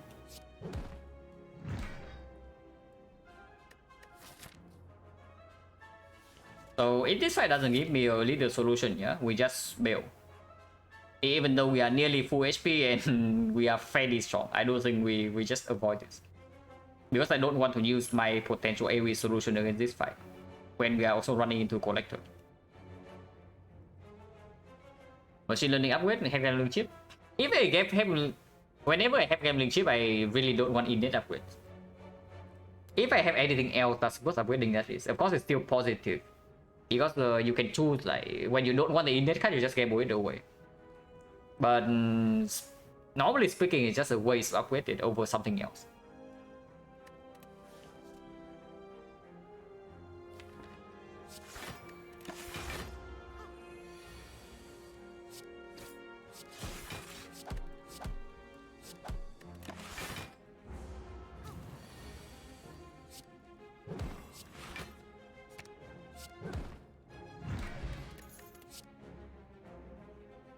Well, this doesn't solve the leader. I think right is that fire speed in there, yeah, but we can just recall instead. There's like no problem. And we can buy a card in the shop that we can upgrade here.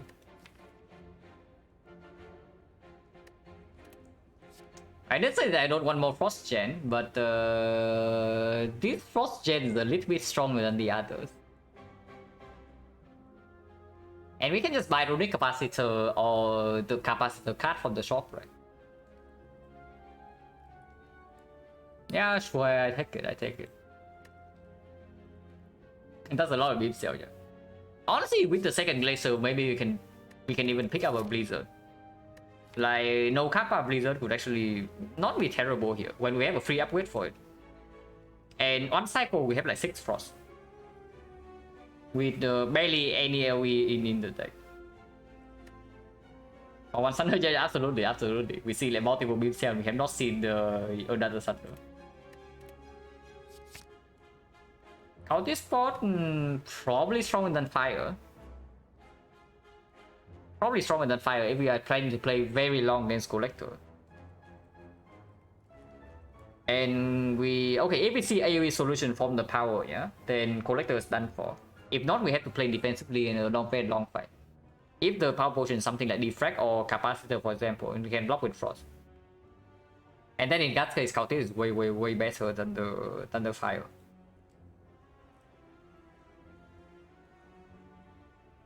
It's just so bad. If a card helps you survive in a fight that you die otherwise, it's not bad.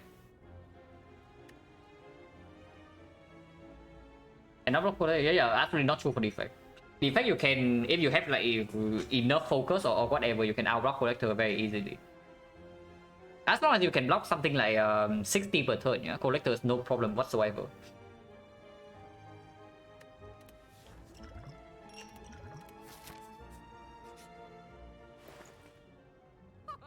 This freaking guy. I mean, it's not like we are forced into this or anything, but maybe we just double shot. Also, this is super clear, yeah, so we don't need to talk about that. Yeah, Frozen Eye gambling chip, completely insane. And there's this thing on sale, so we don't need to talk about that either. Do we double shot or not? Because if we don't double shot, we can also just spend all our gold here. The cable doesn't mess with the cable is better than loop, yeah, because it doesn't actually mess with Orichalcum. But I kind of want to remove a card. Maybe remove Defend over Strike still, because we can still see vampires. Or we can just hold our gold and then double shot. I don't really care too much about Cell Repair in this spot. First of all, we have no Echo Form. Secondly, we have gone past, basically past Act 2. And thirdly, our third one is insanely powerful. Like third one right now, we have Gambling Chip, Frozen Eye, with Red Mask and yeah, a bunch of other stuff. Our deck is also full of blocks. So is removing here ever breaking any threshold? Because if it does, I do not remove here. Removing right now 282. If this is Vagrant or Cleric, it asks for maybe maximum 85, yeah? So 207. We can still buy Runic Capacitor and whatever from the second shop. Cannot buy Uncommon Relic. And we can never buy Rare Relic unless we save 4 Oracle. But I don't care too much about Rare Relic. What Uncommon Relic do we super care about? Because even something like Mummified Hand is not even that strong at the moment.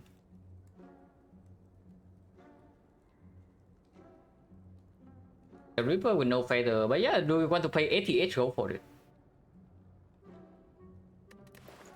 Why do you want to play A20H? Go for it, when it actually costs a remove and potentially a very strong relic here if we double shop.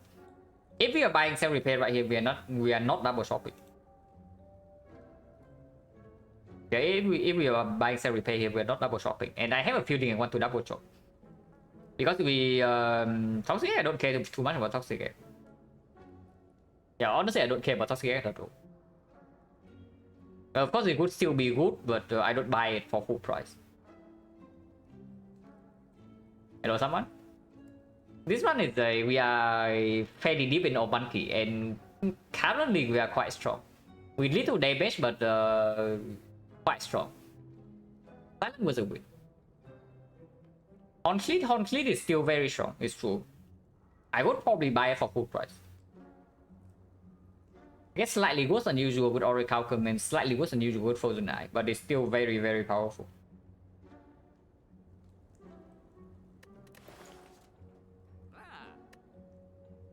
But yeah, that's another thing that's fixed for not buying the Cell Repair, right? Because if we just take the card remove right here, we can do anything in the second shop.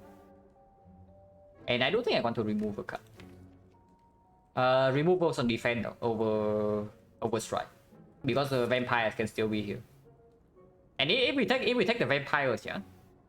If we take the vampire, suddenly self repair is like complete nonsense.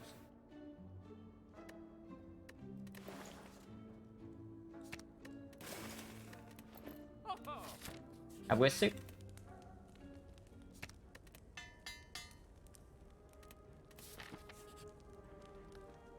Okay, it's 100 more gold, so maybe should have bought the self repair. It's actually plus 100 gold. And 2 relics. So maybe should have bought the self repair after all. But we can draw into Thunder right now if I gamble 05. The knob is here, yeah, the knob is here. Yeah, gamble 05, play cool headed, play beam cell Thunder, win. Seems fairly clear.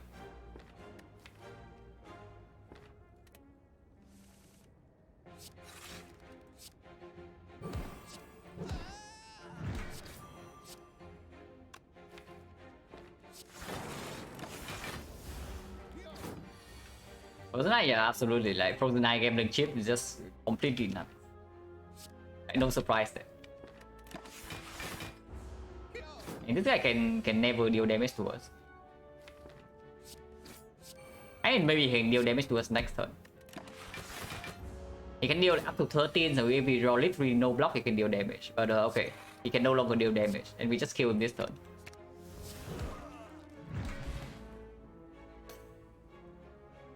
Okay, that was dangerous. Now that was good. What I did not account for, yeah, is that my mouse like move when I do the click and then it moved to the escape button. Now that would have been sad, but did not happen. Beam cell right now is under next turn. Oh, just do beam cell FTL Thunder next turn, which is 52 plus 7. 59. 59, we still need 27 damage into the knob. Game 05 and can do beam cell hollow, beam cell strike. And next time we can do FTL strike Thunder instead.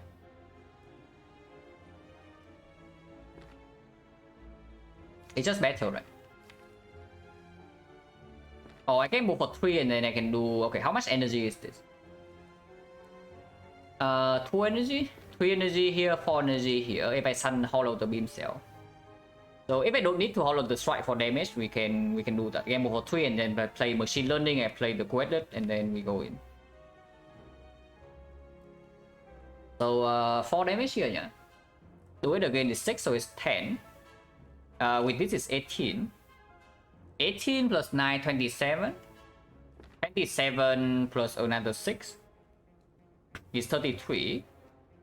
33, 48, 81. Yeah, it's super dead next turn. So gamble for 3 is fine. Actually, I need to go gamble away to go for the eye, so I cannot play machine learning. That doesn't matter. That doesn't matter. I want to put the frost in. Yeah, it doesn't really matter.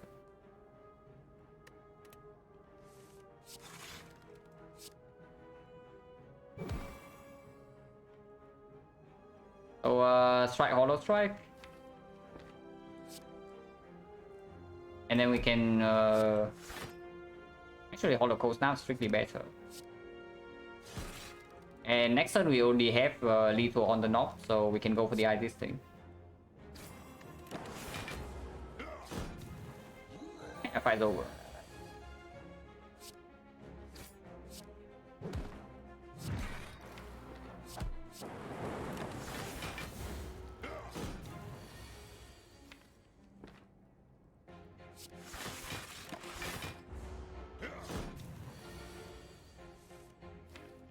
That's on the next turn.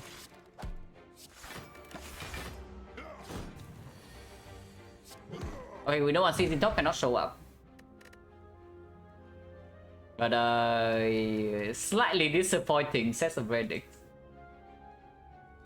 Slightly disappointing, I have to say. But slightly. But yeah, 125 gold because of golden idol.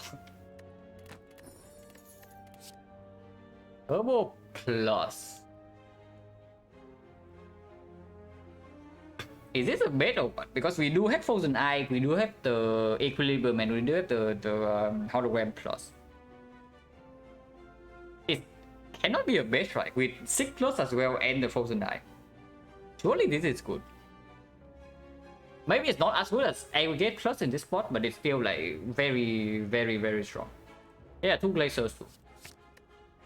I definitely do not take explosive over these, yeah. And we just go shopping now. Okay, runic capacitor. That's fine too.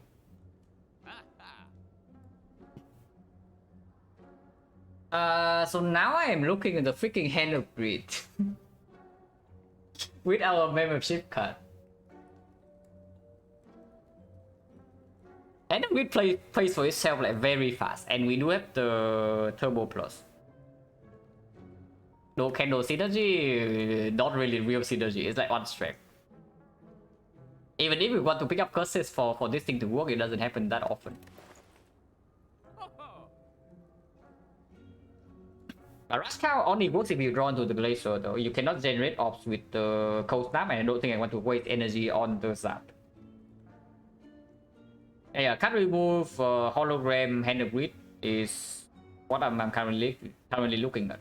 And we just upgrade the second hologram instead of upgrading Hand of Greed. Yeah, we just buy this hologram into upgrading it. Is probably what I'm doing here. But yeah, vampires can no longer show up, so now we can remove Strike. Oracle come or not, this thing still sucks.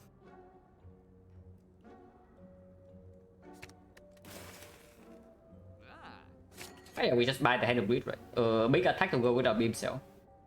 And we do have the energy with the thing now. And it generates double gold. With the Cultist Spot and the Power Pot, there's no way we are so scared of Collector that I need to buy this Halo World. Yeah, absolutely not.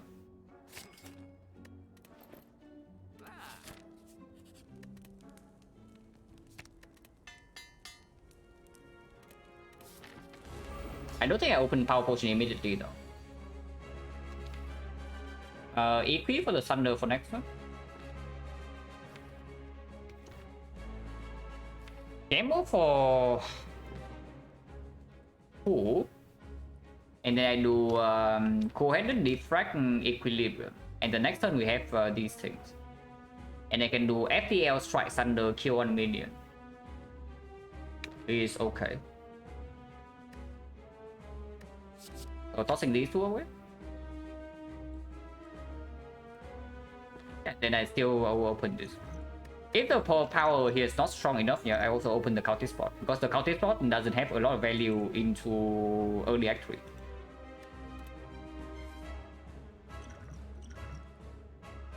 We are probably fine if I take this. But it can also be pretty giga cringe. If this thing is cringe, I would probably like to have Cultist Spot in play. And yeah, Cultist Spot is like not super important either, and this is not guaranteed value. Let's not be too greedy. Let's not be too greedy.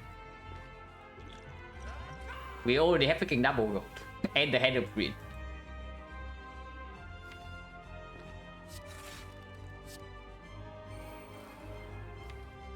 Do I want Defrag or do I want Machine Learning? Doesn't matter, right? Next time we don't draw into the stick. So maybe Defrag because we need to play it next turn either way. And it deals 2 more damage this turn.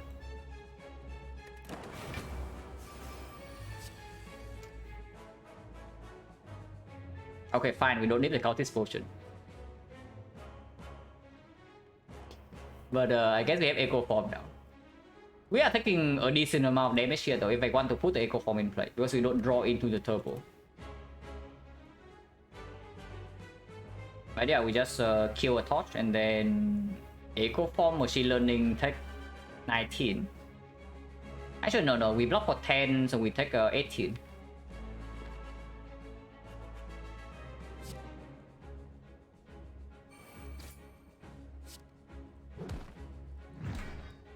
Otherwise, I can do machine learning like double defense instead. But I do think eco form is quite important. Unfortunately, we have already played the defrag. But it's not like we are holding, we can hold defrag either.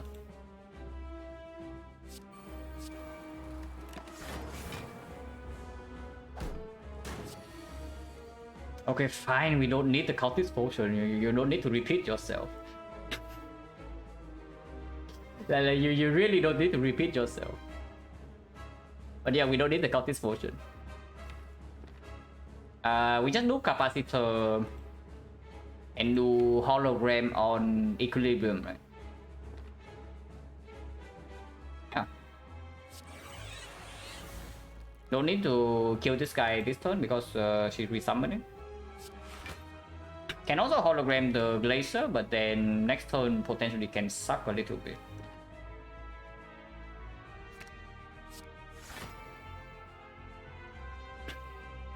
Like this way, our next turn is very strong. Maybe I just play beam cell here first, because otherwise we are overdrawing. Go for the eye. Maybe shuffle. Go for the eyes in is better as well because next turn she never attacks. Yeah, maybe shuffling both in is good. So we beam cell this guy and then go for the eyes on the collector because we can just get the Thunder next turn with the 6. And just put like 6 damage here. Or we can do go for the eyes here as well. Next turn we double the cold snap. And then we do the 6 thing. Yeah, maybe that's strong.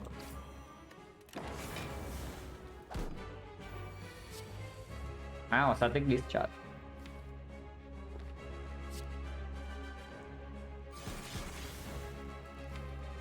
Yeah, here we can seek for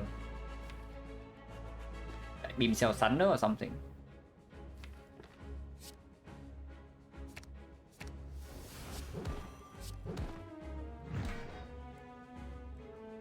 Now can hologram for more frost, or we can hologram for something like beam cell. What am I playing this? Probably beam cell is fine. We have like double glacier and we have echo form in play. Even if she attacks next turn, we never care. We have weakness and double EP and double hologram.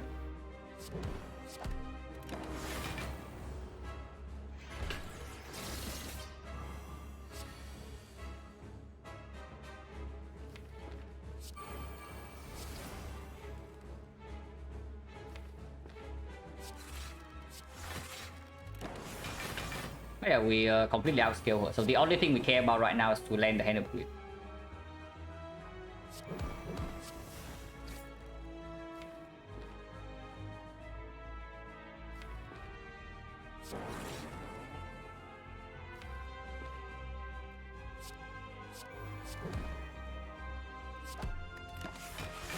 Could I hollow the void instead?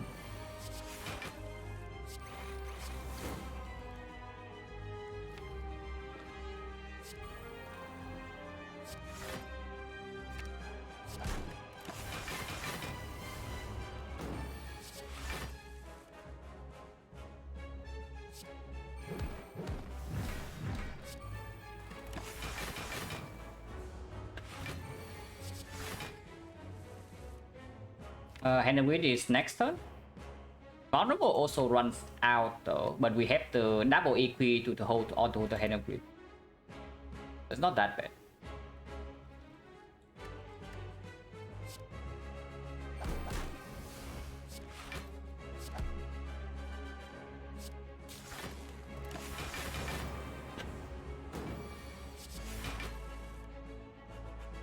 Oh, we just kill this turn.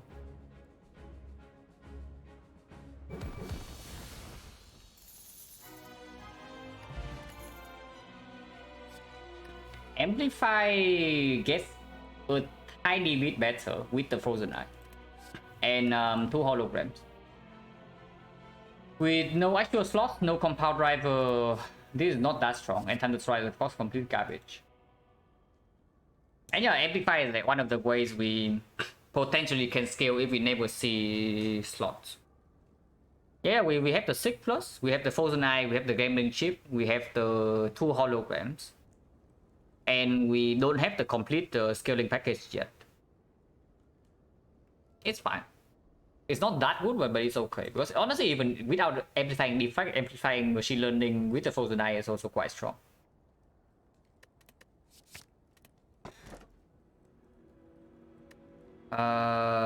First key with our blue candle or just empty cage? Are we short on energy? With turbo plus? Not really, right? Miss the new photo, yeah, miss the new photo. I mean, if we actually have a real eco form, we would be short on energy. But we can also pick up an aggregate from here.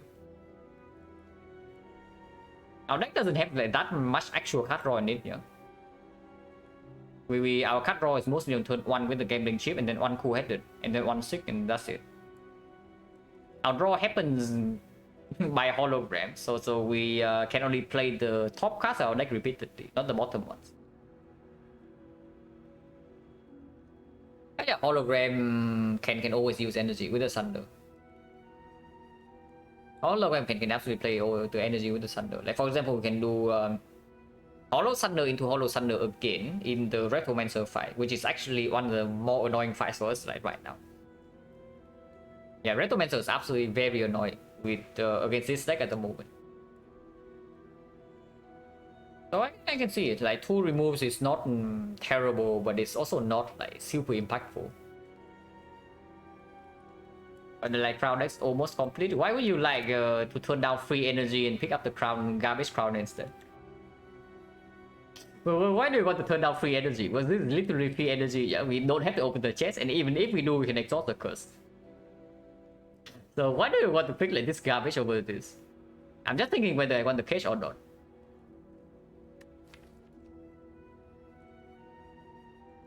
Cache is like okay, but we can already...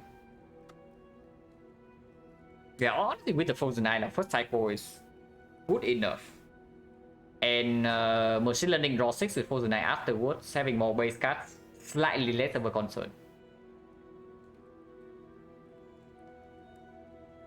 It's probably just the key, and depending on whether the chest is big or not, we can even skip the chest. And yeah, like once again, we have Golden Arrow and Red Mask going into Act 3. This time we even have membership cards, so let's see if we can ever use these things. Because in theory, the question mark in Act 3 should be very high quality right now.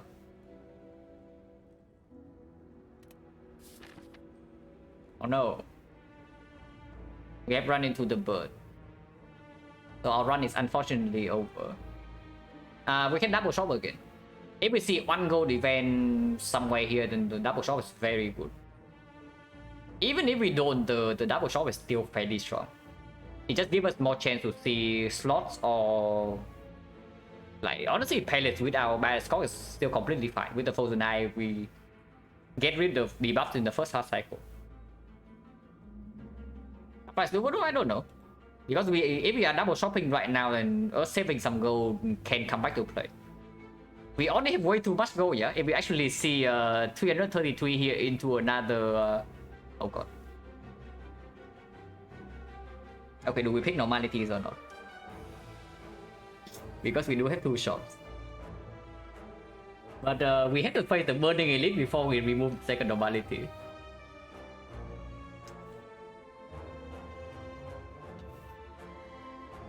Okay, because normality exists, yeah, and we might pick it, it's probably strictly better to go here.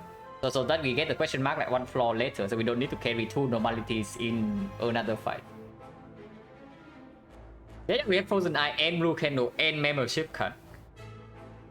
So we can probably just buy out like 3 shops. Like this shop right here, and then the shop in deck 4. So yeah, we have both Frozen Eye and Blue Candle. It's probably not bad at all, and gambling chip as well. But yeah, I still don't want to take... Let's say this normality, I still don't want to take a more fight with it. So let's go here.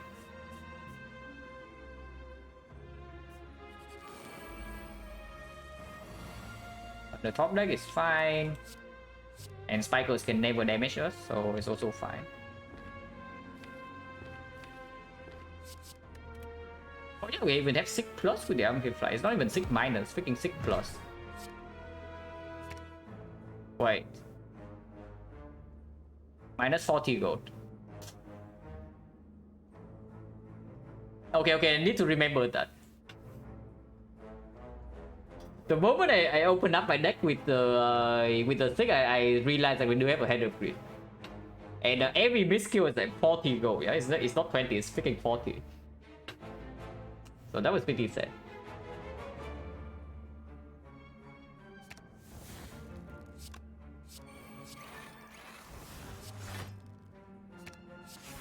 But yeah, we can probably kill these two. And he's crying, yeah, kind of. Get rid of lightning so that we don't accidentally kill.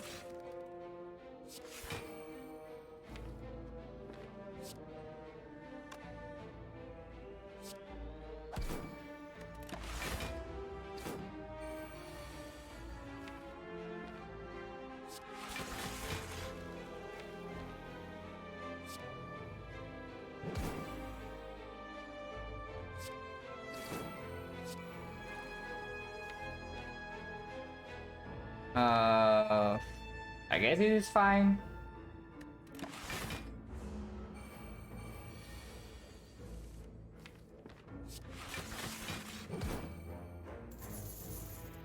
You'll be hard to spend 3,000 gold. Yeah, but what if but what about 3,040 gold?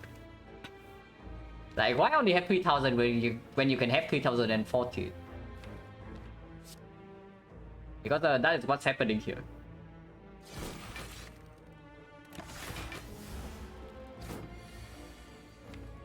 Increase next turn, unfortunately. So this turn we cannot actually do anything to this guy. At least not a hand upgrade. I think we can. We can.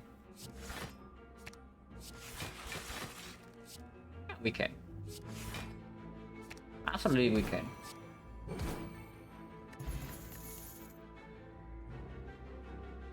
Technically slots.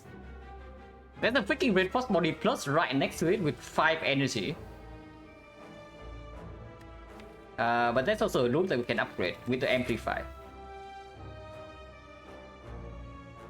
And yeah, loop upgrade with amplify basically is only 4 slots. Reinforced body is so insanely strong, you know. Especially when we have turnip for the heart. Like turnip on the heart, that's already 45 plus. Whenever we choose to play a full reinforced body, and we don't even need to do that. And that's ignoring the potential turbo plus. And we have not seen Chemex in the thing yet. Yeah, with our eyes, probably just the reinforced body. And we do see that 3 shops to buy slots, right? If we see something like runic capacitor, we absolutely do not care about this loop minus. If we see a real capacitor in the shop, we don't care about the loop minus. And yeah, we can also like, upgrade something else. For example, we see capacitor, we just upgrade that. We can even upgrade freaking amplify or the head upgrade depending on what's in the question mark. It's probably just this. Like taking this over this is complete nonsense.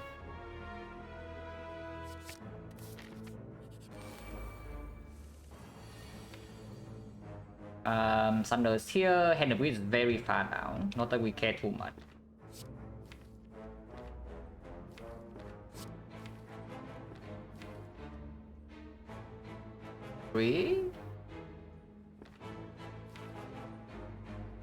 I don't care about the equity. I don't actually care about the equity. If that's the case, then it's 4 then.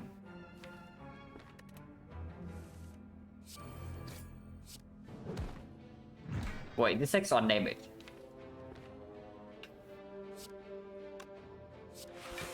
Okay, one is not. Nobody has ever died by 1 HP before.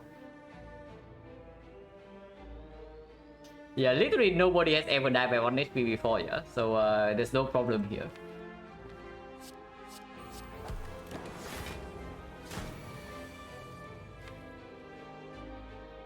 Beam cells at the bottom, but next turn we can seek for beam cell hand upgrade. So yeah, no problem.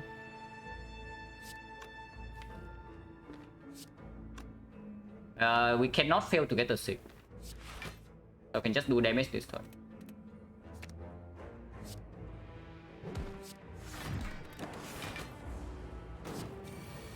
Okay, but Equi don't take 1 damage. Yeah, it's true. Equi would not take 1 there. Don't even need the beam cell. Export is whatever. Holy chance. Man, it was a loop, guys. It was actually the loop. A better player would have picked the loop and then get this screen. I don't think we picked a second copy though. It's the sad part. I actually don't think we picked a second copy. We don't have calipers and we have like way too much block in the deck already. Do we need the loop? I mean, I don't know. Our deck consistency is there, but we don't have that much acceleration. So currently, like, our output is kind of capped. Our output is currently hard capped, but that's something, and I don't know how much yet. And our damage is fairly slow, so potentially we need to drag the hard fight to until like maybe 8 times 15. Do I ever pick the Streamline Plus?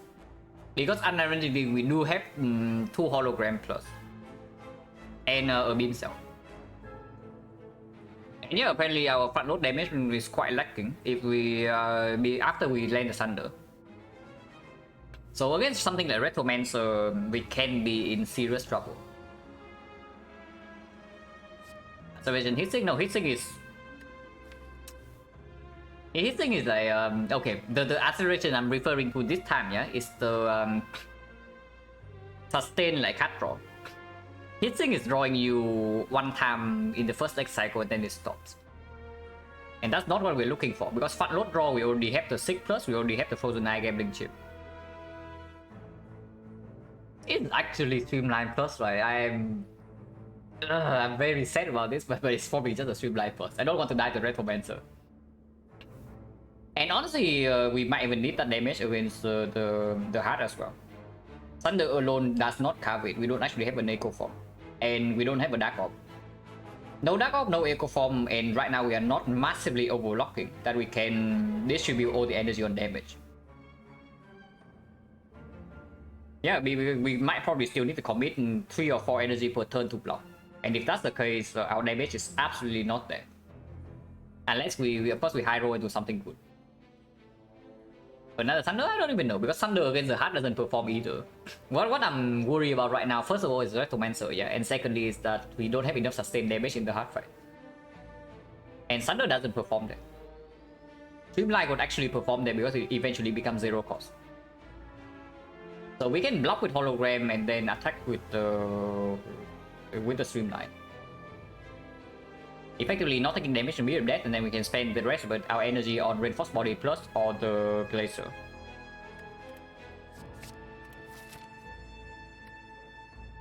But yeah, I go right here waiting for us, yeah.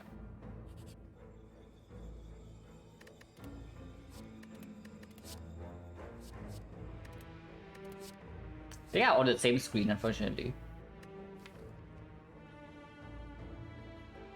I'm very, very down for this panache. But yeah, these things are on the same screen, so which one do I pick? But I know that I want this panache. Yeah. The panache is probably very, very strong. Considering, first of all, we have basically no AoE damage, and secondly, we have Amplify. Like, we amplify the freaking panache and suddenly our damage is almost completely solved. With hologram, turbo plus, and whatnot. I think what Sonny said I don't really care too much. It's mostly for like first cycle of the heart. And honestly, even afterwards, we can still strip artifact with beam cell and go for the eyes. And we have like perfect information with Frozen Eye and double hologram. Yeah, it's mostly for the heart. I don't really care too much about the Awakened one at the moment. How much do we care about bandage? This deck does? You are underestimating this deck if you think that we have any problem against Awakened One after killing the small birds.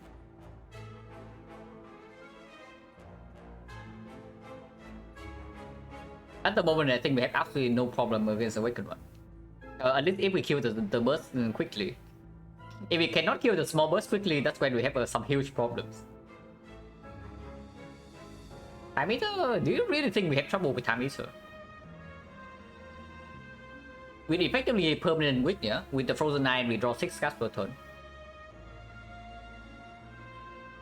If we can amplify the deflect, how big of a problem is Time Eater? Because we can also just attack with the Thunder. Or the Streamline when he's vulnerable. And the rest of the turn we spend one card to block. This is not a deck where we need to play like 3 or 4 cards of full block. We need probably like 1 or maybe 2 cards per turn at most. Otherwise, we're attacking with chunks of like 30-40. So how much does Time Eater actually scale?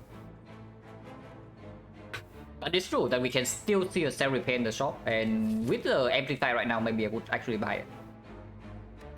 And Shackle is just like insanely strong.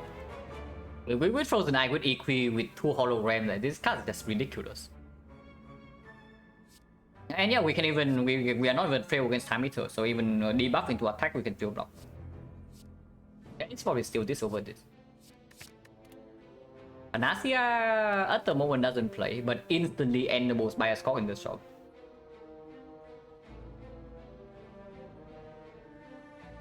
And yeah, how bad is it? We have Frozen Eye, so the chance that the Frozen Eye endgame link chip, so the chance that we draw into it before the hard debuff is not even that small. It's okay. Thunder Impatience is slightly weird, otherwise maybe Impatience can also perform. But yeah, I don't mind Panacea. Because right now there are a lot of powers in the shop that can be amazing for us. Yeah, we can also seek the Panacea as well, absolutely. Here I have to take the Panache. And Panacea is probably good. Okay, not quite 1000 gold, but just fine. We still have 1000 gold into 2 shops. Wow. But yeah, this is fine, yeah? We take this. It's chill good enough. Force Field is quite strong. Not front load block, but sustain block is decent. It's not unweighted though. Okay, first we take this, so we can buy it first. And I want card remove. If we are afraid of burning secondary, take Remington, yeah, I'm also considering it. With the Panache, it gets slightly less necessary. Because our block is very strong. We can buy like maybe attack potion instead to cover for that, instead of the Gremlin Horn. Because our goal is still not unlimited. Don't know why I don't like card remove defect as much as character. Honestly, I have a feeling that card remove is the second strongest on... But basically on all the characters, yeah. My ranking for importance of card remove would be Watcher into defect, into Ironclad, into Silent. Now that definitely sounds like counterintuitive because Silent has the biggest base deck. But I have a feeling that card remove and Silent has the lowest correlation with actually winning a run. Just because your third one front load is already fairly strong.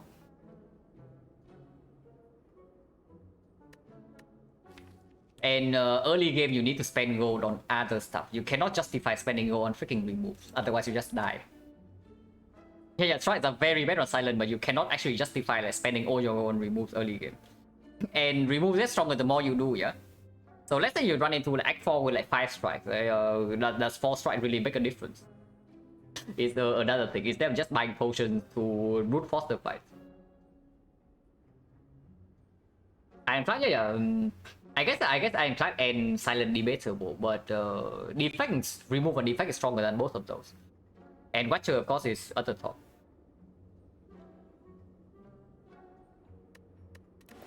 But yeah, we remove a card. shield against Retromancer is very strong, but other than that, it's actually not. It's not quite. It's not that good because we only have 2 Glaciers to fill the slots. Do we remove strike or defense? In case we see the pellets, yeah, we need the power skill and attack. Then attack wise 1, 2, 3, 4, and we don't really want to split this because it costs freaking 3 energy. So like 1, 2, 3, but maybe okay, we can count it. So 4, 5, 6, 7, 8, 9, 10. 10 attacks definitely way more skills. So maybe they still defend remove. I mean, it doesn't really matter either way because if we are double removing, it's definitely 1 strike on defense. So what would be better for this fight? Or end this fight? I think we keep the strike, right? For potential Retromancer minion. I don't think I buy the Remington. I buy the attack potion and take remove. Heal is only for Retromancer. We have 5 base energy. So like, how much more do we need? It's decent with this, but we can already fill our spots very fast. Buying this right here leaves us at 350. 350 plus 40 is like 430, 860. 340 here plus another 60. So 400, 800 go into 2 shops. Yeah, we are not rich enough that we just waste go on the Remington, right?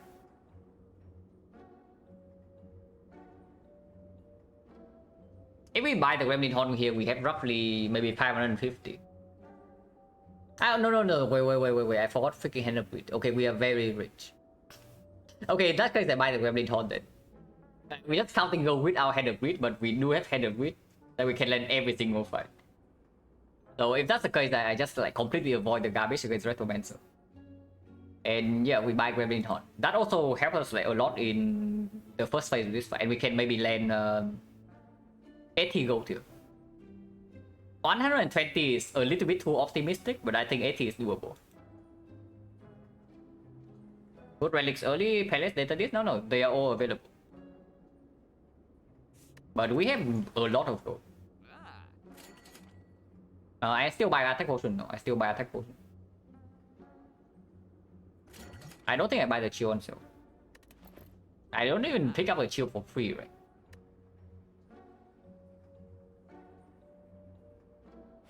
Wood, did we pass the wood in the early game? Because I cannot remember.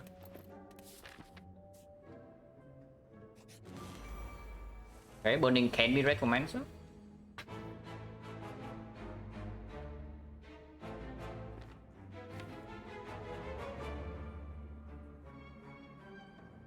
Can seek for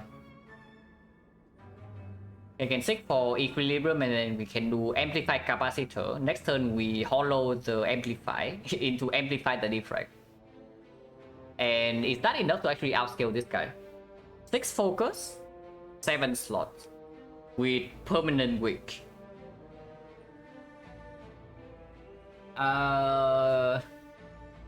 His scales to like 70, yeah? 70 weakened down to 53. Effectively enough, yeah, effectively enough. We will never fail to block at 9 per turn with machine learning and after exhausting down. So we can... We can easily outscale this guy. Even if we play very long, but I have a feeling that we kill this guy faster than that. So Glacier is still 1, yeah.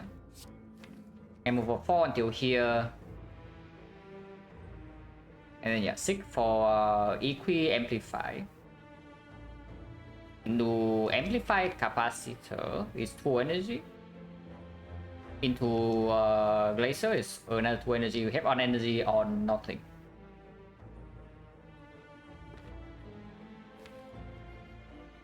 We're going to keep a strike then. There's nothing we can hologram now.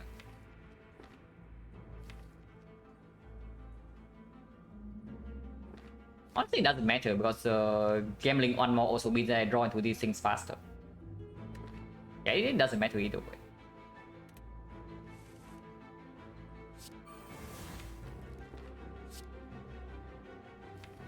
Wait, why do I need equilibrium?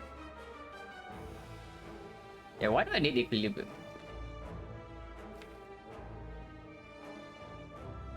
I don't. So I just get amplify. Maybe strike.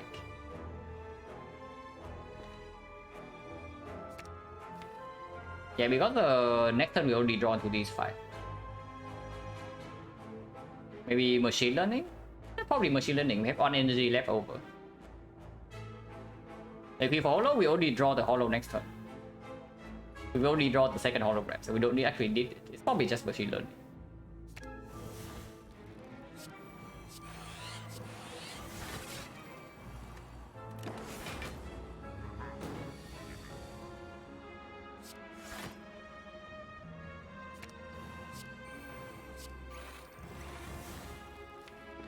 Let's count the streamline.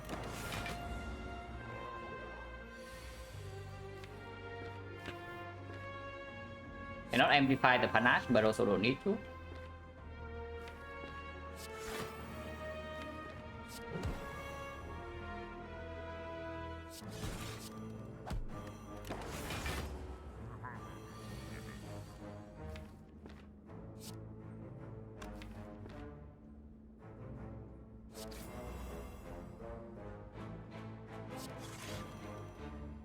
For our one glacier, it's not that bad. Honestly, it doesn't really matter either way. I don't care about the zap.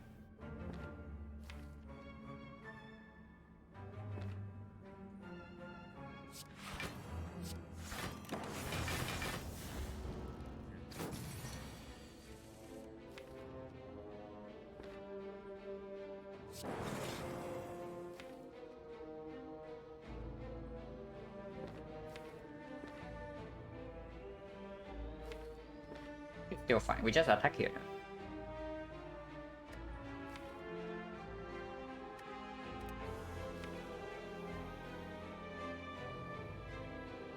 This shuffles out the over the eyes, but we do have 2 holograms for it. Oh yeah, it doesn't really matter much. Oh yeah, we don't even block 42. We block for freaking 48 with the Orichalcum. So yeah, no problem here. And we can go in with the OP combo right now. So do we want the OP combo or what? Let's go for the OP combo.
It's like 0 problem here.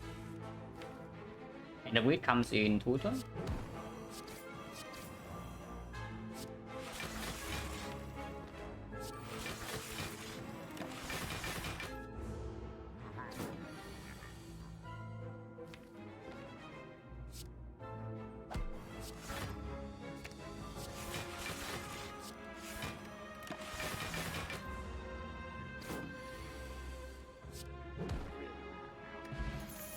Wow.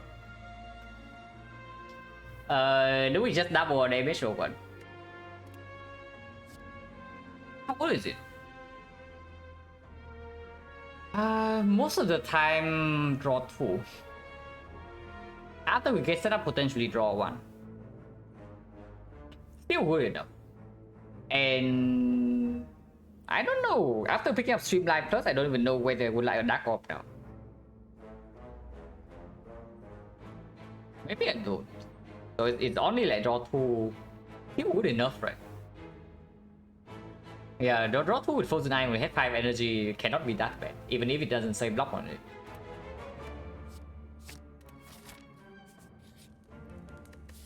Upgrade Capacitor? Or upgrade Hand of Wheat or Panache? Eventually we want this upgraded and we might see something better. Maybe even upgrading Amplify is stronger. So I can save Hologram or something else.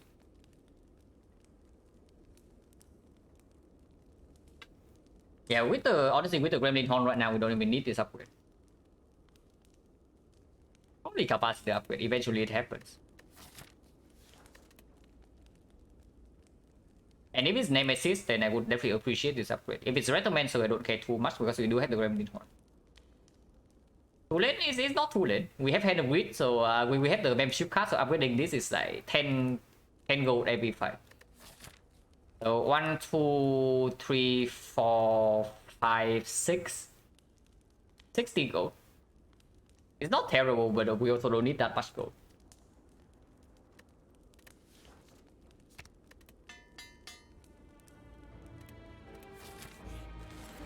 Not even freaking Retromancer.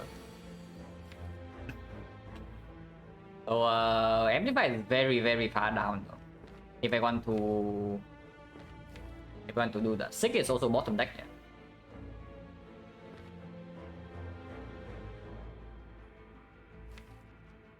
yeah. If I only do 6 slots and 4 focus, we do not auto block this guy. But he does get HP reduced by the thing. The thing about not having overblock against this guy is that we cannot consistently land Hand of Wheat.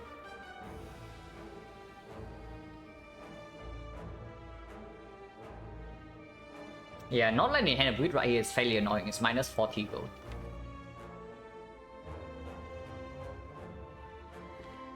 I don't even know whether I want to draw or not because we missed the gold of the eyes here. But that's probably stupid. Not to draw here. It is actually stupid to not play the Diffractor. And let's say I do something like this. Draw 3 into Cold Snap, Compound. Draw till here, do the Beam Cell, Capacitor, Streamline. And next turn we have this hand. And I can always do FTL co-headed into here into Turbo Reinforced Body, so that never takes damage. And turn 3 we already have the Hologram Blazer, so we don't take damage either. And on turn 4 I can do Hologram the Defect into Amplify Defect. Yeah, we can holo the Defect for Amplify. I'm just thinking whether I do not take damage in the first 4 turns if I do that. And it doesn't look like I'm taking damage. So we can do that. We can actually do that.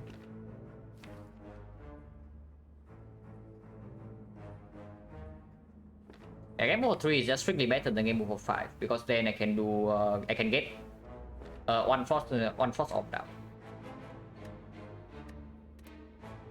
Denying calendar? Denying calendar is fine. I don't care too much about doping this, yeah. So we can play this first. Oh, we're gonna look at Streamline go.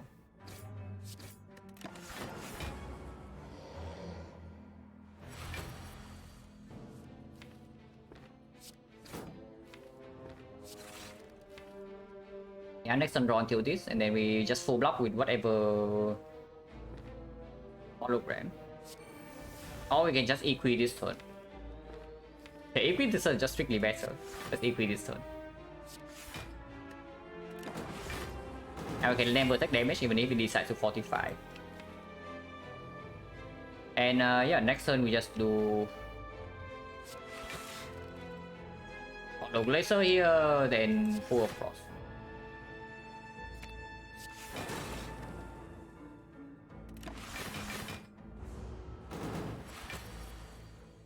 Not 45.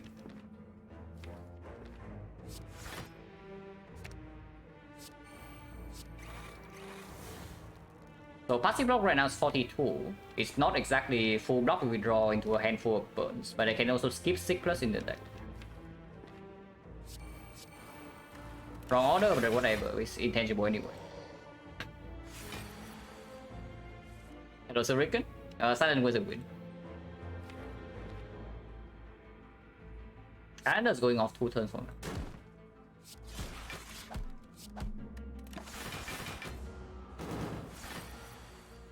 Finally, is doing 45, not that we care.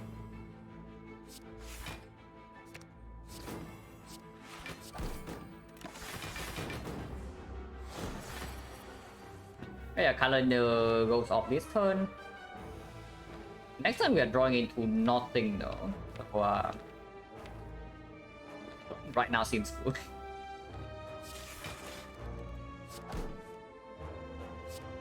But right now does not kill.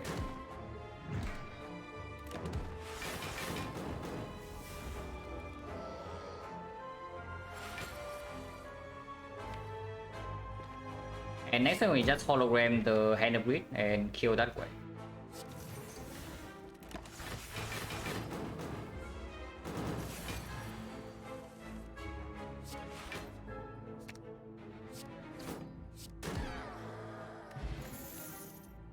Oh, bottle flame.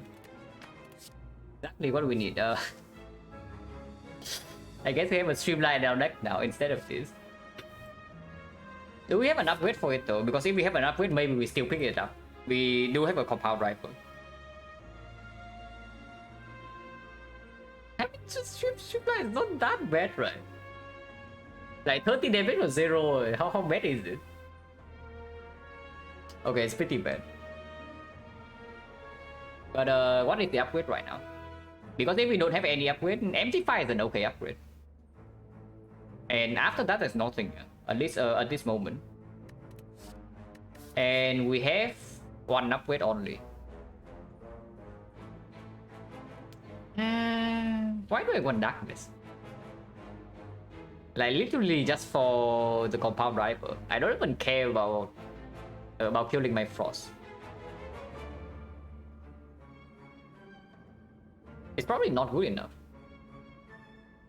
Yeah, it's probably just not good enough. Oh yeah, this is a curse, so we need to also pay attention.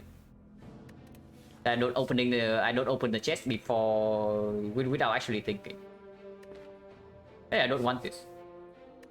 Like for upgrade at the moment, there's nothing, but we also have plenty of flaws, so still see a card to upgrade.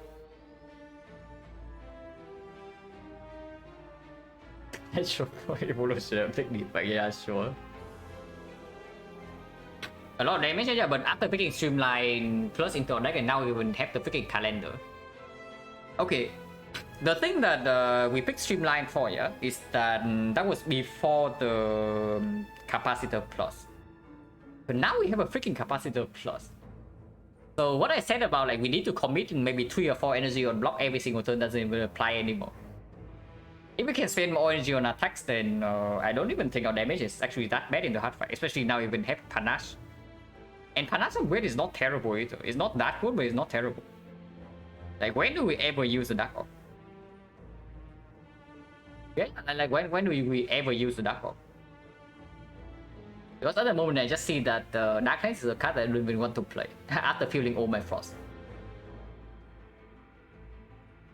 And of course, depends on what the chest is. Small chest maybe I don't take.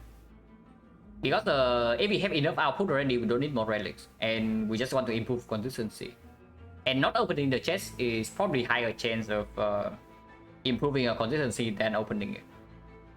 But big chest I get tempted.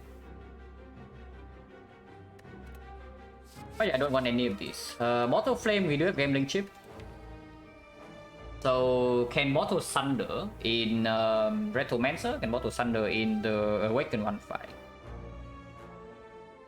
Mortal Sunder allow us to hologram it later. It's not terrible. Yeah, if we bottle Thunder, we can never bottom deck it. And if we need it turn 1, we just use it. If we don't need it turn 1, we just gamble it away. Oh yeah, Retomancer is gone already. I haven't been talking about. If that's the case, the bottle is just really bad, right? Yeah, if that's the case, then the bottle is just really, really bad. I mean, it's still positive, like bottling something like FTL. House is something all over the place.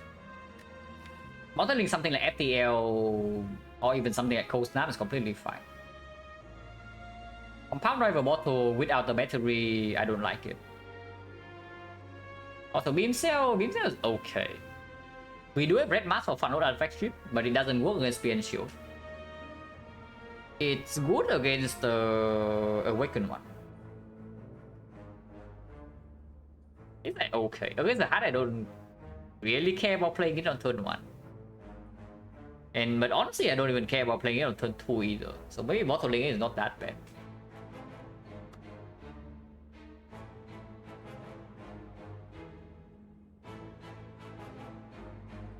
We can also bottle a Strike that slightly improves our first next cycle, but not our turn 1. It makes our turn 1 worse, but it makes the overall first cycle slightly better. That's not what we want, right? We want to control the fight on turn 1. Especially with something like 6+ and Turbo. Yeah, there's no way. Do we have folding still? Okay, no foldings or bottle doesn't matter there.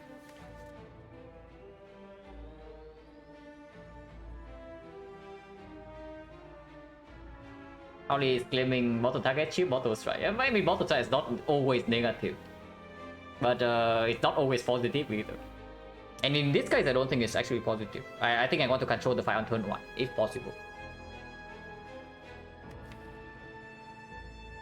Auto FTL is just some free damage, but kind of irrelevant. Yeah, I don't mind Beam Cell Bottle. I don't mind Beam Cell Bottle. It doesn't matter too much in Spear and Shield, and if we need vulnerable, we can always hologram it. Otherwise, we can strip artifact for the Dark Shackles on turn 2 to block, for example. And against the Awakened one, it's good. Yeah, it's fine.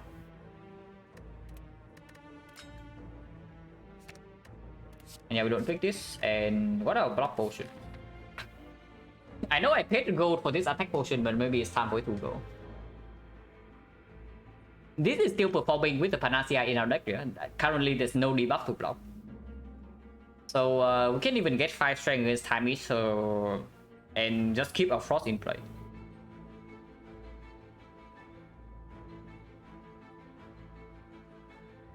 Seems like was kept was bottom extreme like yeah.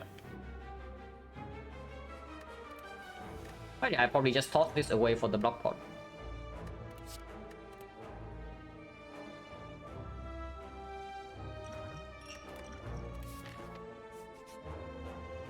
Ooh, medium chest. Whenever I don't see a small chest, I just get tempted. And we even have the freaking blue candle, like how bad is it?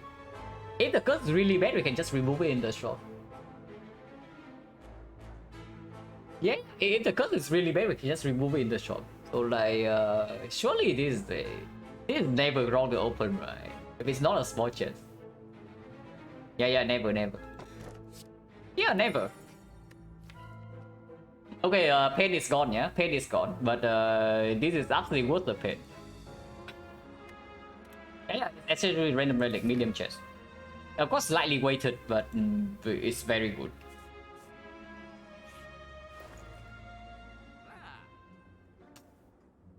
We're not removal, what?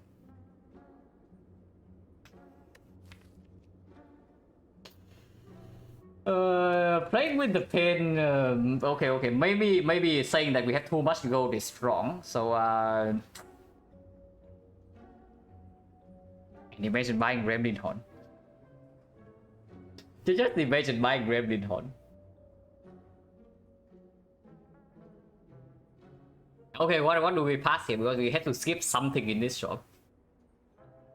Currently, I absolutely want to buy Master Strategy. I want to buy Horn Clear. I want to buy Mummified Hand. I want to remove the pin.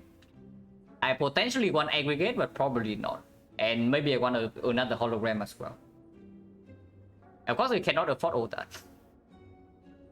So what are we giving up on? On 5 energy without unseizing top and not a lot of draw, mummified hand is not even that strong, right? So we probably don't buy the hand. Second shop, no. The next shop is X4.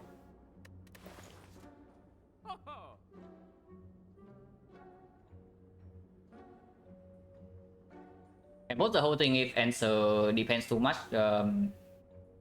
Take Marginal Kite over Woods boss relic where I pay full price for to the trade. Yeah. If I have a Kite, I would buy full to the trade for full price. Like absolutely.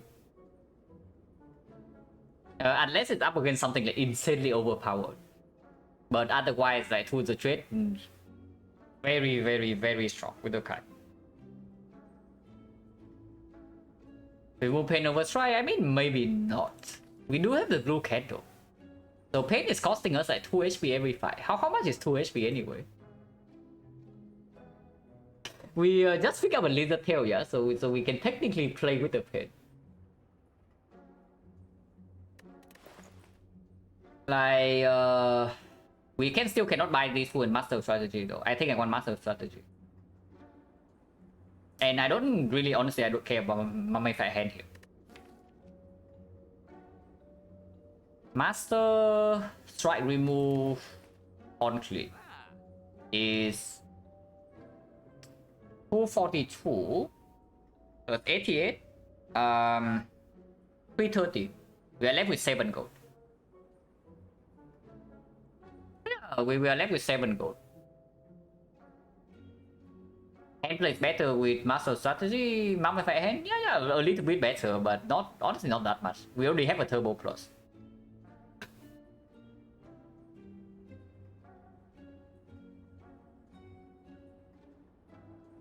So whenever you play another card, it's a lie.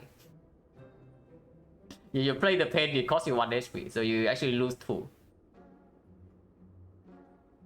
Yeah, this is one of the lies from the Spire 2 tips. Normally it doesn't lie to you, but this one is outright a lie.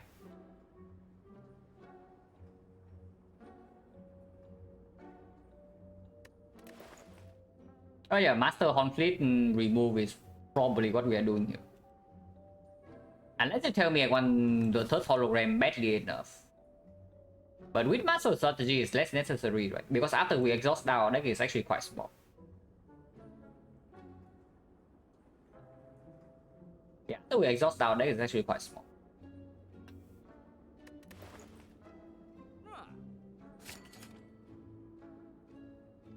Double check. 222. So we left with 7 gold. 7 and then we farm 60. 60 plus another 60. So 120, 240. Yeah, we still have enough gold for X4 shot.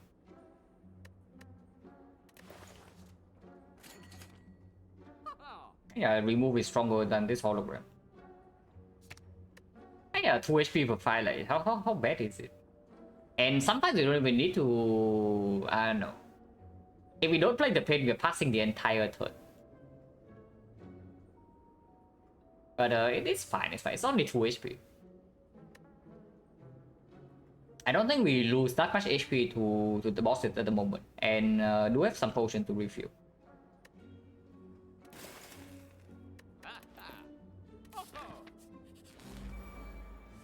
More.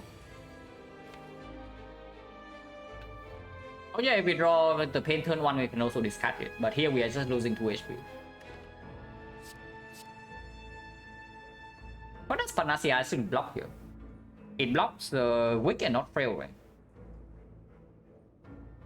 You think it's just one? Is it really? Okay, we will see right now because we are playing the pain. But if I remember correctly, I have done this before. But maybe I'm wrong. I'm not like 100% sure.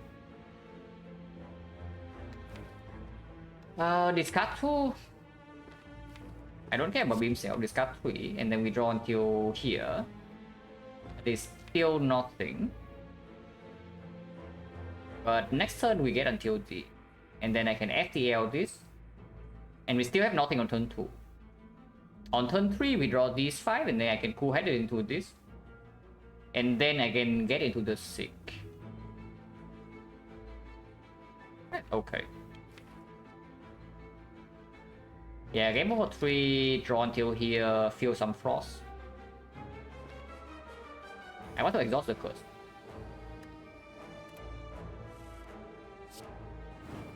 Okay, it's only one, Okay, it's not a lie.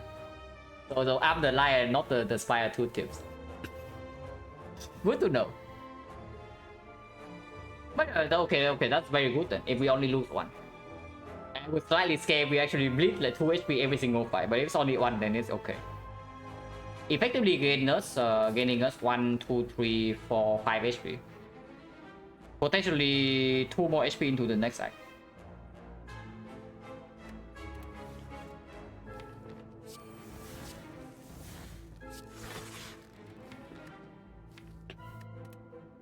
Yeah, Hollow the Glacier and just get 3 frost. If I get 3 frost, this only draws 1 though. So how important is that? Ethiel until here, turn 3, Quid until here, Compound still draws until 6. So yeah, not a problem.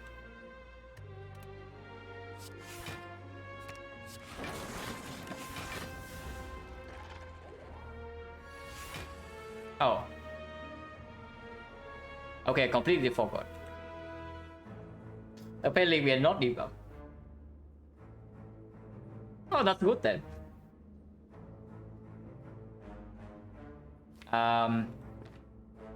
We just draw now. That cycle was better even in the second next cycle.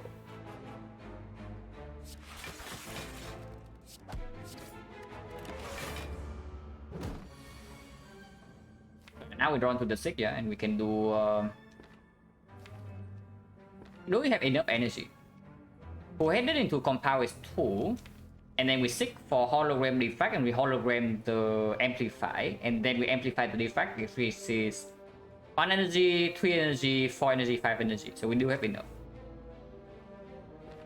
Yeah, we do have enough.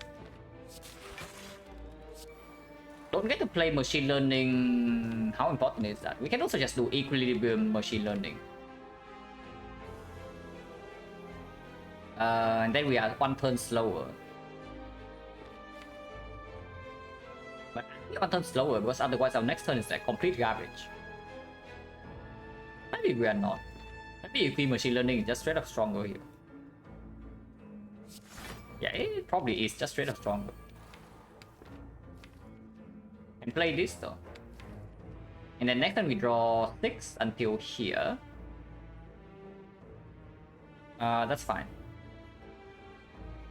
Yeah, we can go for the eyes. Not shuffle out is a pretty decent thing.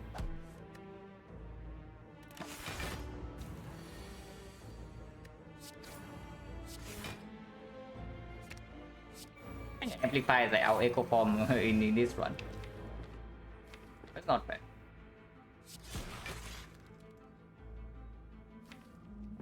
Certainly can multi-hit, so let's not replace our thing.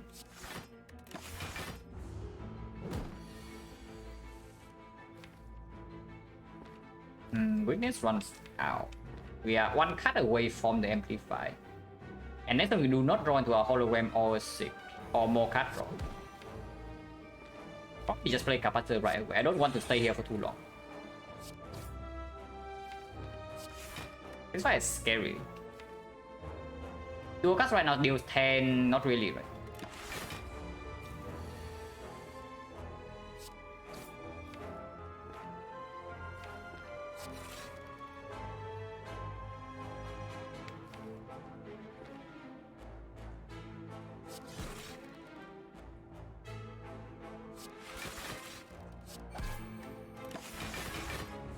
This next turn, no problem.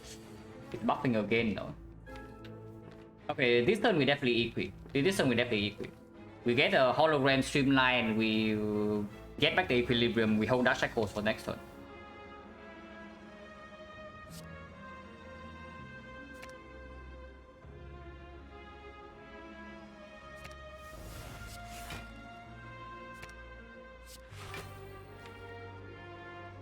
Can play us up.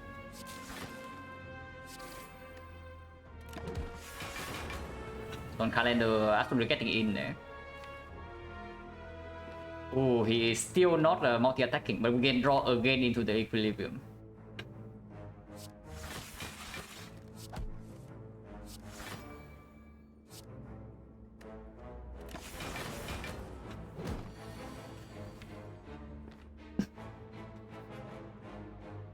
This guy is trying to one-shot us. Is basically what's happening here.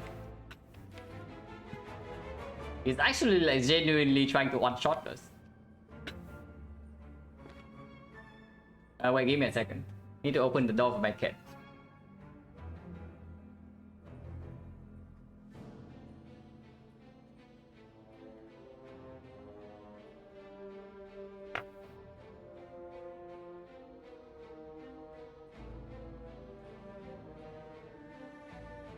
Okay, so can we land Hand of Greed next turn?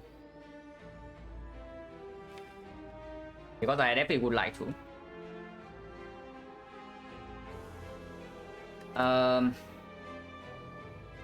Next turn we currently draw until here, yeah. So we need to at least draw one more card. Let's say I hollow back the... We can absolutely do it. We can absolutely do it. Hollow back the compound here. Okay, turbo. I compound, draw again.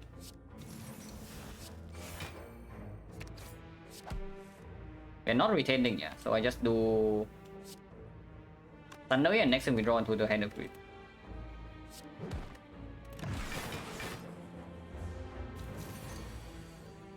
He's gearing up like all his life for this hit, guys. He has actually been gearing up all his life for this hit. Don't care about any of these.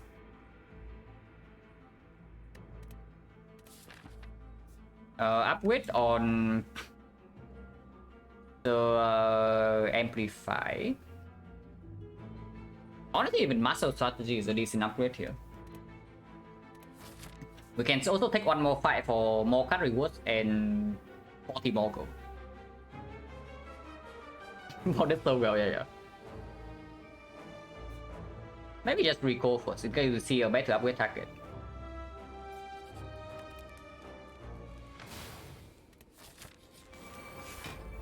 Oh my god, 60 gold. Actually, 120.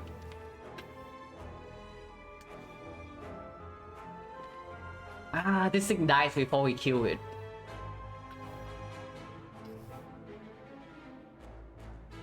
We cannot save the Exploder's life. Like, oh yeah, that's why like I also dropped the shackles when he was like getting to 20 strength. When he was at like 20 times 5, yeah, we can still easily block. But 25 times 5 is very spooky. He cannot save the Exploder's life, unfortunately. Even if we gamble for all 5 here. We cannot draw, and the next turn we draw 2. Until here, and then we play Amplify Machine Learning. And then turn 3 we draw 7. We draw 7 until exactly must. Wait, we can seek for Hand of Greed on turn 3. With this line. To save the Exploder. By saving the Exploder, I mean killing Exploder with the Hand of Greed. So if we gamble for all 5 here, we got it right. Yeah, double check, yeah. Gamble for all 5. Hand of Greed alone doesn't kill though, so we need to do something else on this guy beforehand. So maybe, okay, maybe FTL. Maybe we can keep FTL. So gamble for 4, FTL until here, and then we do Deflect Laser. And on turn 2, this is our hand. We block for 14 still, and this Compound Driver draws 2. Or until here, we play the Amplify Machine Learning. And turn 3, we draw until here. We can cool-headed into the Sick, and we Sick for the Hand of Greed. And we Hand of Greed this guy. And then everyone's happy. Let's do that. Technically, no. FTL into Hollow, FTL is the same amount of card draw. I just lose energy.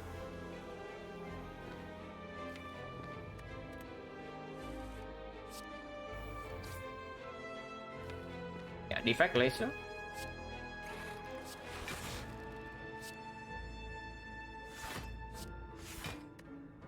Need to make sure not to just touch the spiker, yeah? Because if we touch the spiker, it will die to calendar. Or we need to kill him before that.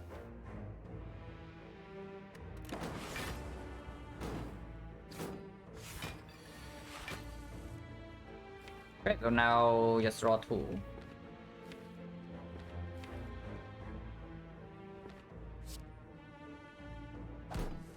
Amplify the machine learning. And next time we draw until this, we draw until the 6, and then everything's fine.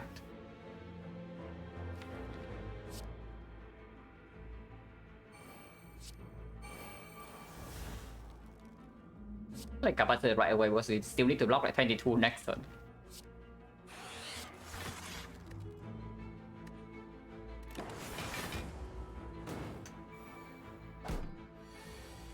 No, no, no, no, no, no, no, no, no, no, no.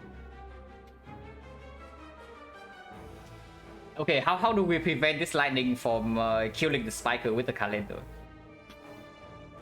Because that is minus 40 gold. Okay, whatever, we kill this guy first, yeah, and then we talk about that. I cannot even do a cast right now because the lightning also hit here last turn. Because if I do a cast right now and hit this twice, it just freaking dies. So 1 out of 8, I also lose the gold. That's pretty annoying. Maybe we try to kill this guy before that actually happens then. Maybe before turn 7. If that's the case, do I play the second zap so that it hits this?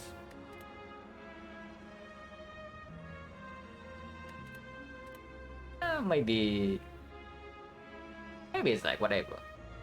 Probably not. Yeah, probably not.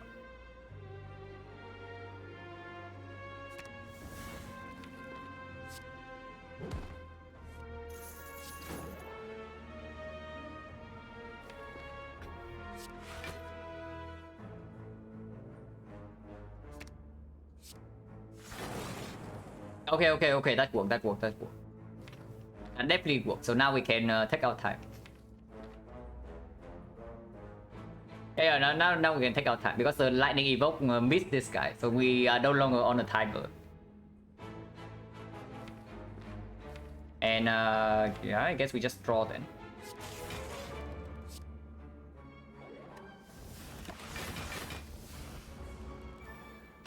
Oh, yeah, if the lightning evoke hit this, then the plan would have changed. But now maximum damage we can face per turn is 31, and we are blocking passively for 30. Softening this guy is probably better instead of trying to kill this guy before turn 7.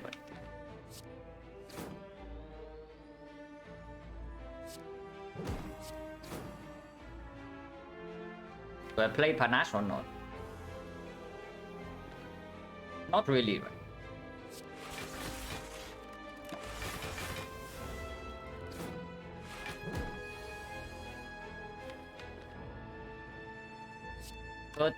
That's way too much damage.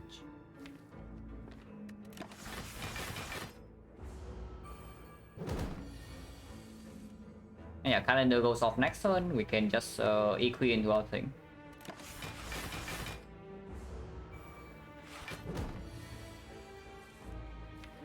And the grid is fairly far down, we don't care. Maybe equi was bad.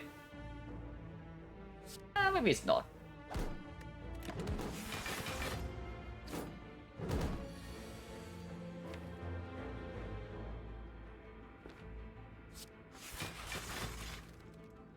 Draw 2 until here, and then next time we draw 7. I guess we kill this guy first then. He gains 15 block. But we just do streamline beams, yeah, we have no taunts, yeah.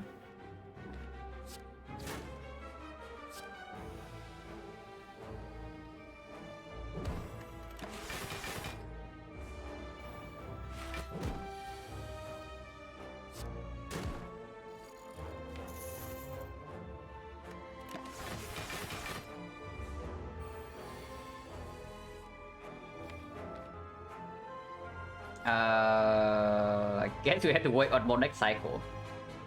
Actually, can we do Zap Hollow Zap is 19 block. Yeah, Zap Hollow Zap is 19 block. And we kill with Hand of Greed. Yeah, perfect. Wow, Leap is back.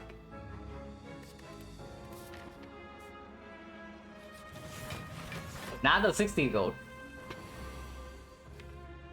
Okay, we are farming here. Yeah? These guys kill fairly fast, so we also need to end this fight like fairly fast.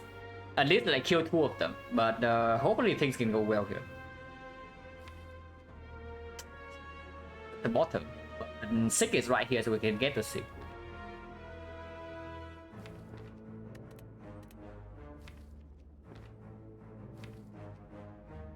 Don't even gamble anything. Maybe I do like beam cell into streamline into the beam cell into streamline into the thing into Hand of Greed is a kill, and then we can do the pain into 2 energy equilibrium or the glacier.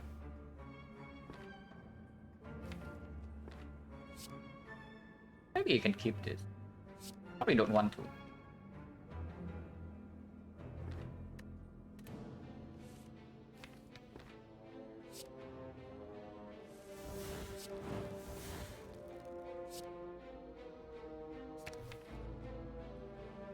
And the grid, and then what next? Machine learning, right? No, we are equipping this turn, so it doesn't matter what we get. Maybe just get the curse then. Or we can just get the curse.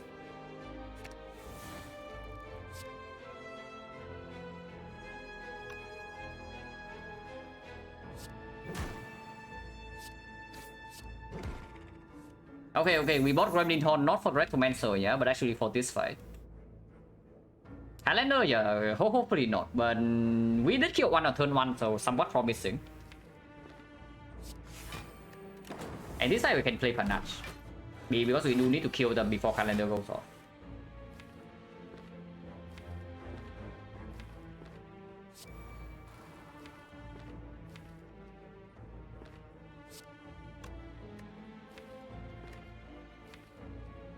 Both hollows is gone already though, so we need to shuffle. Maybe machine learning was corrected, because right now we are a little bit too slow. No more cut roll in here.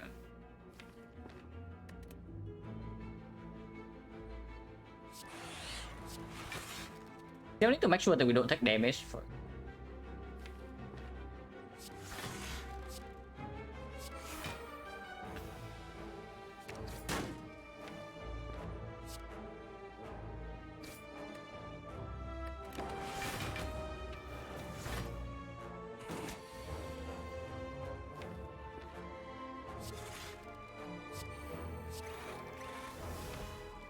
Maybe that was bad. Probably quite bad. Yeah, that was probably quite bad. The lightning might kill before. And we haven't been taking damage this turn if I don't kill here. I don't take damage. I don't take damage. We only have like 300 into Aqua.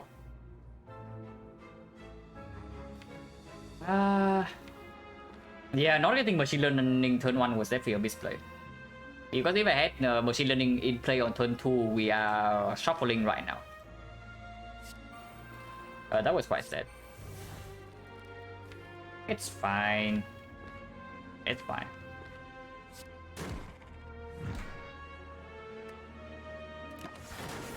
Hopefully it's actually fine. Okay, it's fine. We get the Hand of Greed next turn. So at least 40. Yeah, minus 40, minus 40.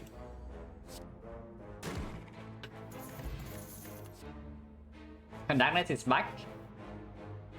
Do we actually have damage problem? Because it seems like to me that before machine learning and whatnot is now basically first cycle, we are still lacking cut draw, even after buying the even after buying the master strategy.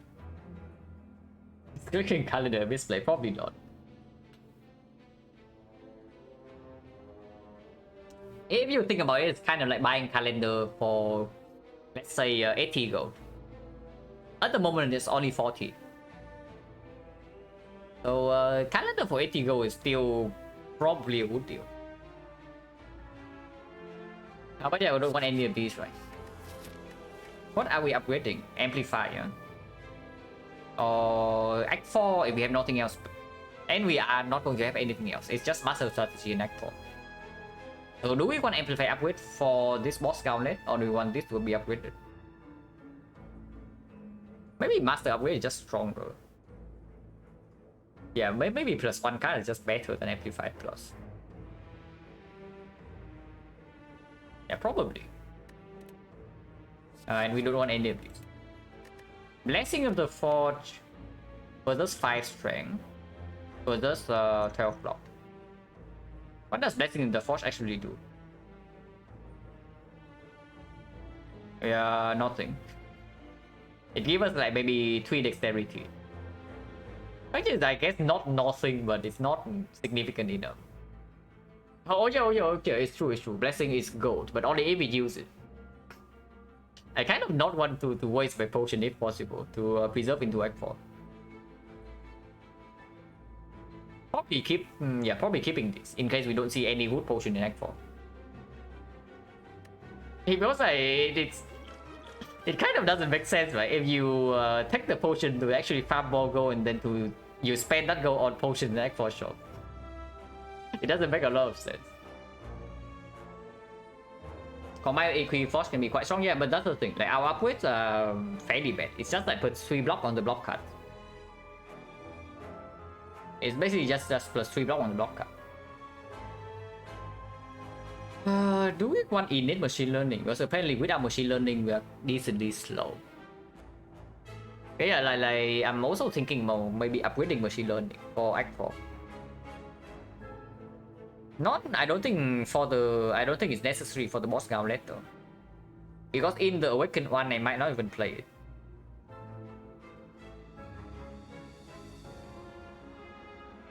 And second fire is not that necessary, but maybe into Act 4. If we upgrade machine learning, then maybe amplify upgrade gets stronger. If I can amplify the machine learning, our draw consistency is solved. But we still need to amplify the frag and the capacitor. Yeah, at the moment we don't have a focus potion. We don't have global souvenir, palace by a score or something crazy like that. Without amplifying our powers, our scaling is not that strong, at least our defense. Slow even gambling chip and muscle strategy, yeah, that's what happens. We are still slightly slow, unfortunately. 1 card versus amplify upgrade and then machine learning upgrade. Yeah, if we bottleneck machine learning in the hard fight is like really bad. It's actually true that if we bottleneck the machine learning in the hard fight, we are very sad. It's probably amplify upgrade into machine learning upgrade then, in Act 4.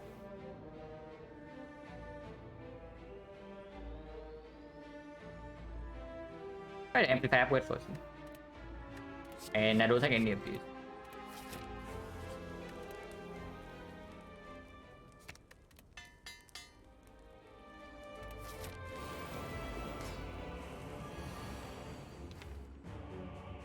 So we can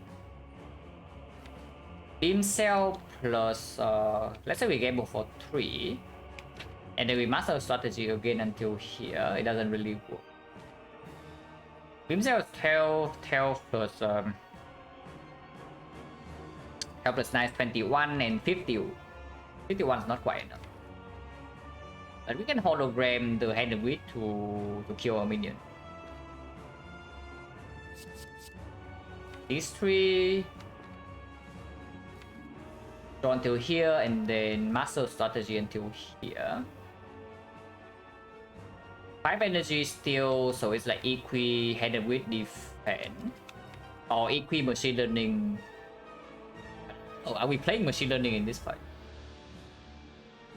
Amplify is bottom deck, Sick is bottom deck. Thunder is also fairly far down. Do we even want the beam cell?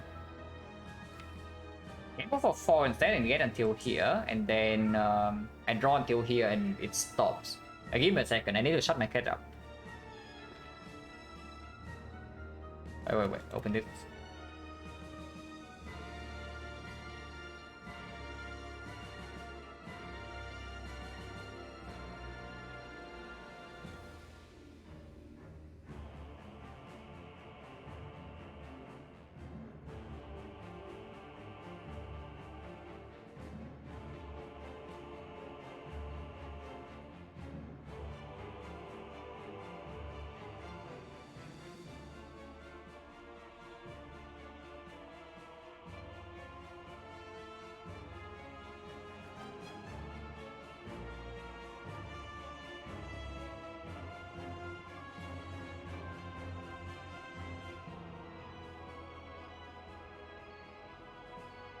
Okay, literally always happen whenever I have a night stream.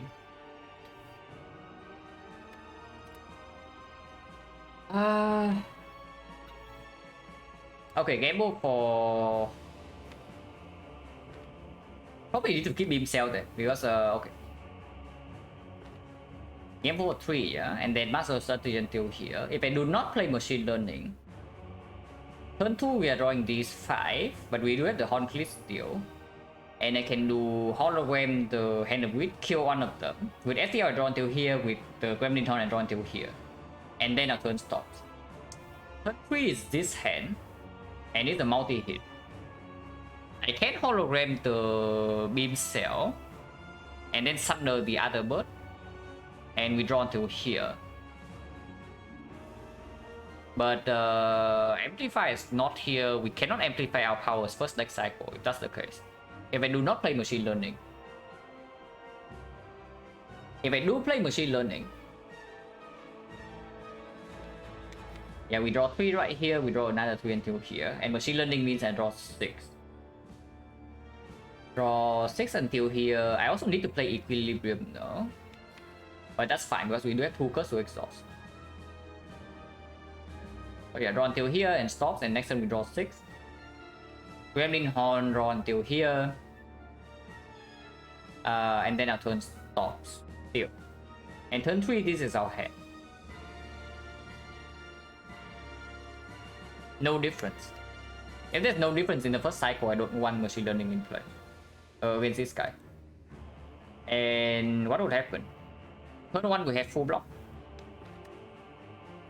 Turn 2 we are being attacked for 22 plus 6, 28.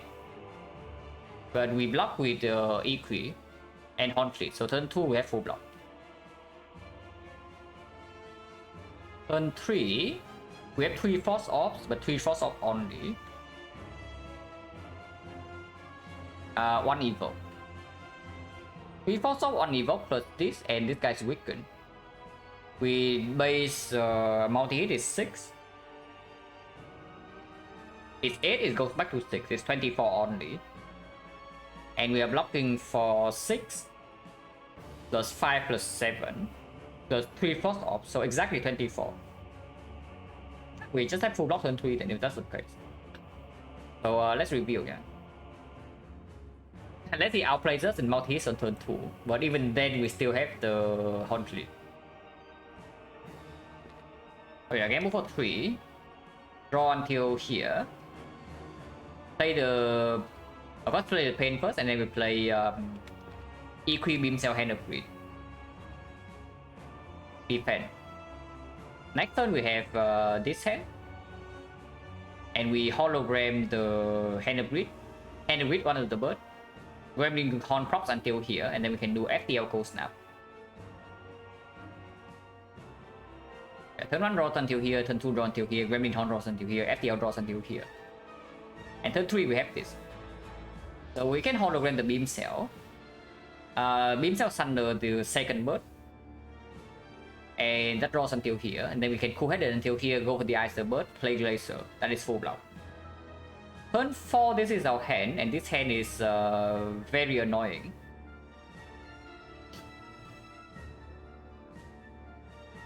We can waste the 6 and then shuffle out everything with the Compound Driver, but it only draws 1.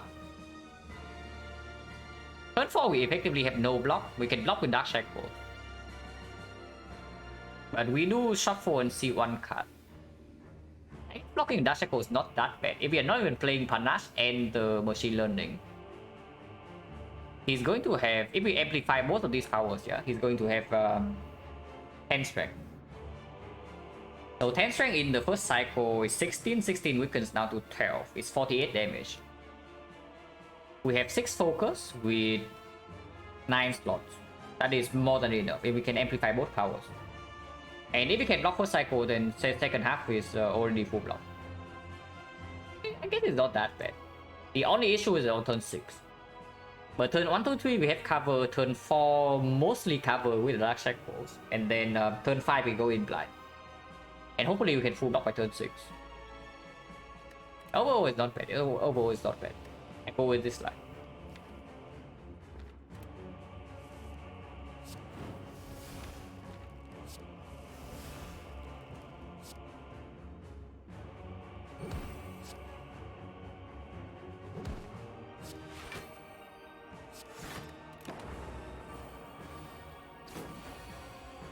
And he doesn't outplay us.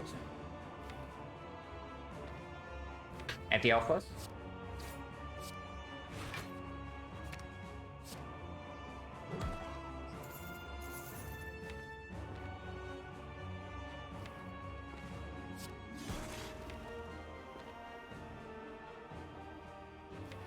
And yeah, next turn round till here, we hologram the beam cell into Thunder and this will kill. Or we can even hologram into something better. Because if I dual cast right now and it hit this once, I don't need to hologram beam cell to kill it with Thunder. So what can we hologram instead? FTL draws 1 card faster, so we reach this. We still cannot reach the Compound Driver. Man, our deck really just doesn't have a natural draw tool. Except the Coordinate Plus. That's pretty annoying. Can we hollow the Amplify instead, and the turn afterwards we immediately have Amplify on powers? Actually we can, but then turn 3 we eat a lot of damage. Because we have not set our Frost down yet and we are amplifying our powers already. Actually that's better, right? Only if the dual cast actually hit here once. But yeah, that's fine.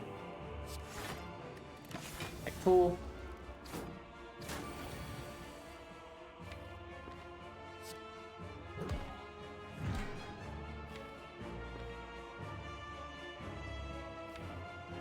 Actually, wait. We get back the E Queen, then we amplify next turn. Okay, that's perfect then. If we don't amplify this turn, we amplify next turn.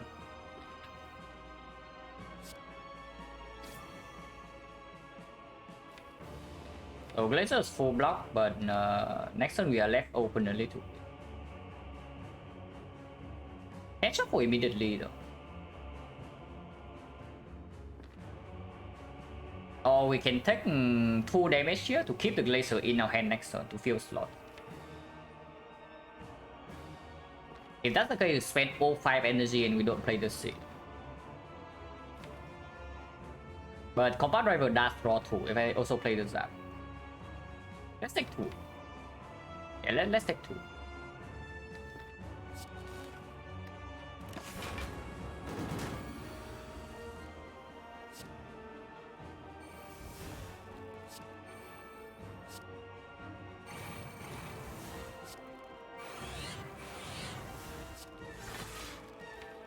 Yeah, next turn this draws 2 and we have Dark Shackles in the discard already, so that hologram can always full block the multi-hit.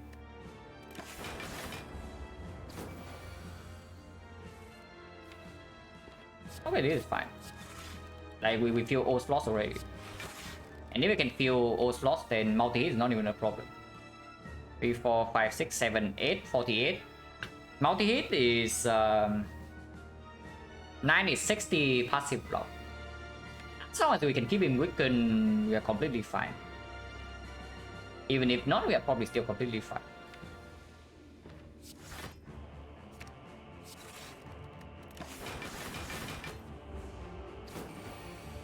Only 64, and we have like more than enough passive block.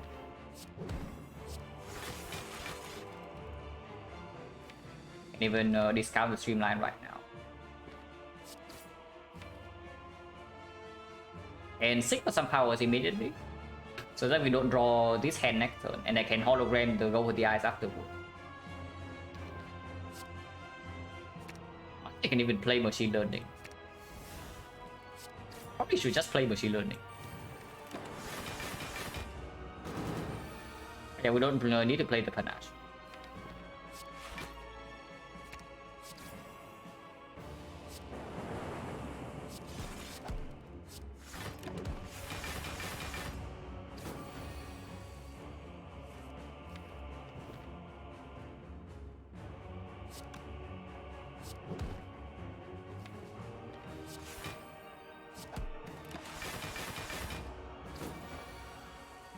But yeah, this fight is absolutely no problem for me.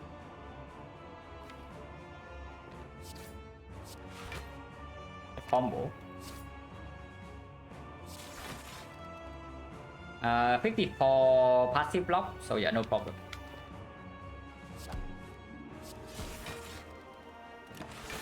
Can't even keep that cycle for like strength reset.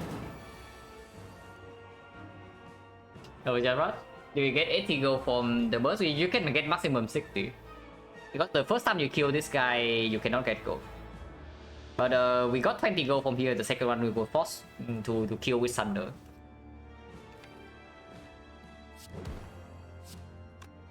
Unfortunate.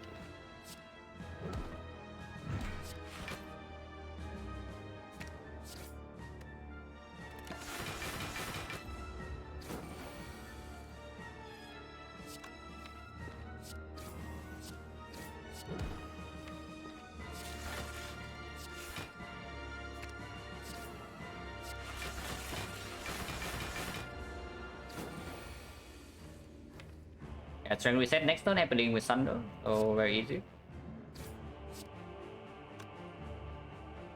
Yeah, enough block already. Yeah.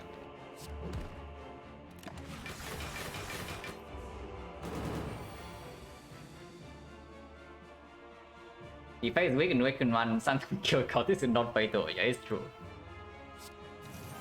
Like no other boss can make you miss 40 gold. I mean, Donun Decker technically can, but Time Eater cannot. The heart cannot.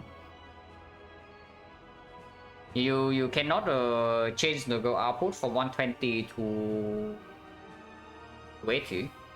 I mean, Donun Decker only has 2 targets, so this fight is the fight that can make you miss the most amount of gold.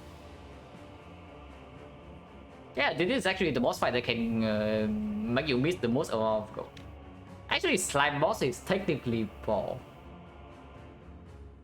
but I don't know whether you should count like slime boss or not. Maybe you should. Oh yeah, the fights are completely over, so now we just farm 40 more gold here. He can never hurt us in second half, right? No matter what attack he's doing. We block 60 passive. And his multi-hit is only like 39. Okay, his multi-hit is only 39. Like, get it together, man.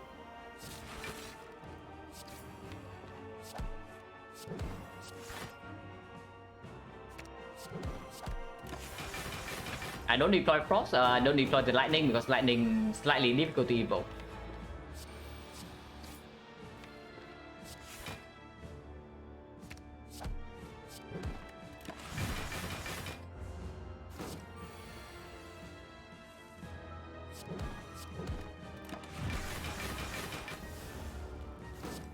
Yeah, slightly difficult to evoke, so sometimes it can be triggers, but not really that often.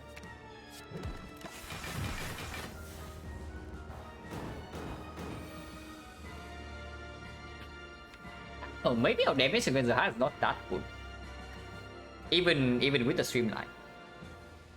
Is keeping the darkness stupid or what? Because looking at this, maybe we actually need to rotate in some lightning for the HUD. Otherwise, our card draw is way too limited. Every time I tune in, couple of days farming this bird. Yeah, this is probably the most farmable boss in the entire run. Because Act 1 you are a little bit too weak to farm the bosses. And Act 2 bosses not exactly like super stoleable. But this guy doesn't really scale. So as long as your defense is consistent, you can just like farm whatever you want here.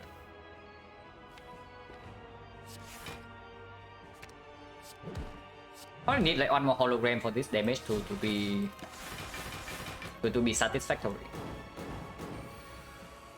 Oh yeah, potentially a little bit concerning.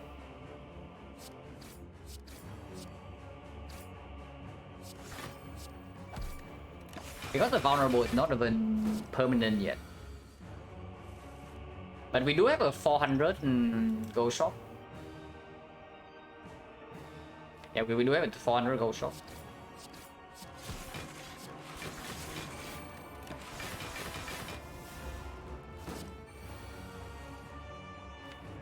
And we bottom deck.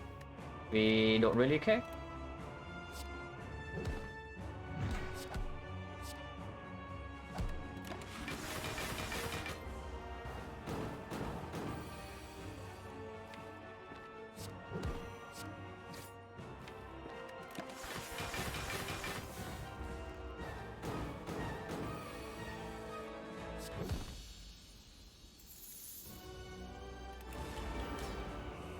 Time Eater, hopefully we can E2E here, and we do get to Panacea turn 1. Don't care about Beam Cell, actually. Turn 2, if we don't need draw until here, yeah? Turn 2 these 5 and then co-edit draws until here, and we cannot amplify the root powers. Turn 3 we have the 6 though. If we game over for 4, and we draw until here, it's just Panacea Equi. And then turn 2 we draw until here, we can co-head it for the 6. Yeah, that is better. Amplify Panacea against Tabitha. Honestly, not that terrible. It's still a lot of damage, but we probably have better things to do with this Amplify.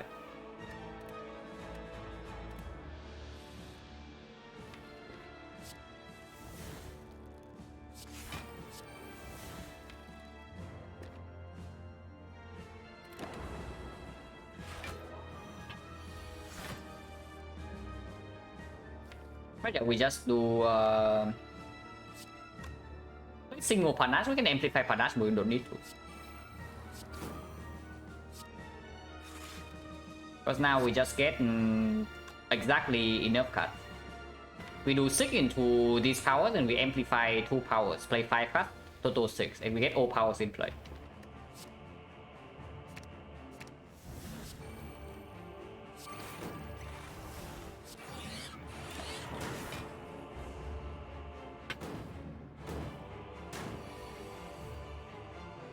Yeah, fight should be over. Can I block this guy with no. E2E this guy means that we don't get the gold. Amplify, yeah, Amplify really performing. The deck doesn't have Echo Form, it doesn't have that much scaling, but it has like, a lot of manipulations. So it's good, it's good. If we E2E here, we cannot handle it because our deck is full of freaking slimes. So, do I want to save brain power or do I want 14 gold? Okay, how much strength can we get this guy up to before we actually need to block for real? No hourglass, yeah, so it still has to be 1 lightning off plus 8 frost. Dark Shackle, yeah, we do have a Dark Shackle. So I can go in and then strength reset. But 52 passive block. 52, let's say he has 6 strength, it's going to be 14, 21, 63. So 6 strength is basically where we stop being able to automatically full block every turn. So Bust Slime can get him Grog. Yeah, but I guess we can play like 24 more cards. So it's not even that bad. Because the thing I'm thinking about is that we do one lightning off for damage, but we probably play Thunder and all that. We probably just play Thunder and all that.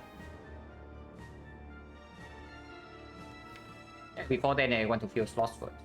So hollow into the laser.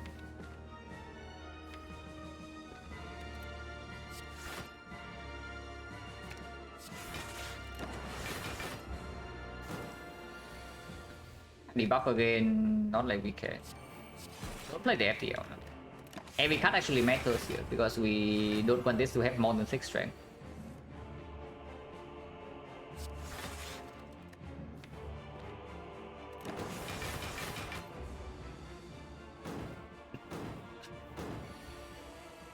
Yeah, passive block is at 54. Stone Calendar going in.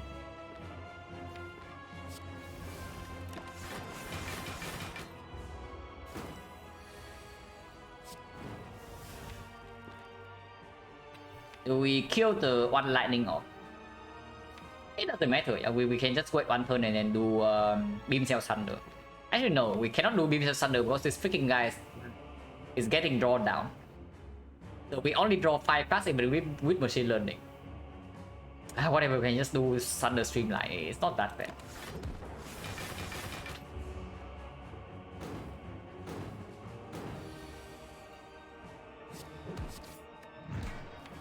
Focus next turn, basically Slime Beam Cell.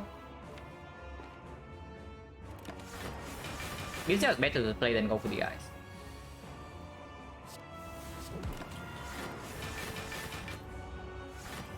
We are debuffed though.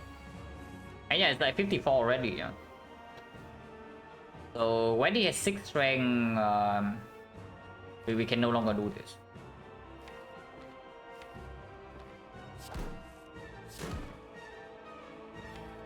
But Dash Echo is here.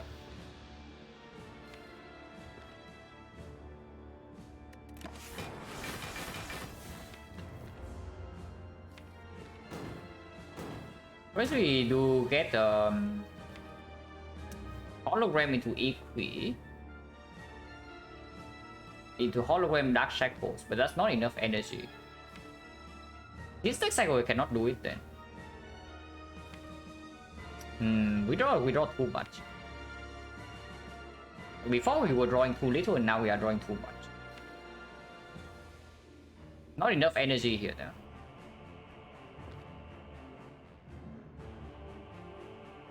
Streamline Strike 26. Yeah, because next time we need to do hollow into Equi, into hollow into Dark Shackles if we want to do anything. And then we have 3 energy left only, so it's like Zap, go for the eyes at most. Which does deal 10 AoE, 10 damage, plus another 12 here, so 29. 29 to 170, we need 30 damage. But I cannot play Glacier this turn. Because if I play Glacier this turn, we also kill the lightning in here. So that is minus 7 damage, plus 10. Next time, yeah, I'm calculating whether we actually have enough damage or not. Panache Rock, yeah. If we want Panache Rock this turn, we need to play all these 5 though. So it kills the lightning. Next turn we get 1 Panache Rock and that's it. And we already need 1 energy here, 2 energy on the equilibrium, so 3 energy, 4 energy here and 5 energy here. And that's our entire turn. So if we get 2 Panache Rocks and we evoke this, it's going to be 17, 17, 37. 37, 43.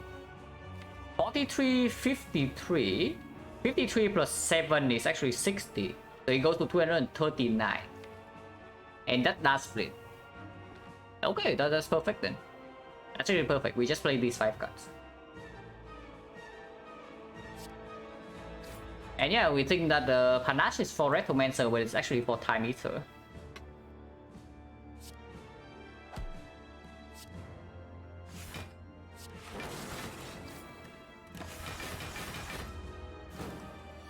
It's actually just for tiny sir.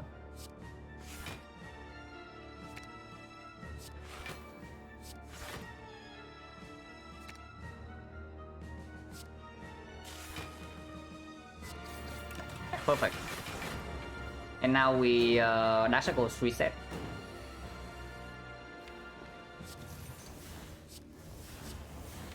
Lightning is at the back right now though, so but we can play 36 cards from here, so it should be fine. And we can always rotate the lightning back to the front.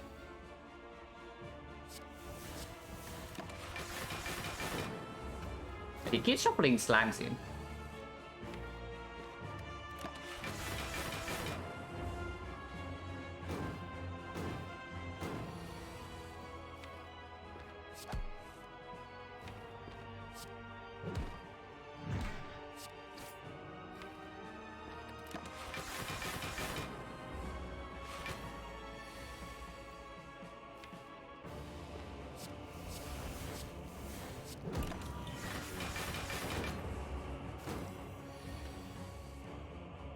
Debuff again, yeah, but we don't care.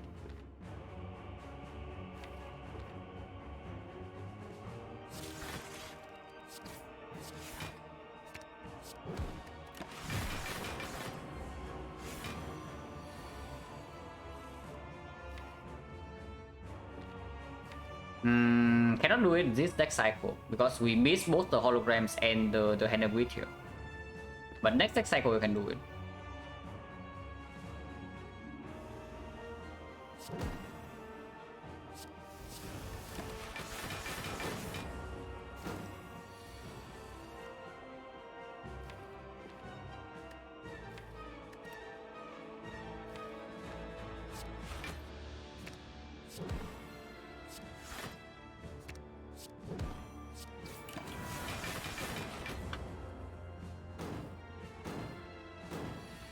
And click enter, yeah, cannot click enter.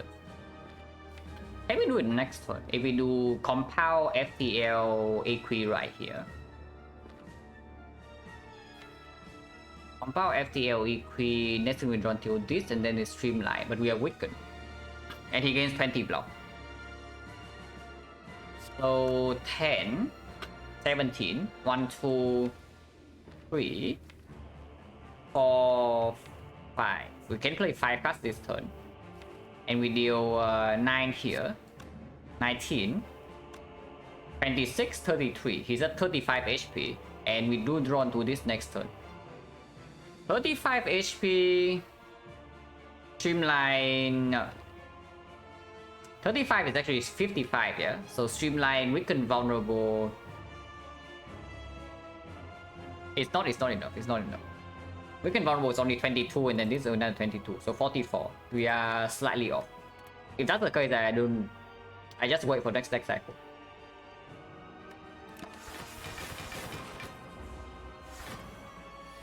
At 54 exact full block.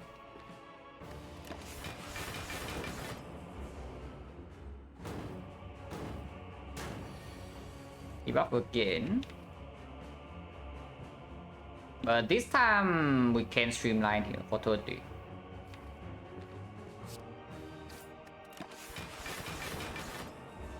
And this should be good.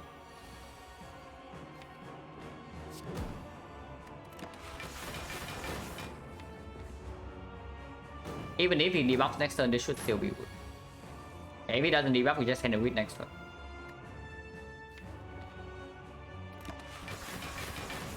Oh, plus 40 gold.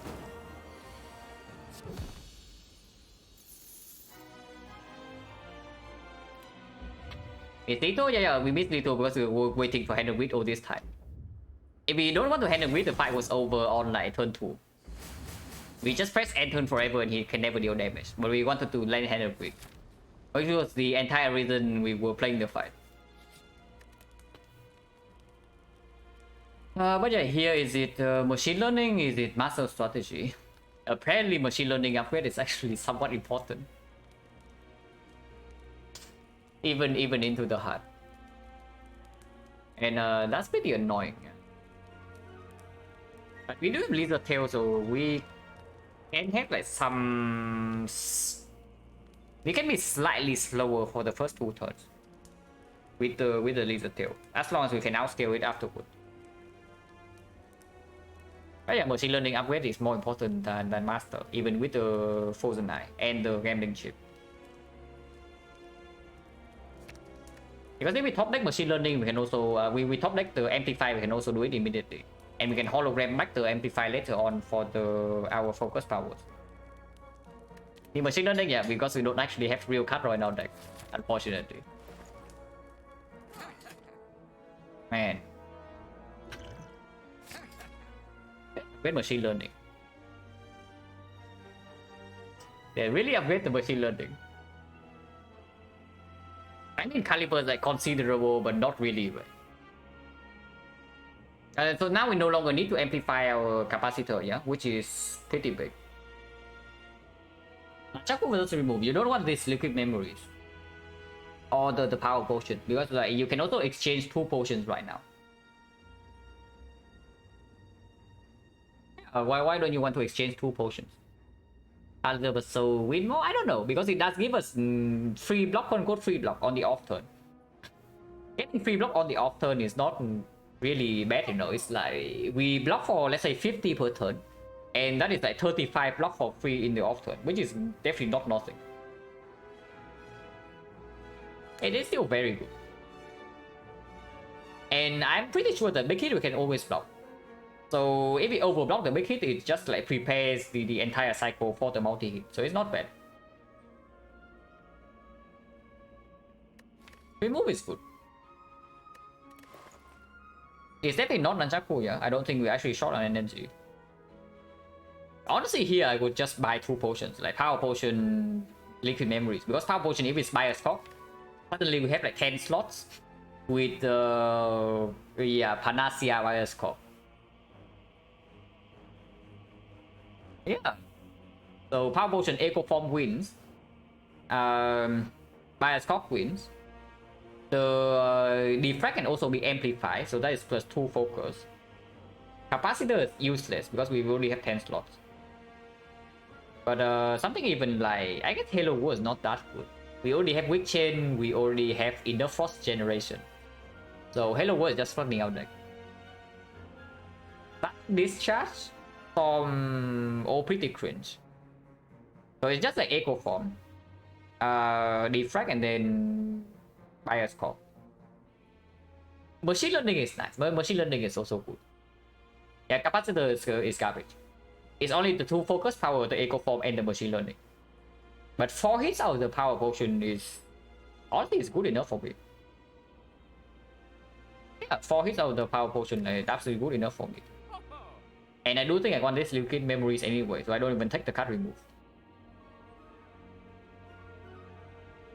Yeah, your creative AI also can perform with the Amplify Plus, absolutely.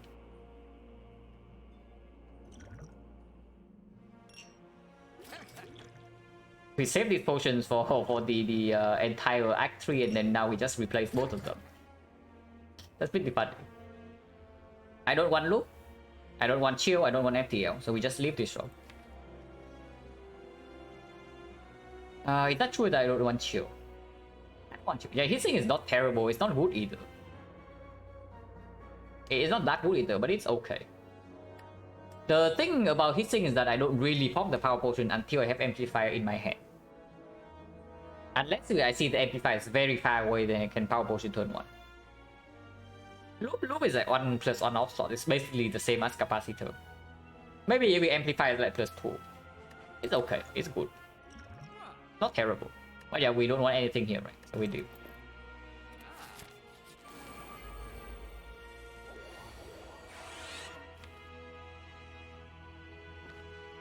-1 no longer need to play this, yeah, because of this relic. So we don't actually need to rush to play this. Either 3, draw 3, draw another 2, fail to reach the 6. Actually we can FTL and we get to the 6. If we get to the 6, next turn we draw 4, so we do get to the Glacier. We do have a turbo this turn as well, so I can do 6 for Amplify. And not the glacier though, because it can actually get the wrong glacier and then we are set. Amplify reinforced body or something. It's probably okay. We don't need to dash cycle turn 2. Like, we don't need to dash cycle turn 2 because we don't even retain this thing. I think I want to draw into 6 right now. We just amplify our powers. And turn 2 we block with the Glacier Hauntry. And then we are fine. I tell you, we cannot tell which Glacier we are seeking, unfortunately.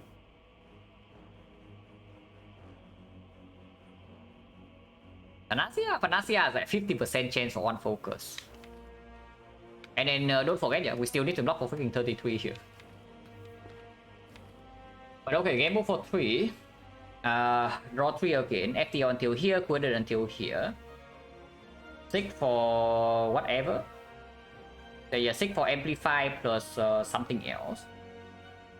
And at this point, we have 4 energy left. We have 7 energy.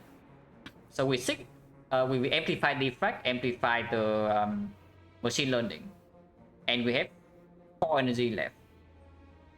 If that's the case, yeah, seeking for the reinforced body is completely fine. We just full block with this, and turn 2 we have this in play.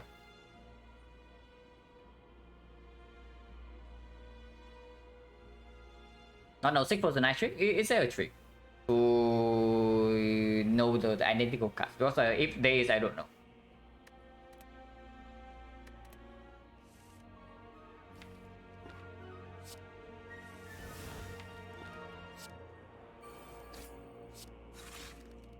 Yeah, for example, right here you use 6. Wait, 6 here is the unability one, but we can get a 6 plus. So do I 6 for the 6 plus, or do I, yeah, I definitely 6 for 6 plus, right? We need 2 cards. I definitely 6 for the 6 plus. Otherwise we're taking like 30 damage this turn, and that's unacceptable.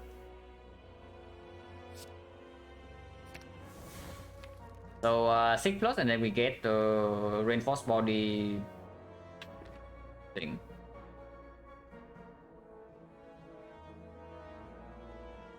Oh yeah, with 6 plus, with 6 plus. I see. You select 1 card first, and then you look at the draw power. Okay, I see what you're talking about, and it makes sense. Yeah, it's only with 6 plus. My mouse clicked out of my screen again. Do I actually want Glacier though? Is another thing. Because does Glacier even full block? I have 6 focus. I have 4 focus right now, yeah. So the Glacier is blocking for 6 each is 25. It's not even full block. Okay, I can try it first and then I cancel because I do think I want to seek Machine Learning. Because seeking Glacier right now means that I do take 8 damage. And let's not take 8 damage.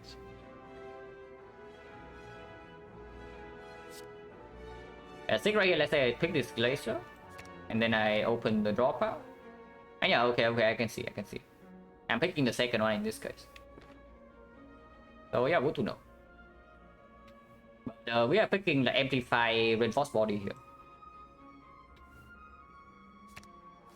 And next turn, we draw 5 cards, yeah, and we draw until here. And then I can just do Glacier Cold Snap. Turn 3, we have full Frost Orbs. No problem. The ninja is 1000 hours, yeah, absolutely. Amplify Reinforced Body.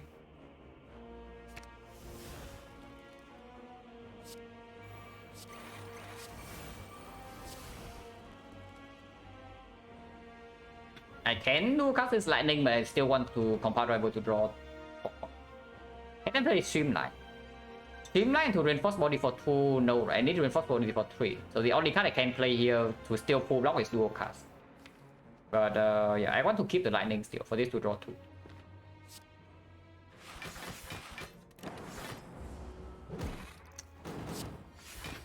Okay, minus focus first. Pretty annoying, I have to say, but that's what he does. Still want to kill this guy first, yeah.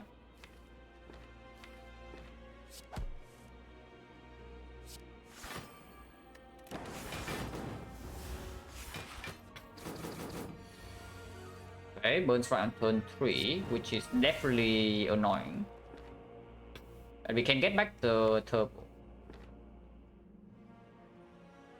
I kind of want to deploy Panache at some point. I guess we can also get back the capacitor and just fill the slots here. Because we block one debuff, so we have like 6 more turns before focus goes down. Yeah, not a huge problem.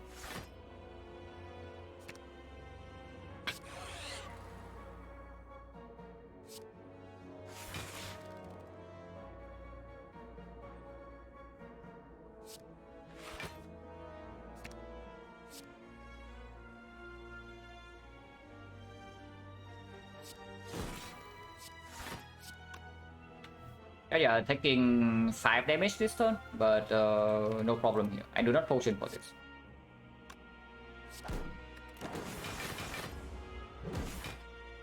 Actually, it's 4 damage.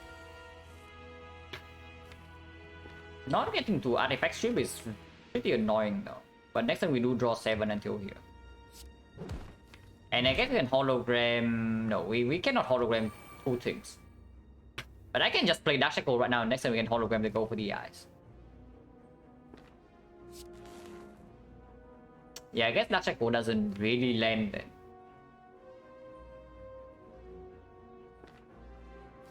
That's pretty annoying. Draw 2 until here, draw another 2 until here, draw 1 until here, you can play Panache next turn. We can amplify the Panache. And I guess we do that.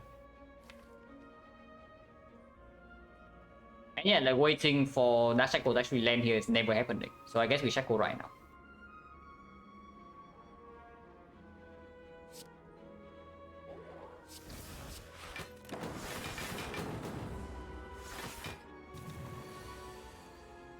So I put it first.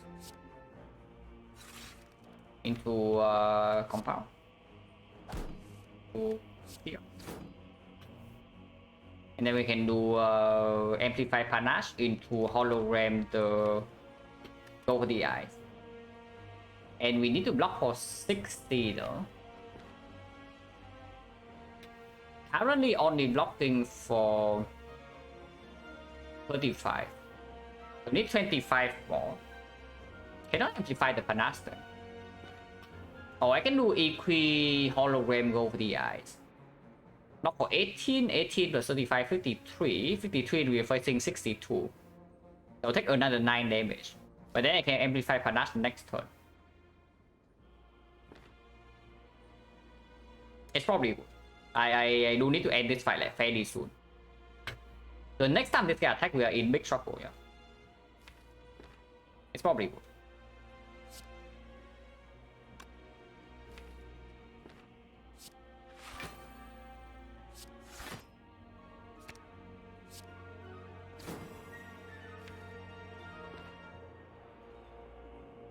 Do I play reinforced body here? Otherwise we are only drawing 4 next turn. I think I...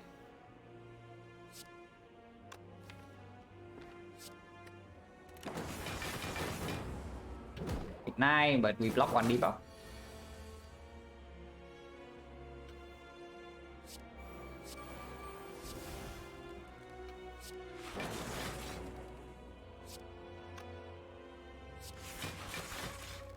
One, 2, 3, 8. Blocking 78, so this is full block.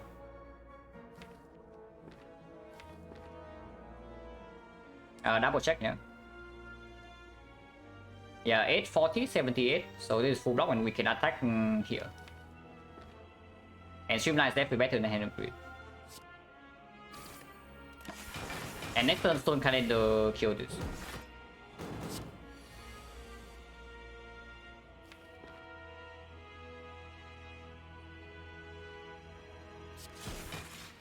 Flip artifact here into here.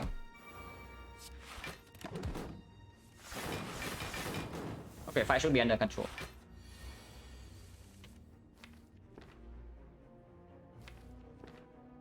But this hand sucks. This hand sucks completely.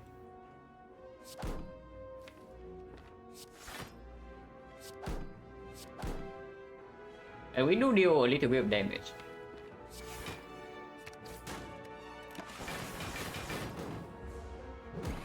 And focus again, but we are still fine. This guy alone cannot deal damage to us. And there's nothing to set up, so we just get out of here.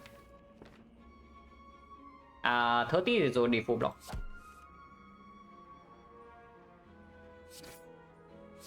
And then we just kill this turn.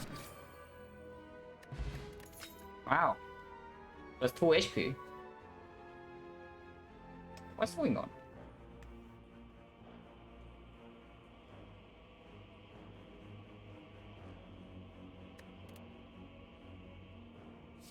I don't want any of these, right?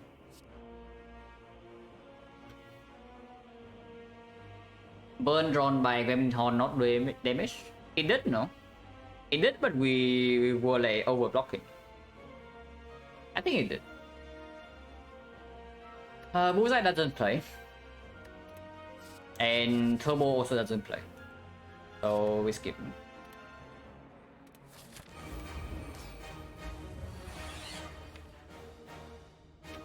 Nasia we can reach and we can get to 6+ on turn 1. So that's very, very good.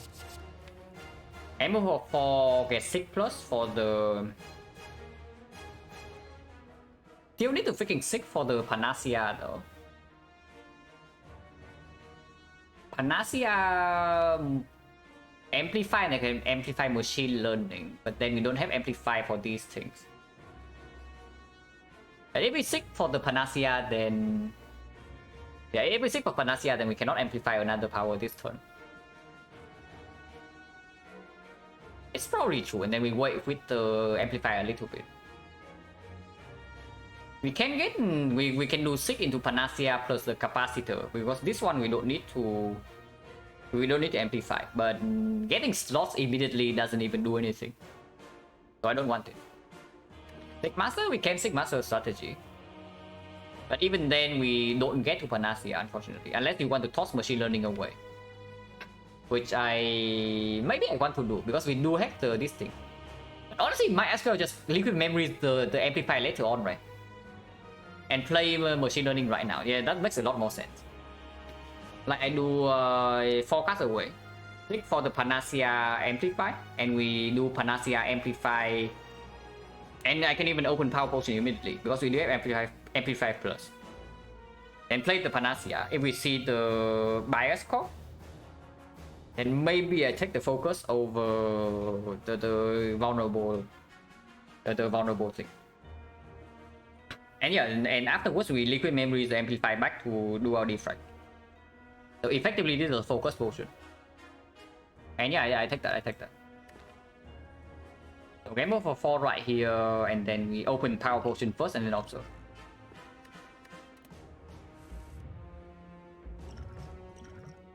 Oh. Okay. Interesting. So yeah, we seek for Panacea amplified. We have like 2 eco form stacks. Energy wise, 1, 2, 3, 4. Cannot play the streamline, but we do get 2 frost in play. GG? No, not really GG yet, but this thing actually makes us like a lot stronger, like very, very, very strong. Yeah, I don't care about like streamline, I care about saving HP, and I care about like filling slots. So laser first. I mean, doesn't matter, we take like a billion ping here anyway, but we do have the lizard tail.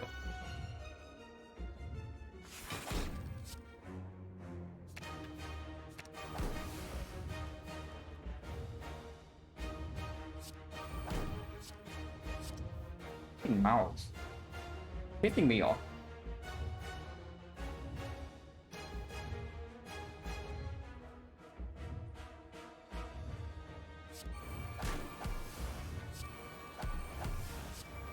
Yeah, don't play this. Maybe later, maybe we even memories like go for the eyes. Because now with Echo Form in play, we no longer need to get back the amplify for our powers. Oh yeah, we are doing nothing this turn. After this at least. 45. amplify the compound, the into amplify the laser is definitely a thing. We don't need 2 panache.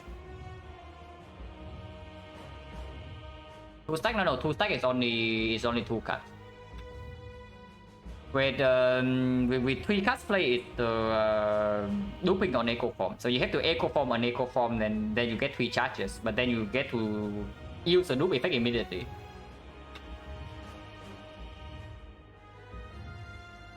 What happens with double amplify? You get 3 powers. So technically, if we can line up duplicate on the, so let's say we do liquid memories on the amplify for next turn, and then we play the amplify. 2 amplifies. We play amplify first, and then we play defect second. The defect has played 3 times and is plus 6 focus, and we are probably doing that. We are probably doing that. But I think I want to play double blazer this turn. So we start with compound.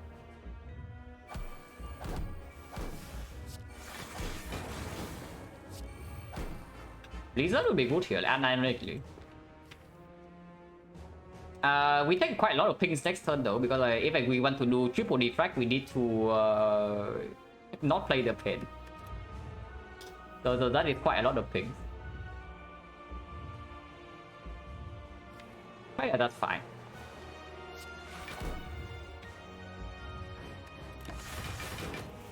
Yeah, that's the reason we don't do that.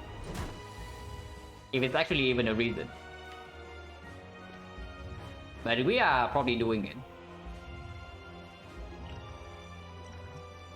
But hurts quite a lot. Yeah. Ouch. Yeah, like we have all the focus now. And we still have Lizard Tail, yeah, so pinging ourselves is not really insanely bad or anything. Take for the capacitor, and then we can even amplify it again. And we have 10 slots.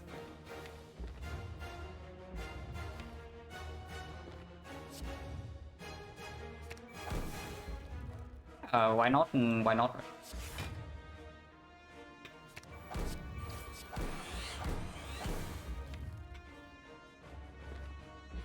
I don't want this to be my next turn, or do I? Probably don't.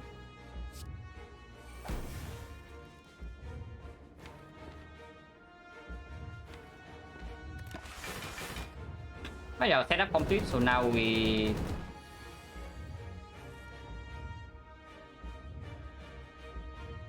They need to hollow amplify... oh yeah, it's true. They don't need to do that. It's actually true. We are taking quite a lot of damage from pings. So we care. Next turn draw until 7, so we can strip artifact and apply weakness, so there's no problem next turn. If that's the case, we just attack. And I don't think I even want to deploy two lightning. Hitting ping a little bit, no problem here. Don't want to kill my frost though.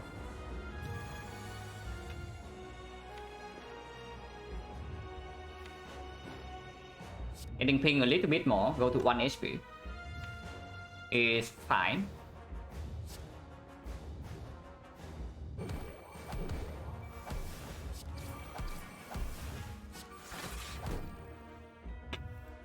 Yeah, it's fine.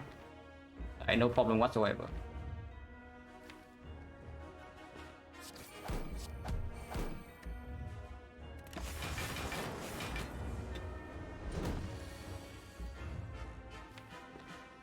Now we just full block and then we...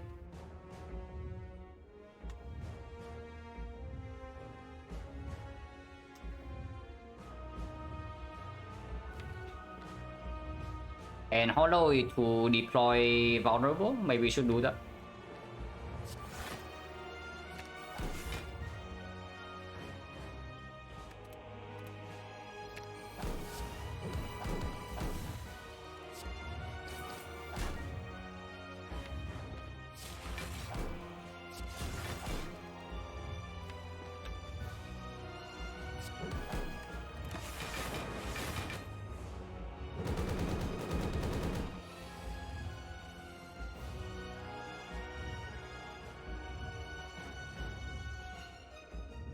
But yeah, we need to play a block first every single turn, otherwise we lose the lizard tail. Not that that's the problem.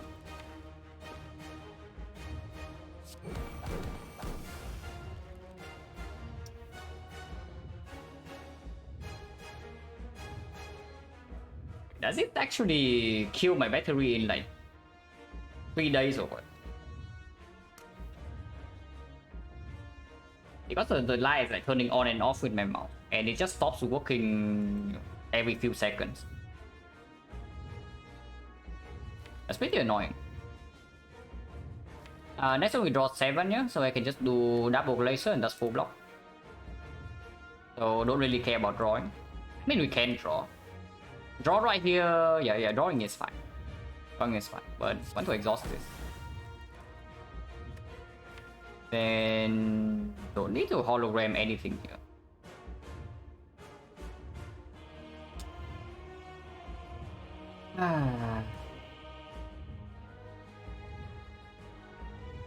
Okay, give me a minute. I change to a new battery, and then tomorrow I'll go complain to my to the PC shop.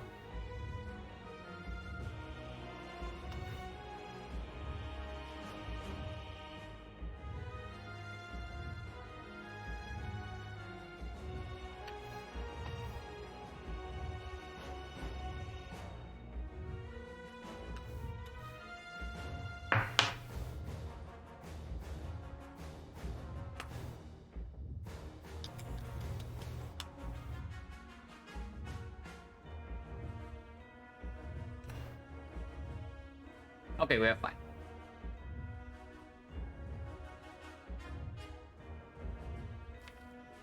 Yeah. Next on multi-hit is still only 60, yeah, so there's 0 threat.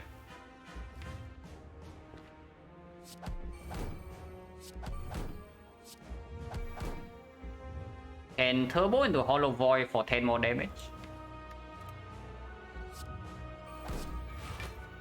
We can even play the EQ right now if I want to. I'm sure why not.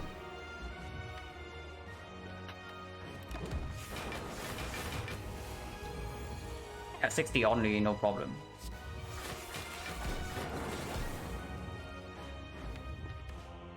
$100 damage.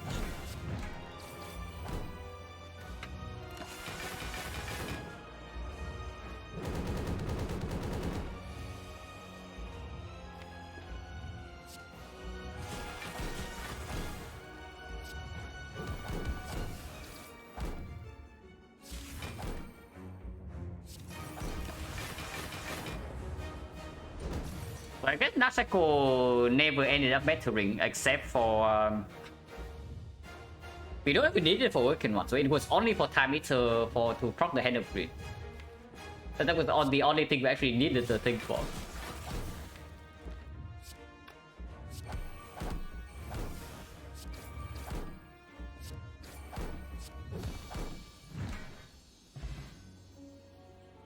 Streamline, yeah, Streamline did it. Streamline was good though. The Streamline was actually good. There are definitely some fights like the initial. I guess initial working one fight did not do too much. Maybe this fight also did not really do anything. They did help in spear and shield. Because this fight is basically almost over the moment we get Echo Form in play. If the Streamline did not perform in spear and shield, it just did not help anyway. Streamline scales better late game to bow landing. It's actually true though. Bow landing is an absolute crap. But the Streamline at this point is not that terrible. 1 HP, yeah, but it's only because we wanted to add on 1 HP. I can also just not ping myself to death, and then we have probably like maybe 11 or something. But Dio does better. We have Lizard Tail. Like we are super mega safe here. There's no problem whatsoever. But yeah, just I knew that we can just preserve Lizard Tail even if I ping myself to like 1 HP. So I did it anyway.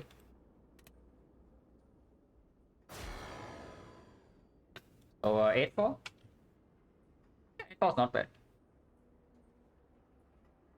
A lot of Orban keys though, which I don't like. I really don't like playing I don't really like playing an off-monkey run like this because I don't really learn too much. But in my mind, it is the stronger play in this run. And this from the Orichalcum start.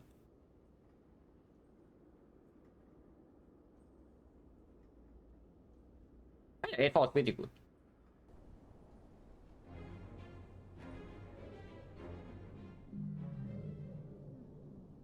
Caliber at the end, Metal Relic, the one by bot, off slots? Absolutely not. The capacitor is way better. Major diversion here, like right here. No, yeah, right here. Defect versus hyper beam. The defect is the only focus we see in the entire run, though. So not picking up the defect here, we cannot pivot back to our monkey. Which does mean we commit, but we do see 3 holograms in this run with a fairly early reprogram. One compound driver and no scheme though. So this run with okay, even if you play physical or you play off right now or in this one, it's not going to have like a lot of good sustained cut draw. So it's only machine learning and front load cut draw turn 1. Potentially slightly difficult for physical, but I guess it's still very fine. Okay, it's probably still very fine with triple hologram, and we don't really need to pick up some powers. So the second pick right here is not even the amplified. Game in library? What did we pick in library? It was a glacier, yeah? Okay. And scheme was in the library, so this pick would also be different.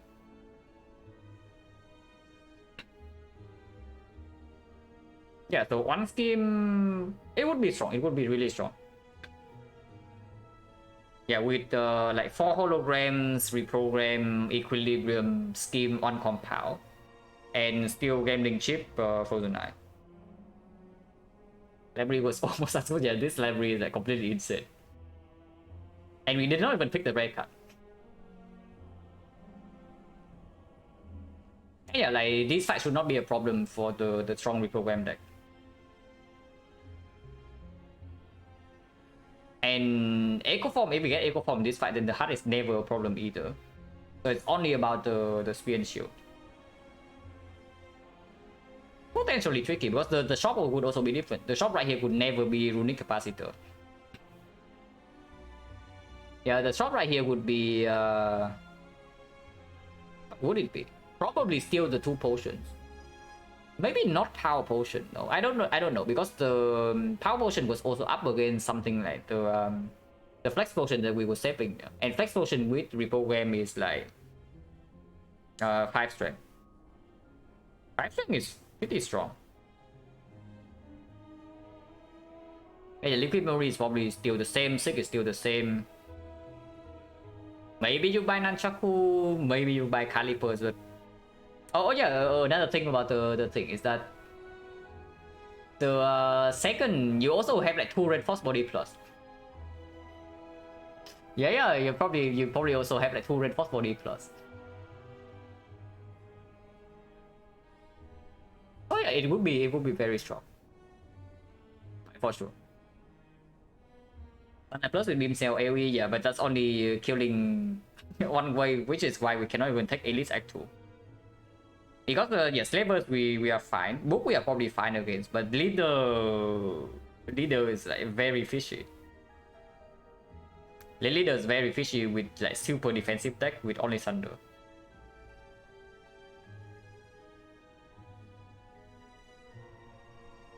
What do I consider most important to do in this act? Damage bad, no enough intangible, no infinite, no dexterity.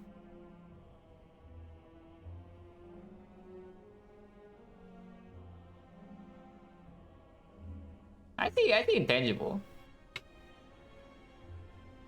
Not enough intangible. How many do you have? Like 4. So not quite enough for the Act 3 bosses, but enough for Act 4, yeah. If your damage is fast enough. What's the jar already? What floor is this? 37. So right at the start. It's a little bit too early to save the next spot, but maybe it's a thing. Because the way I see it, this might happen to be a run that you just do next spot to deal with Act 3 bosses, and then Act 4 you go intangible with double PK. And just kill there. 362 gold. Is there a second shot? Potentially second shot, yes. I would probably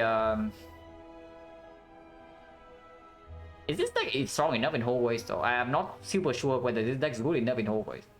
But if it is, then actually no, you have alchemized. Never mind me. You have alchemized, so I probably never buy next spot.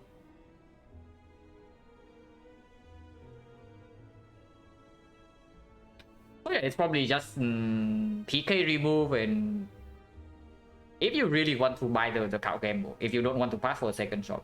But with 2 cow gambles unavoided already, I don't think I want the third one. With no actual synergy like the reflex or whatever. And you already have the 2 of the trade bottle for the kite. Yeah, I would probably just take remove PK and then leave. And try to solve the Act 3 bosses somehow with the Alchemize and some card picks, and then solve Act 4 with Insensible in a red form with double damage. So the second shot, too early to tell. It depends on way too many things, but it's too early to tell. Because it also costs you 1 elite. Like, you can also take the 4 elite path instead.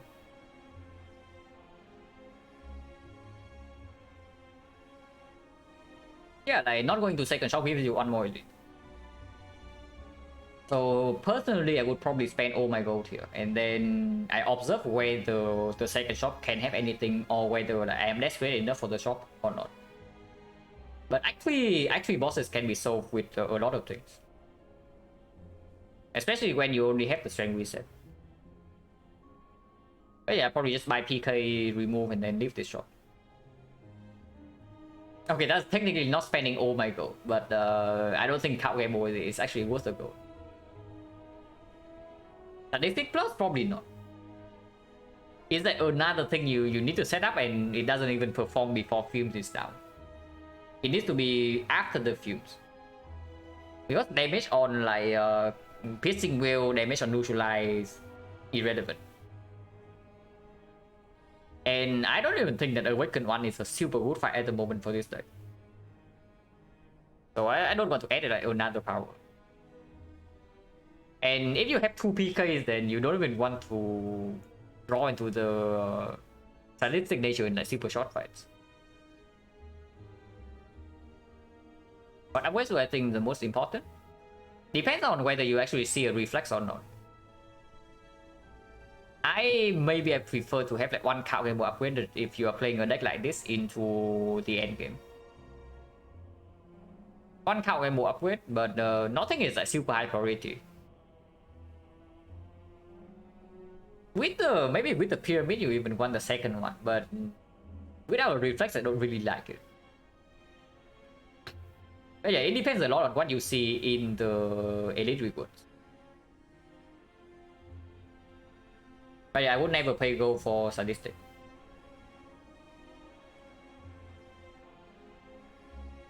To upgrade Statistician Plus? Yeah, potentially.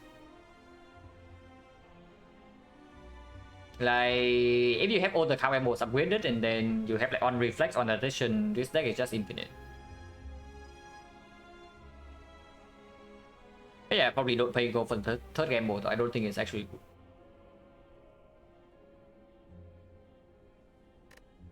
But yeah, this run is that's strong.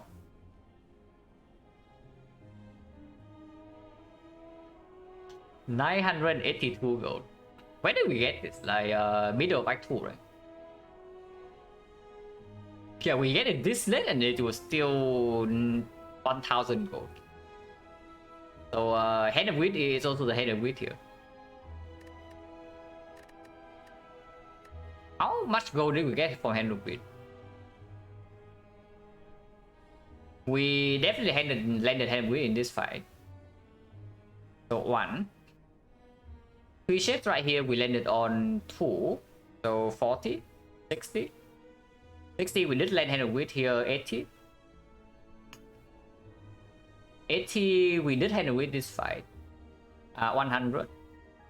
We did hand with this fight, 120. We also hand with this fight, 140.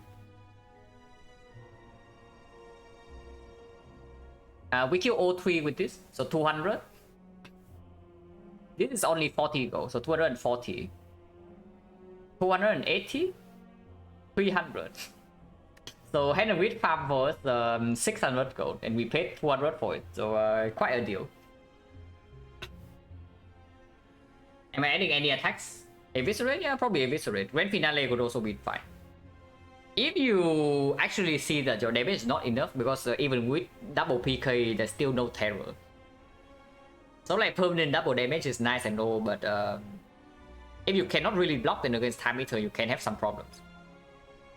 Even a second sticky strike can also do.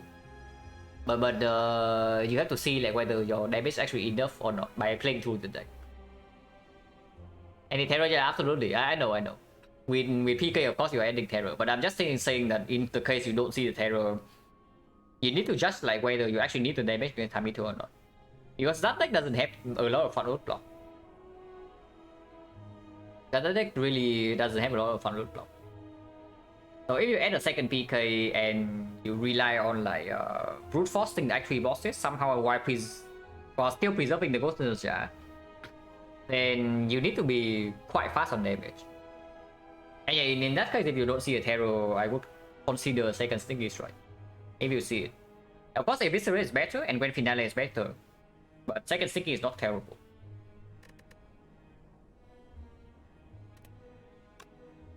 But yeah, this Silent is also pretty blessed. Like slightly spooky because of the Necronomicon here. And slightly spooky in this fight.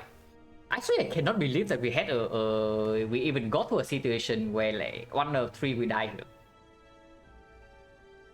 Yeah, actually, I cannot believe that we even got to a situation where 1 out of 3 we die in this fight. But we got there anyway. I guess just because we did not have enough cut draw consistency in here yet. Funny Kunai, yeah, funny Kunai stats. I mean, Kunai played though. Kunai definitely played in this fight. Yeah, it gave us an 8 dexterity when we were actually blocking with dexterity. I do think that without Kunai we are still winning this fight, but it's going to be a little bit closer than this. With the Kunai, the heart has no chance.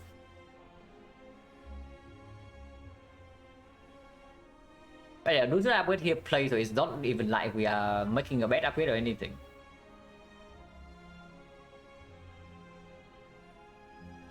Without Kunai, Panacea, Speedport? Potentially, yes. Potentially. But with the Kunai, there's no way we are ever getting like 5 dexterity. Taking Predator with the Necro and no cut draw, like... I think any like very good player would just click the Predator.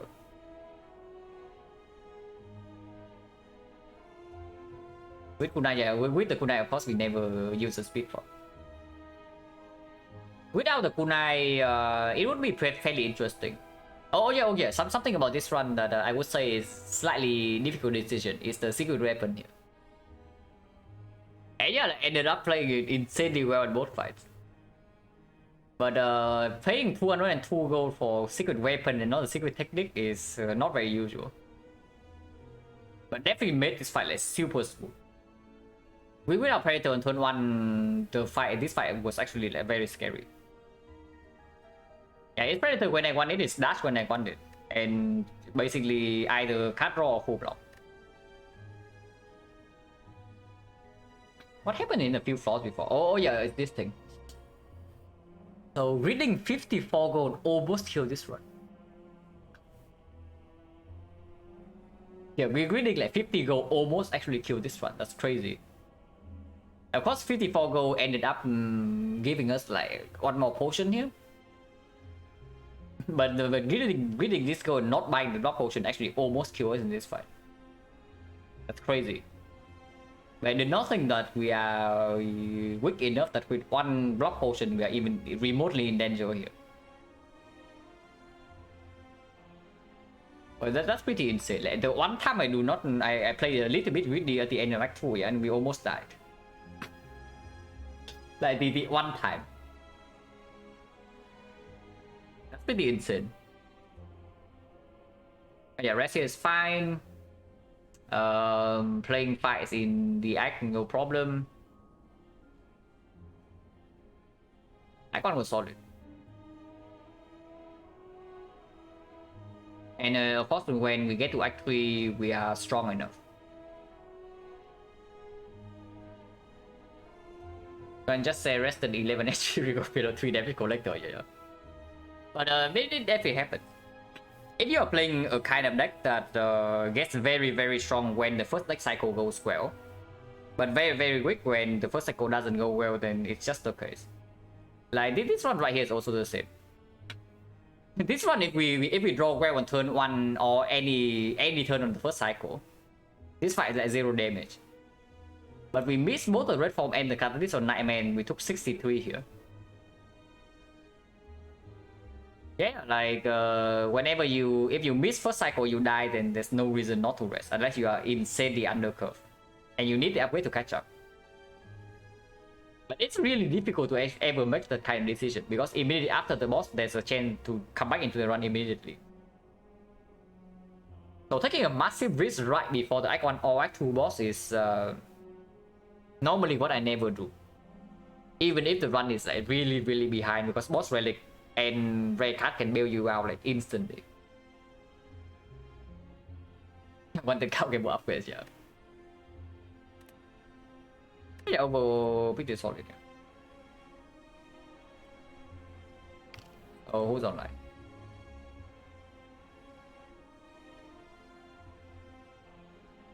I think you got to burn. The heck was in the jar already risking it not work. Preserving ghost is pretty important. I could definitely trade a ghost for an upgrade, even with the alchemist. Don't read me, I'm leaving. Okay. So sure. Yeah, I'll send you guys to Baylor.